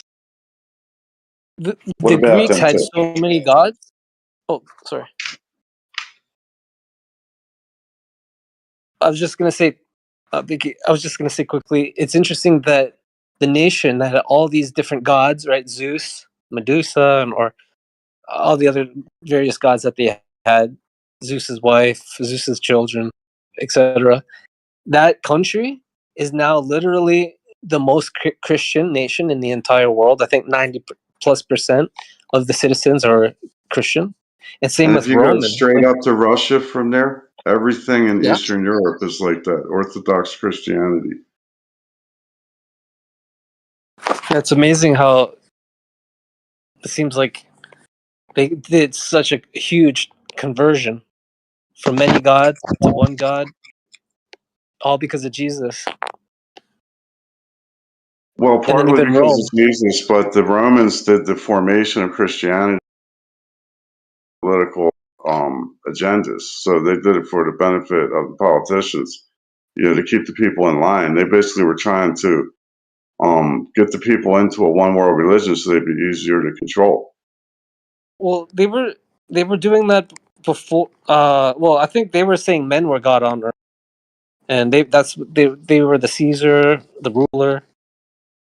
And that's like another one too, right? They hunted down the Christians, and look at them now. They have like the capital of Christianity in their country. Well, did you know one of the titles of the very first Julius Caesar, one of his titles was High Priest of Christ. So it had nothing to do with Jesus Christ. He was talking about the term, the word Christ, which back in the day meant, like I said earlier, the essence point, the spirit, the soul, the spark of God inside you, the axis. So, I mean, they were talking about this for 1,000 years before I was even born, about this essence point of creation inside the human being. So in this way, men are gods, but counterfeit of the creator. You know, we have creative ability, we can create, we have domain of our thoughts, but we perish. Our bodies die. So our experience is to make the best creation we can while we're alive. Yes, restore. Like break the Genesis curse, perhaps, of misinformation and rebellion. They found a code in the alphabet about 150 years before the formation of Christianity and about 150 years after the death of Jesus. And the code they found was QRST. So Q is pronounced with a K sound. So if you try to pronounce Q then R, it's car. And then ST sound is like in stage. So altogether, that's cursed. So they thought that that word meant or exposed the Christ essence. So I studied this for a while, and I realized that if you put a space between QR and ST, basically the question reality stage. So if you put yourself in the middle of that as the star of the show, then there's a little I goes there. So instead of being pronounced cursed, it would be pronounced Christ. What about LMLP? You know about LMLP? Adam Levy? Anton Levy? Is that what you're talking about? No, the LMLP. Oh, you have to say it slower because I'm not catching. LMNOP. LMNOP. Oh yeah, I know. I know every and what they mean from what research I did in the English Latin alphabet and in the Greek alphabet, and also goes on the keyboard, the standard keyboard that we use. So the L, M, N, O, P, all the way, the letters go from 1 to 9, from A to I. And then when you get to K, it's not, you don't count J as a number. So you go from A to I. This is for doing the numbers. So you go from A to I, is 1 through 9. And then you don't count the J as a number. So the next number is K for 10. So K is 10. If you pronounce it, it's 10. So it takes precedence. It's a starting point of 0. So K is a restart of 1 through 9 again. So L becomes 11. So this is divine. So now you're looking at two ones next to each other, or two I's next to each other. That's the symbol for divine. You have 1 splitting itself into two ones. So when you become mature at age 11, this happens in your regular story also. So when you become mature at 10 and 11, number 11 is everywhere. Yeah, so you basically start over again in your mature life, 11, from 1 to 9 again. And then that ends at T. Have you ever looked at the clock and it's always 11:11? Yeah, for sure. Usually I see it 144 at least a day. Either some kind of configuration, 414, whatever. Yeah, if you look at it, 11:11 is 4. Yeah, 1111 is 4. That's correct. But in the fourth letter, so you got to think of it this way: for the fourth, when you first come to the world, it's just you. Then you shortly after that recognize your mother and father. So you realize you're a 3-pack. It's you, your mother, and your father. But at some point, as you mature, you want to know why. Why do I exist? So that becomes the fourth. So the fourth is the force, and it becomes the main motivation, or what you're for, is self-discovery. So in Greek times, they call that know thyself.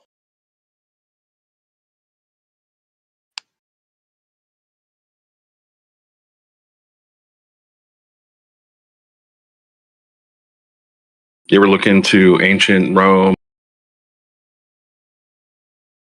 No, let's not get into Roman numerals. That's just gonna get even worse. Nah, forget the Roman numerals, but most of their emperors, were being elected from German nobility toward the end.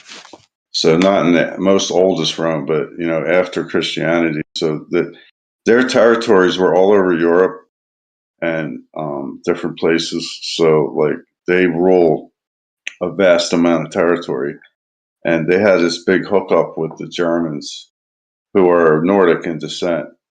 But I think I guess you know that Trump is a German name from Drumpf, and his family's from Germany. So there's a good possibility that our presidents are being selected, not elected. And so with Trump being German heritage, he could be actually like a Caesar type or Caesar archetype being elected or selected from German nobility.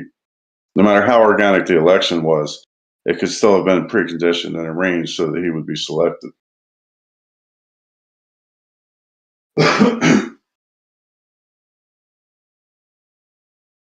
Because I think this last election with Trump getting elected, but it was like a setup. Because it was a setup because as soon as he got inaugurated, he gave $500 billion to private corporations to set up a police state in America. So he made it clear that it was a setup and that he was a gangster just a few hours after he swore in without the Bible.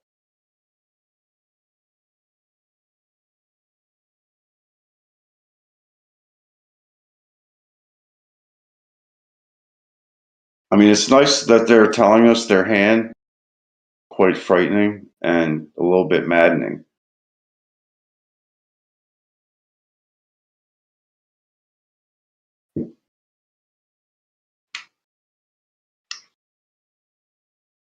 But if I'm right and we're the highest power, then they take a big chance by disclosing everything of us that are looking at it. So if we find out what the solution is, then they're basically screwed. So this is our time to shine.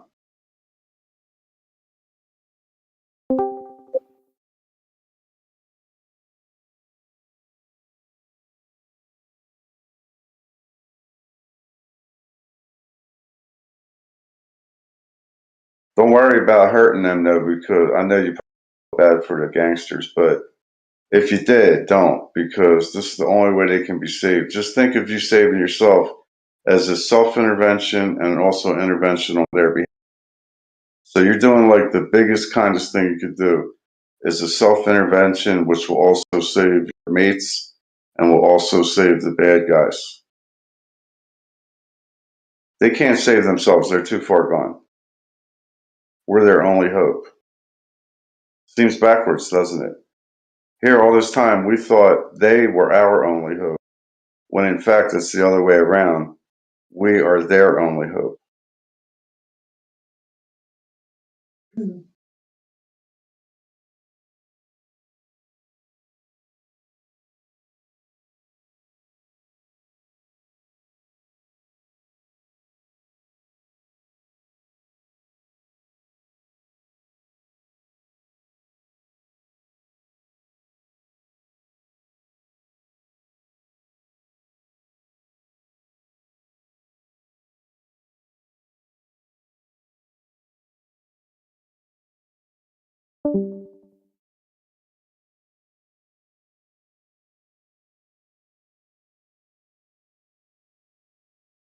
Redeemed, then so be it. But I hear all kinds of talk out there from exploring, about how the rulers have control of the afterlife and everything too. So it's a little bit even more challenging because now not only don't get to sleep forever when you die, you have to go to the next level with them.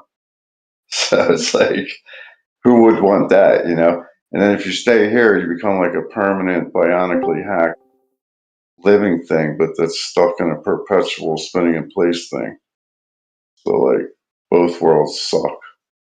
So like right now, where you're at right now is the best of those three worlds. You're in a natural design human body, and you have access to the axis of the universe. So this is the highest station you're ever going to be in, is where you're in right now.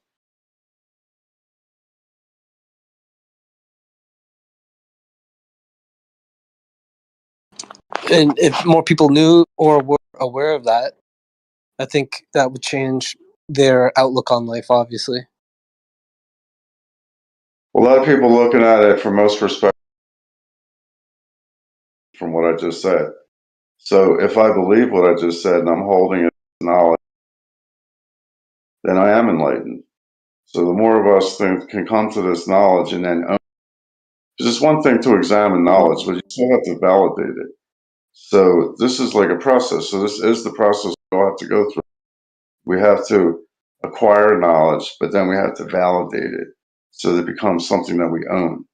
So if you know something, if you really truly know it, then you own it as known because you're grounded in it. You've done the work to validate it, so you're grounded in your conclusion. So you own it. So I first came to know this by pairing my emotional side or my intuition side to my logical side. You know, recognizing that my logic wants to get things done, but my emotional side wants fairness. So they clash all the time. You know, it's like a constant. There's always this contention between what's fair and what needs to be done, what has to get done. So this was the simplest way I could find to help myself to find peace, was by having my decisions be an agreement between my emotional or intuition side and my logical calculating side.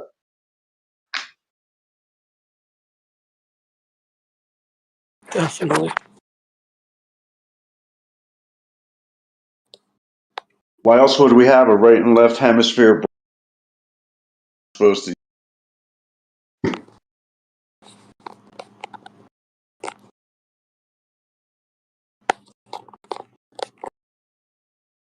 You know that two-word organ in the middle of the brain that split like that? It's called the corpus callosum. Yeah. You ever heard of it? Yeah. So that's CC is an acronym. Isn't that funny? Its name is CC is an acronym, which is 33, the Freemasons' favorite number. Yeah. So you want to know why they say 33? They're openly pure newborn child, and they want to harvest it into perpetuity. Sorry, that sentence cut out. I think the first part of the sentence cut out. Can you just repeat that one more time, if you don't mind, please? Yeah, the CC acronym for corpus callosum is 33, so it's recognizing part of the brain that's causing this split of logic and intuition. So the mother, father, child is represented right in the format of the brain. So they're mocking that by using 33 all the time in their code language. But you know, when anything that gets mocked is also being identified. So although mocking hurts, it's also an identification of something. Yes. Like when they mock the Bible, or mock, something like flat Earth. Yeah, I mean, it's actually, we're in an era now of no one's accountable with the woke movement that's been going on for like 2 decades. So we're like in an era where it's do what thou wilt within reason, but pretty much no one's accountable. So if we carry on like that long enough, digital identity era where every one of us is numbered and accountable. So literally our journey down this road of non-accountability has taken us to the worst hell we could imagine.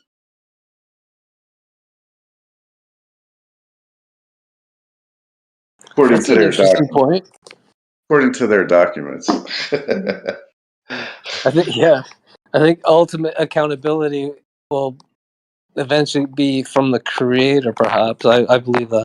But yeah, that's true. Yeah, I Men don't know. want I don't even know if the creator even needs to worry about it, because we live in a of natural order where everything restores to parity and everything that you give out is returned to you.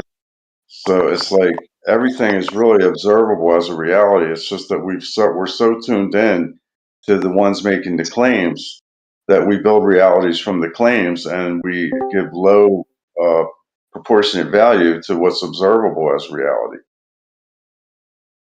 Yeah, many do. So you just have to lay off the claims. It's like getting off fossil. So that's why people meditate, because they want to get away from and try to find some natural order that might exist within their own anatomy and thoughts. So that's the reason people meditate. But I mean, it's there. You don't have to meditate to know it's there. Just know it's there. The natural order of you and the world around you is there. It's not Yeah, there going to anywhere. discover. It's there to discover, just like the laws of nature were discovered, the laws of math were discovered. Yeah, absolutely. I totally think that. That's like a guiding principle that people on our wavelength can agree on, is that there's a natural order to things that restores itself.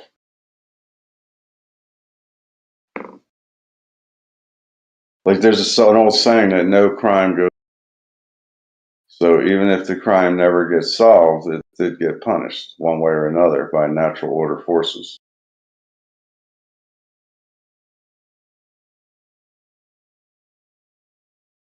We can think of our own experiences in our own life. We either lied or cheated or stole. And, one way or another, we felt like we pay back on it. Yeah. Maybe that's why some people speculate that's why death is in the world now. Is it punishment for the sins?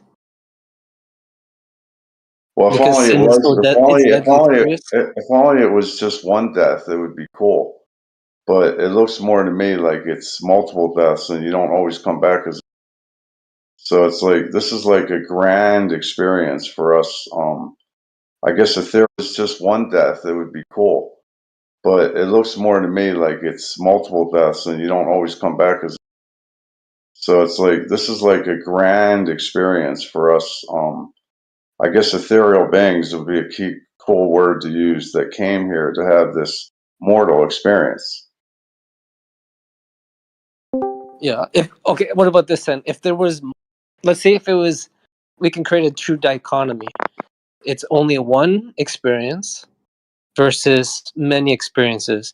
I guess if there's only one experience, that would make it more rare, perhaps more valuable, or versus multiple experiences, right? Because kind of like gold or anything, any commodity that's rare, becomes valuable. So the more rare, the more valuable, perhaps. So if it was only one time, it would be extremely. Well, with each of us being with each person being an accumulation, they're like the histories of their lineage, their stories, their relationships. But there's also a deeper history of creation itself. So, each of us is very unique and rare in this way that we're a walking database, and adding to. We're not only a walking database. Each moment we're adding to the creation story. Yeah. So in this way, each one of us is a one and a many. So everybody's walking as one and many. So we don't have to. Everybody is one and many. Yeah. And what if people were to say you do have multiple lives? Let's imagine for a moment that was adopted by society. That might devalue human life, because if someone kills someone, maybe now say, "Oh, don't worry, he'll respawn." But they won't You know might that. come back as a bug if you kill somebody. Yeah. Yeah. Yeah, you might come back for like 1,000 lifetimes as a fly that keeps getting swatted. You'd be like, damn, this sucks. I wish I never killed that more. Oh, wow. Right? Payback's a bitch is another old saying.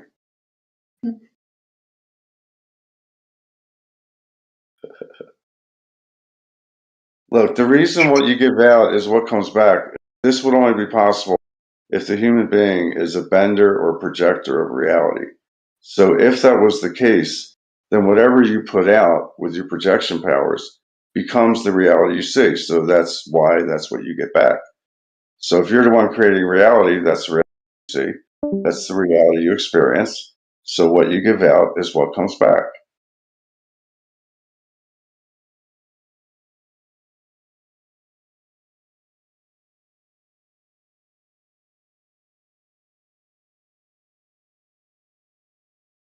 So this would only be possible if we have a long, and we used to be super creative ethereal beings. And now we brought that part of ourselves with us into the material mortal experience. So now we have our ethereal history hidden or reduced inside our perishing body. So now we're having this experience to see if we can find a way to rediscover our past and then merge the two experiences into parity, like the ultimate aggregation.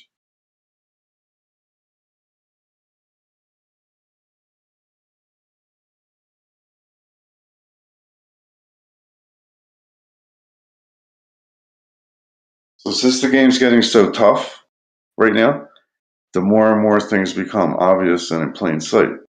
So until you give that a potential in your mind that, like I heard this guy say, that everything's in plain sight. So you could just say to yourself, well, that might be possible. So that's your language today.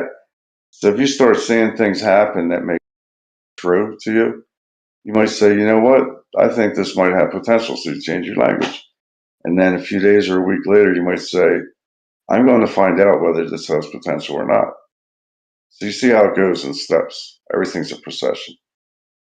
It's all about where you're pointing your nose.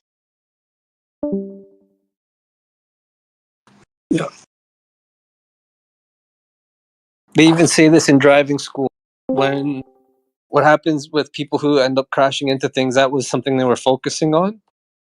So they say, look where you want to go. That's what I've heard anyways from professional drivers. I have a spidey sense because I drove a taxi in the city like off and on for like 10 years. Wow. I'm glad you were okay. I'm sure you had some interesting Not the combos. first year. The first year, I definitely gotten hurt or killed a bunch of times, but I learned, and then after that, I was pretty safe. After that, Nice. yeah, there was a learning curve, though. I will say that. What a blessing, right? The taxi system, being able to call up someone quick and get where you would need to go safely. Yeah, we were free to ride the street for people waving at us, or we could answer the radio. So it was fun doing that and being in the city. So I just turned the radio down, and I would go wherever the tourists, college kids were, or the big concerts. I would go at the end when the drunks were lost. I would call their parents and ask them if they wanted me to bring little Johnny home or not. That's hilarious. Yeah, they were usually crying, sad, peed their pants. Their friends left them there. So I was like, I know, I heard it before. What's your phone number at home?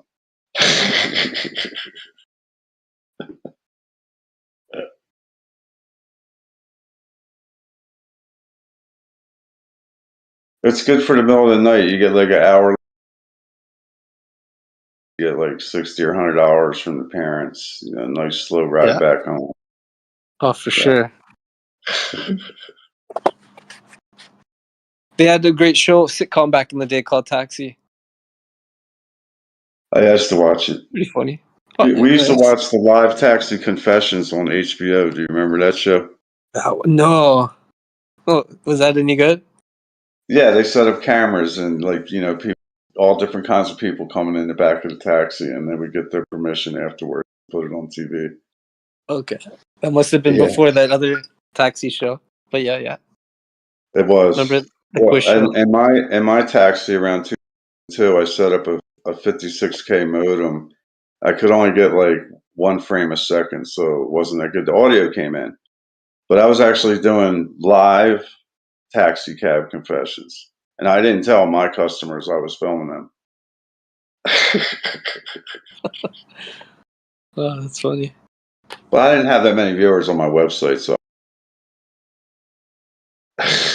Wow. That's pretty cool. I owned the domain for forever, livetaxi.com. Wow. Eventually I stopped paying the bill and I lost it. So I'm sure it's like $12,000 if you want it now. That's pretty cool.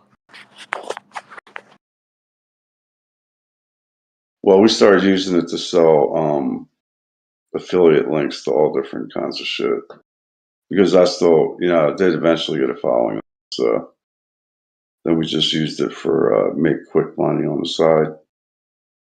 Yeah. I had a friend that was trying to develop like a computer system that would play ads in the back, like on a screen for the passenger, and then that would generate money for the taxi driver. So why not? Yeah. Well, some people might get pissed off nowadays, sick of going shooting, getting hit with the commercials. Oh, I know. Commercials. TV should be free by now with all the ads they play. Well, when it first came out in England, it was mandatory. It was paid for with your taxes. So everybody got a TV delivered to their house by the government. Wow. Talk about programming. That's hilarious. Well, that's the home of the Tavistock Institute. You ever heard of them? Oh, yeah. So you've heard of rock and roll too, then. So you know about all the skinny rock and rollers. They look like femboys, all the skinny rock and rollers. Yeah. The 60s and 70s, that's all Tavistock orchestrated. I'm not saying the music wasn't exciting and charming and entertaining and even has some truth in it. You're right, But, yeah. you know, it was like a form of disclosure and confusion at the same time. So while they're telling us a little bits of truth, they're also, you know, freaking us out with all kinds of twists and turns. So true.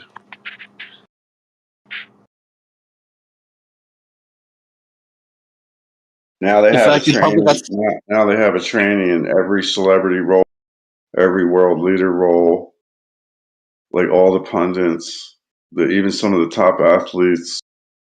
It's really unbelievable how they're putting it in.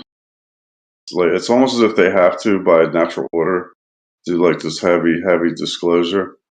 But I don't quite understand why people aren't interested in picking it up or why they're not picking it up. But I think that my main theory is that we live in three bodies: our physical body, our spiritual ethereal body, and our thought body, our mental body. And I think people are just giving too much weight to their thought body and the suggestions of the people that rule the world. Oh, yeah. So we They have to eat get it out up. of our head. We have to get out of our head that the body that we're living in is pretty fantastically amazing and magnificent and not explainable.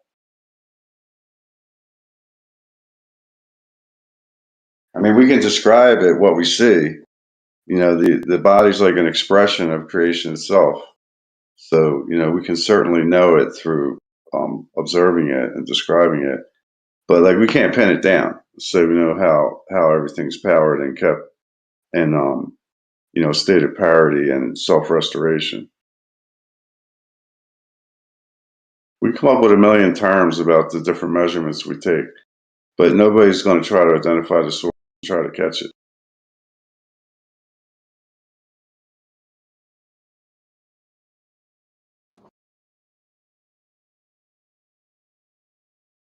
The best science ever did was identify the element named fire, which they can't really catch, but they believe it exists, and also by identifying an infinitesimal point. So when they identify an infinitesimal point, they're saying that that point of absolute center exists, but they just have no way to measure it or find it. Fire's pretty wild. And space. Well, everybody confuses fire with when something's on fire, which is burning. But the element of fire has nothing to do with something that's burning. It's like a source or causal element of all the other elements. Like many old theologies believe that the element of fire is within each element.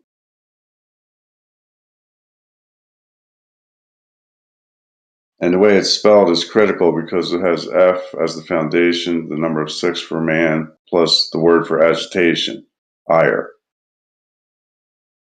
Interesting. So it's man's motive, man's urge, man's agitation. It's not just his fire, but it's the access point that he carries inside his body. So he's experiencing the spread of his essence, but he's also experiencing the still access point of his essence at the same time.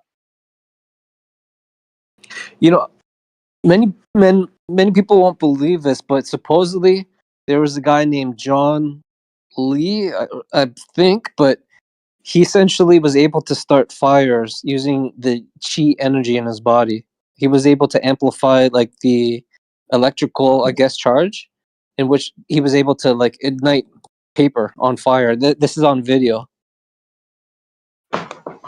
That's incredible. Yeah. Mel Gibson even talked about it. Mel Gibson met him and shared his experience. But yeah, there was a journalist crew that went to investigate these claims because essentially he was doing acupuncture with people, but without the equipment. He would insert the needles and then just use his body's electrical charge. But he was able to do like extreme electrical, and then in which case he was taught how to start fires using his body. I can post the video if you want. The journalist interviewed him, but during the whole process, they went out to go eat one day, and after the initial videotaping and capturing it on video for the first time for the world to see, so they went to go eat, and back, obviously people are still fascinated and asking questions, and then during that time at the restaurant, supposedly, this is what the journalists say, that while he was continuing to like maybe show off, he actually injured someone in the process. I think they chipped a tooth or something. And then he felt terrible. And then that night, he got a nightmare from the guy who taught him this technique. And he was very angry because this was never to be used to harm anyone. But it's an interesting idea. But it makes sense to me that the body has an electrical charge. And if we were able to amplify it through focus we have video evidence of it. So, well, I don't know if you'll see how this is related. There's a tribe in North American Native Americans that if you're ever bitten by a poisonous snake, the plant that'll be the antidote will be within, 50 feet or something of where the bite occurred. Interesting.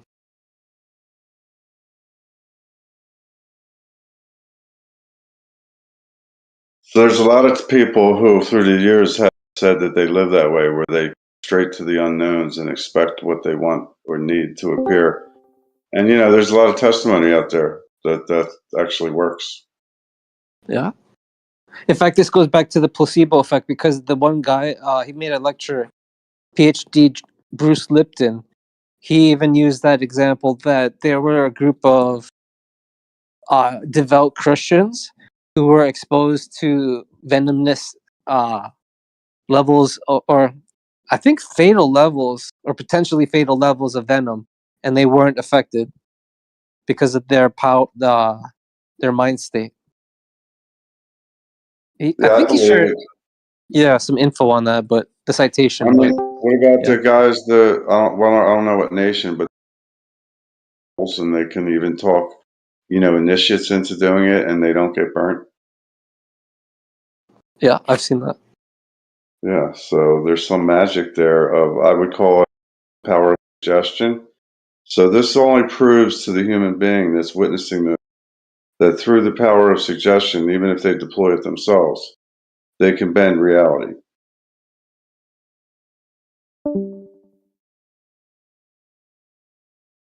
You don't have to claim the power today, but you can claim that it's possible. You can claim that it's possible today.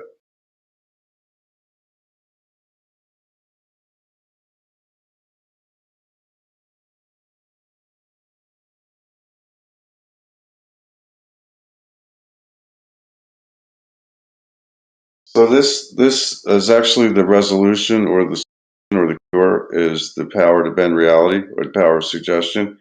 Because all the dilemmas that we face today is because we allowed external forces to be our power of suggestion. Now they blend in a lot of natural resonance patterns into their suggestions because they want it to feel quite organic and natural to us so that we don't think anything's wrong or that we can identify what it is. So, they're very sly, as the speaker was saying earlier, the adversary. So they prepare for as many circumstances as they can. So the power of suggestion is the pathway to victory, and the power of suggestion is being used against you to have you forget about your power over your own. thoughts and emotions and values.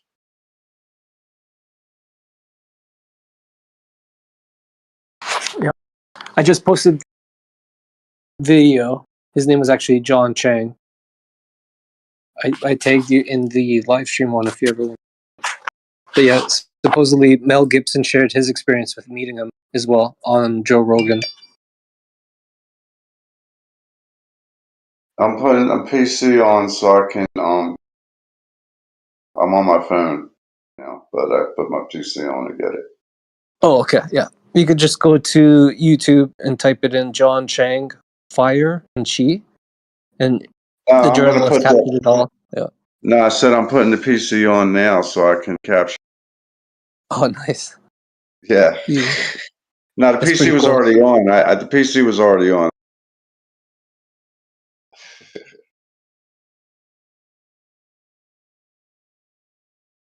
So imagine we have that ability to start a fire just with our electrical or our biofield. Well, how about if you could just create a heat field around you in the winter? Yeah. Causal element. That's smart. Maybe that's how that one ice guy survives. You know, the guy who like runs barefoot and almost naked in the cold areas. There's one guy. I I think know they call him the Iceman. it doesn't add up. I know it totally doesn't add up. We should just get over ourselves and accept that we live in a magical world. You know, Yeah. stop being so scared of it.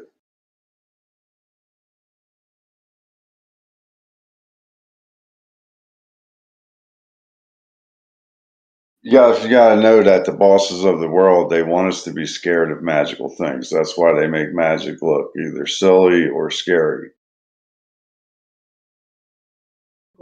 Yet they Yeah. master it. They hire all the magicians. They know all the secrets of magic, essentially. But I meant arranging our subconscious joke or something to be afraid of. So that's what I meant. So there's Oh a yeah, huge yeah, for amount sure. of work done through arranging your subconscious to have these layers of responses toward magic as either a funny thing, a curious thing, or a scary thing. Oh yeah, for sure. So that's what I was saying. You had to get over yourself. You were given a bunch of false suggestions, so just get over it. Don't forget the self-pity. Just get over it and start exploring magic your own.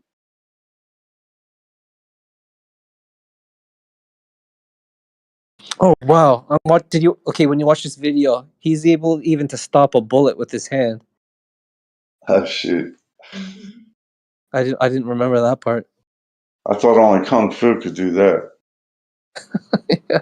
It was a small bullet, looked like You know, maybe like a 22. his sexual perversion was as bad as Cosby.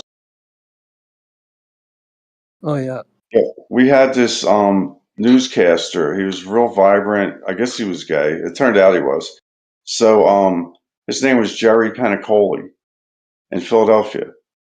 And he died because his gay friend, lover, put a living gerbil up his ass with a string attached to it, and the string broke.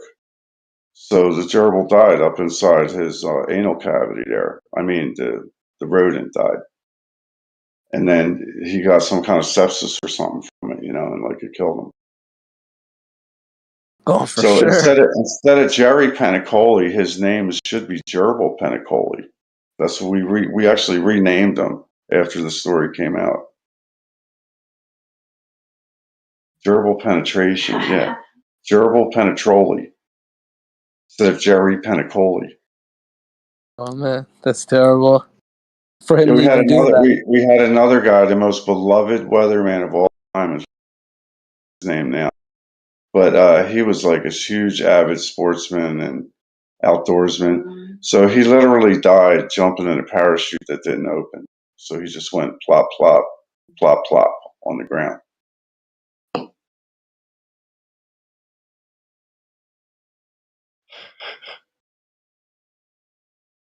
Yeah, he was the happiest person on television. I'm telling you, this guy, just everybody loved him.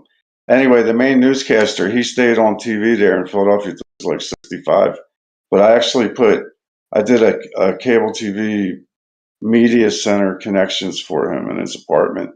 He lived in like this most highest rent condo high rise in Center City that you could be in. Only like 2 blocks from the Liberty Bell.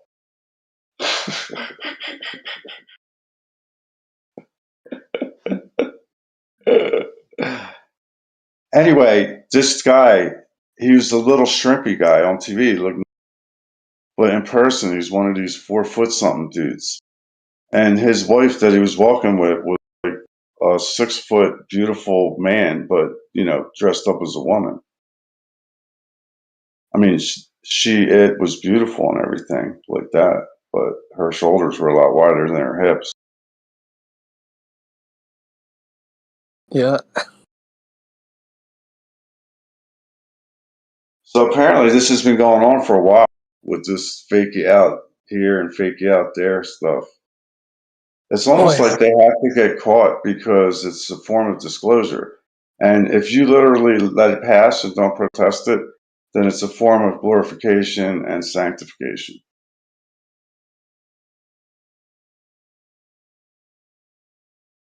So each one of us is a tiny little bit guilty of this.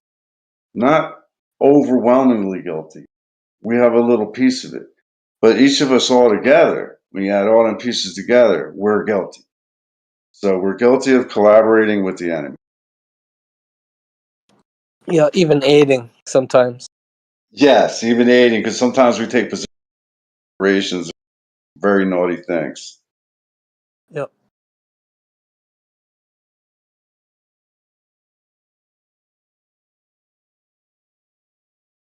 So yeah, that's why I think forgiveness is that's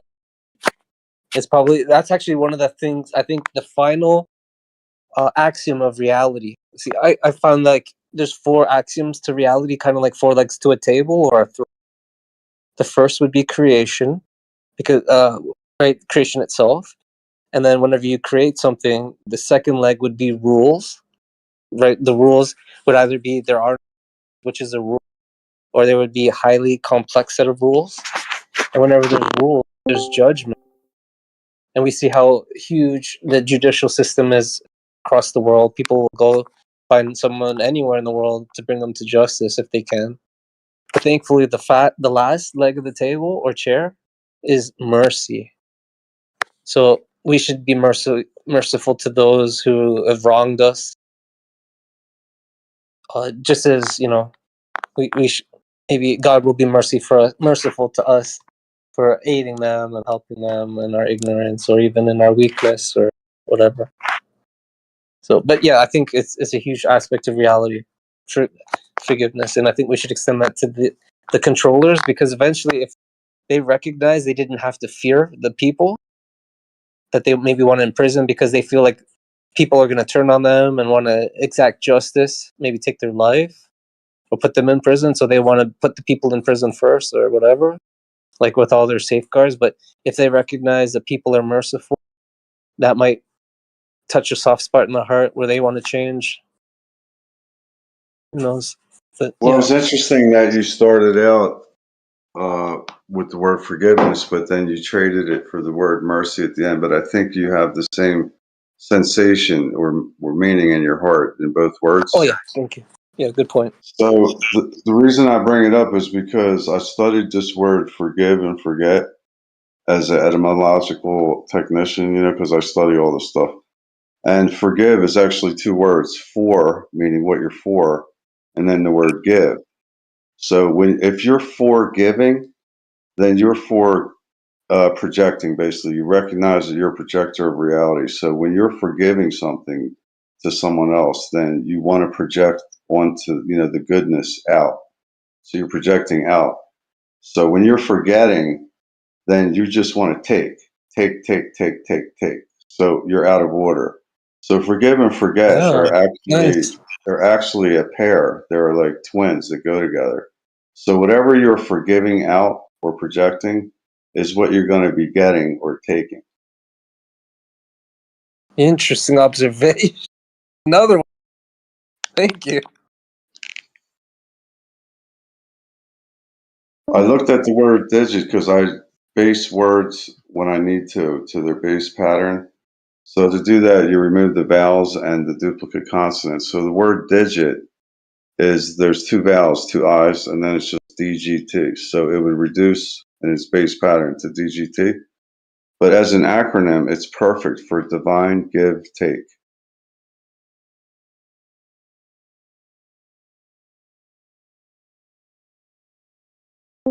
Yeah, it is a give and take world. Right, but if you understand that what you're putting out or what you're paying attention to is what you're going to have to take. So this is where give and take works. What you pay attention to is what you're going to have to take because that's going to become your reality. Yes. So the give and take world is a map to what you are. You're a reality maker. So what you pay attention to, what you give value to, that's what you're putting out. That's what you're projecting. What you give value to, what you give attention to. That becomes your reality forming in front of your eyes, and that's what you have to take. Yeah.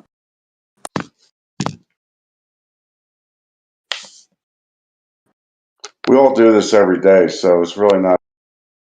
I mean, people come up with ideas and then they turn them into their physical equivalents. So, like, we do it daily, all day long.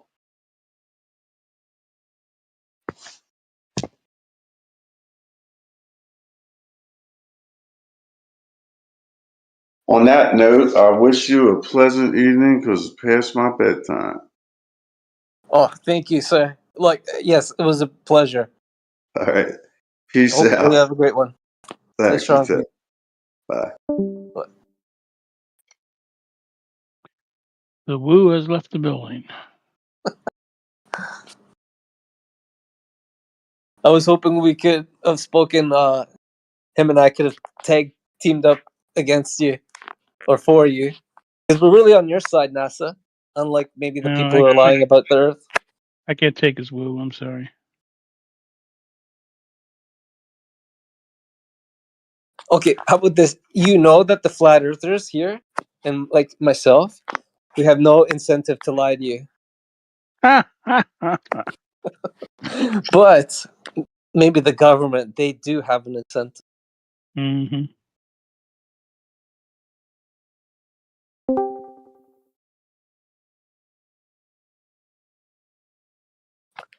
But I wouldn't lie to you. But I do apologize if I'm wrong about the flat earth. I'll give you I'll apologize ahead of time. Well, you saw this. You've seen this one, haven't you? The which part? Here, I'm gonna post a cartoon okay. for you. Okay, thank you. Earth Awakenings. Oh yeah. Maybe I should do a remix, but for Globers.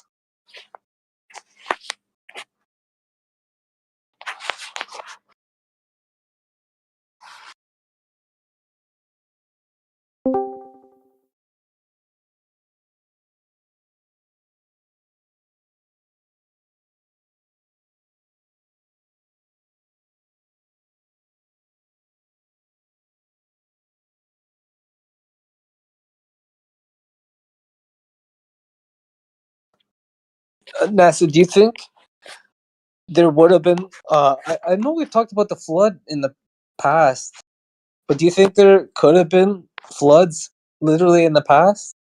Yeah, there were definitely floods in the past. What about like a massive flood, like is Noah's the flood majority of the world? Well, define the majority of the world. Maybe like, well, okay, we'll just go to the extreme, covering up all land. No. No? That didn't happen. That would be wild, though, if it did happen. Well, the Chinese have been around for 10,000 years, and they don't have a record of it. Oh, okay. Oh, good point. I'll have to look into 10,000 years. Well, I know their lunar calendar is the second longest. It's like 4,724. I think that's the year, the Chinese lunar calendar. But yeah, they would have had society before they started doing calendars, because that's a pretty advanced thing. That's not something you do on day one. Maybe.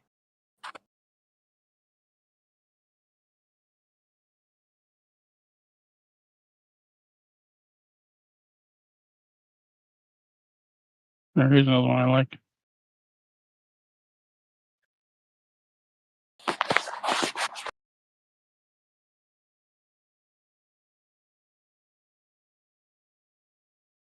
Where do you think the water came from? The comets? Where did water come from? That's a very good question. Yeah. I mean, I think some geologists, or the scientists that study this, hydrologist, whatever the term is, I think some of them think comets. Yeah, comets. That's good. There's a lot of water out there, apparently.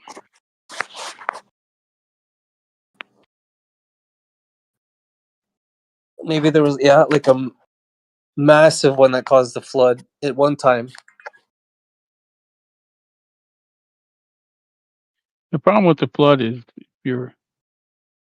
if you live 4,000 years ago in Judea, you'd probably think, yeah, the world could be flooded. I mean, they think that the flood might be the opening of the Mediterranean or maybe the Black Sea, and that would have been amazing. Oh yeah, Well, thing about it is, there's also Babylonian Gilgamesh, I believe. Oh, that's right. So okay, they have a flood story. Yeah, and their flood story predates the Noah story.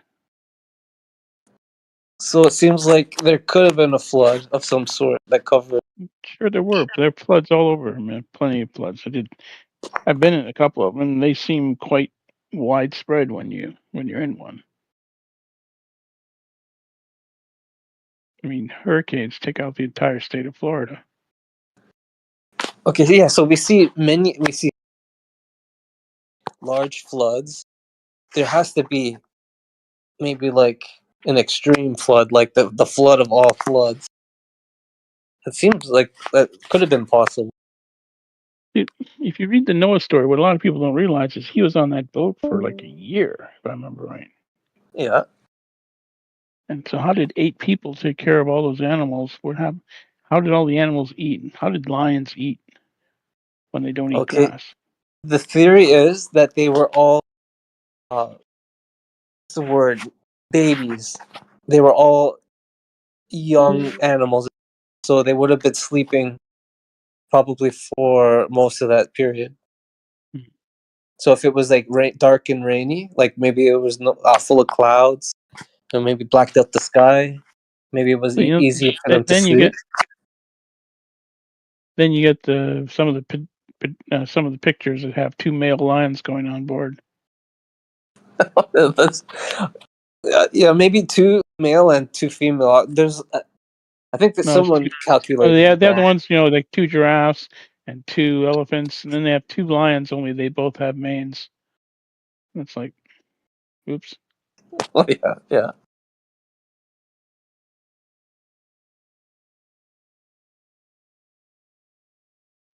But if they were all like young animals, that seems possible, more possible. Well, I don't know. And then, like, how did the koalas get all the way from Australia to the Holy Land and back when they basically sleep 18 hours a day and only eat eucalyptus? And the same with pandas, they get all the way from China and back eating only bamboo. That's a good question. All comes down to how you define kind and.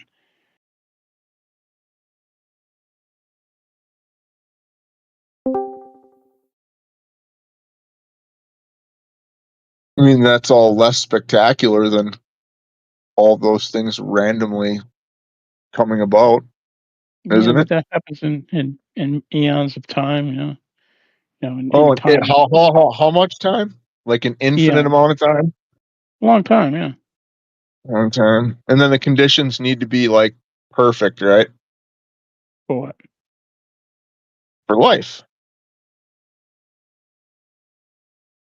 Oh, We're life, talking about, life seems to be fairly adaptable. I mean, for it to start in the first place. I mean, from Well, abiogenesis is an issue. I will give you that.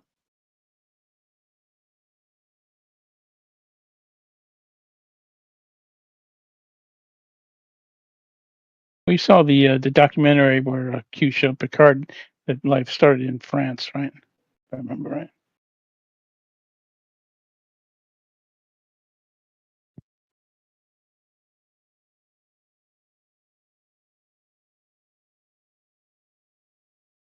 Star Trek on. Well, it's a documentary.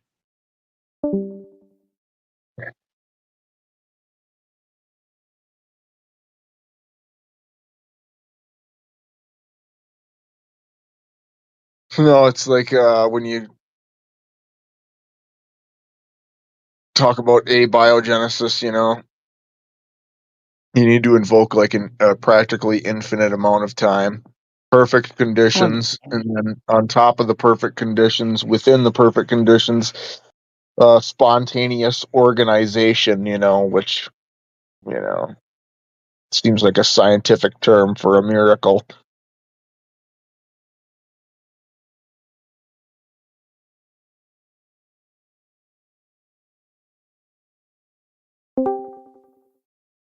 Wouldn't it be like pseudoscientific term for a miracle?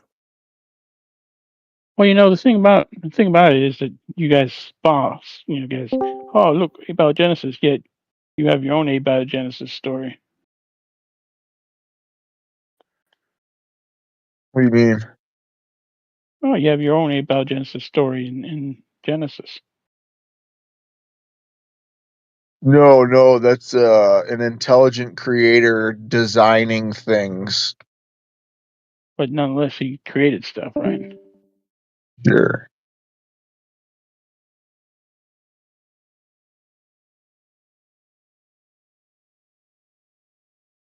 Oh, the intelligent creator. Did you ever look into the Wrangle nerve on giraffes that starts at their heart, goes all the way up to their head, then all the way back down to their heart or something? Okay. Didn't seem like a very good design. And who has more neck vertebrae, you or a giraffe? I would suppose a giraffe. Incorrect. You both have the same number of neck vertebrae. Yours Oh, are like cool. half an inch long, and giraffes are like 18 inches long. Cool, yeah. He's adapted to reach up high and see real far and There you go. That's look real funny. Yep. Evolution and work. Yeah, he probably looks at you and thinks the same thing. Damn, what the fuck? Do you think the giraffe is to the brontosaurus like the chicken is related to the T-Rex? No. Oh, the giraffe is a mammal.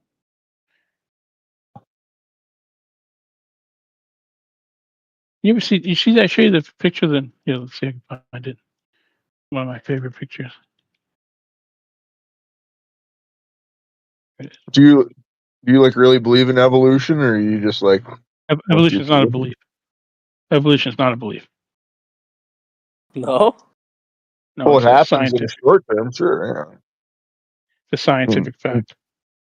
Well, the idea that no two, the I idea believe that no will two be. beings are ever identical is like, Yeah, So I believe will be like I'm going to the store and I believe they're gonna have rebuy, right? And then I make it to the store and they have rebuy. The evolution will be a pseudo scientific belief, like a made up story belief.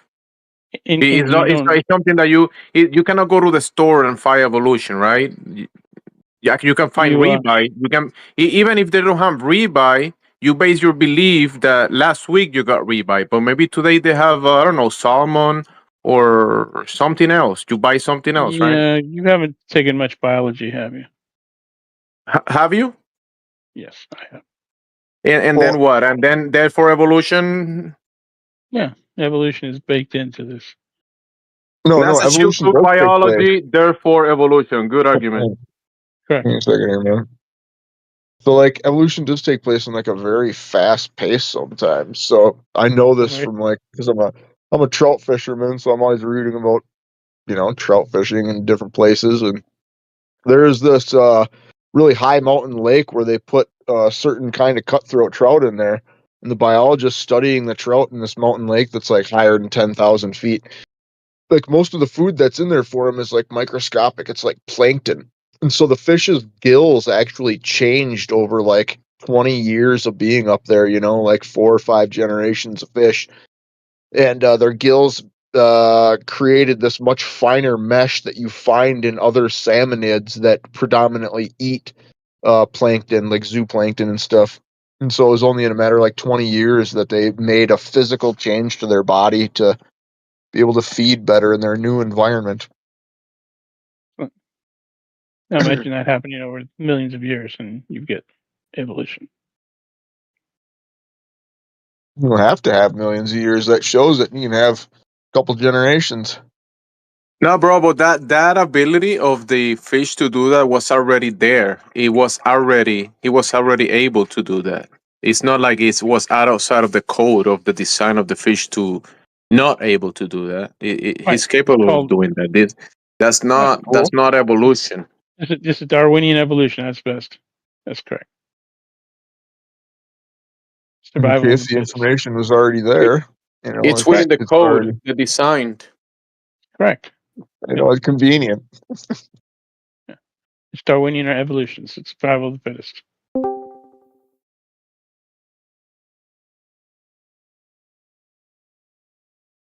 The most adaptable, maybe, Some species have adapted quickly, others have not changed in billions of years. Sharks, for example. Sharks existed before there were trees. Have you ever seen a gar? Yes. Alligator gar? Yeah, those things look freaky, don't they? Yeah. Oh, there's multiple different species. I've never seen an alligator gar, I don't think, but I've seen long-nosed gar and short-nosed gar, and yeah. Oh yeah.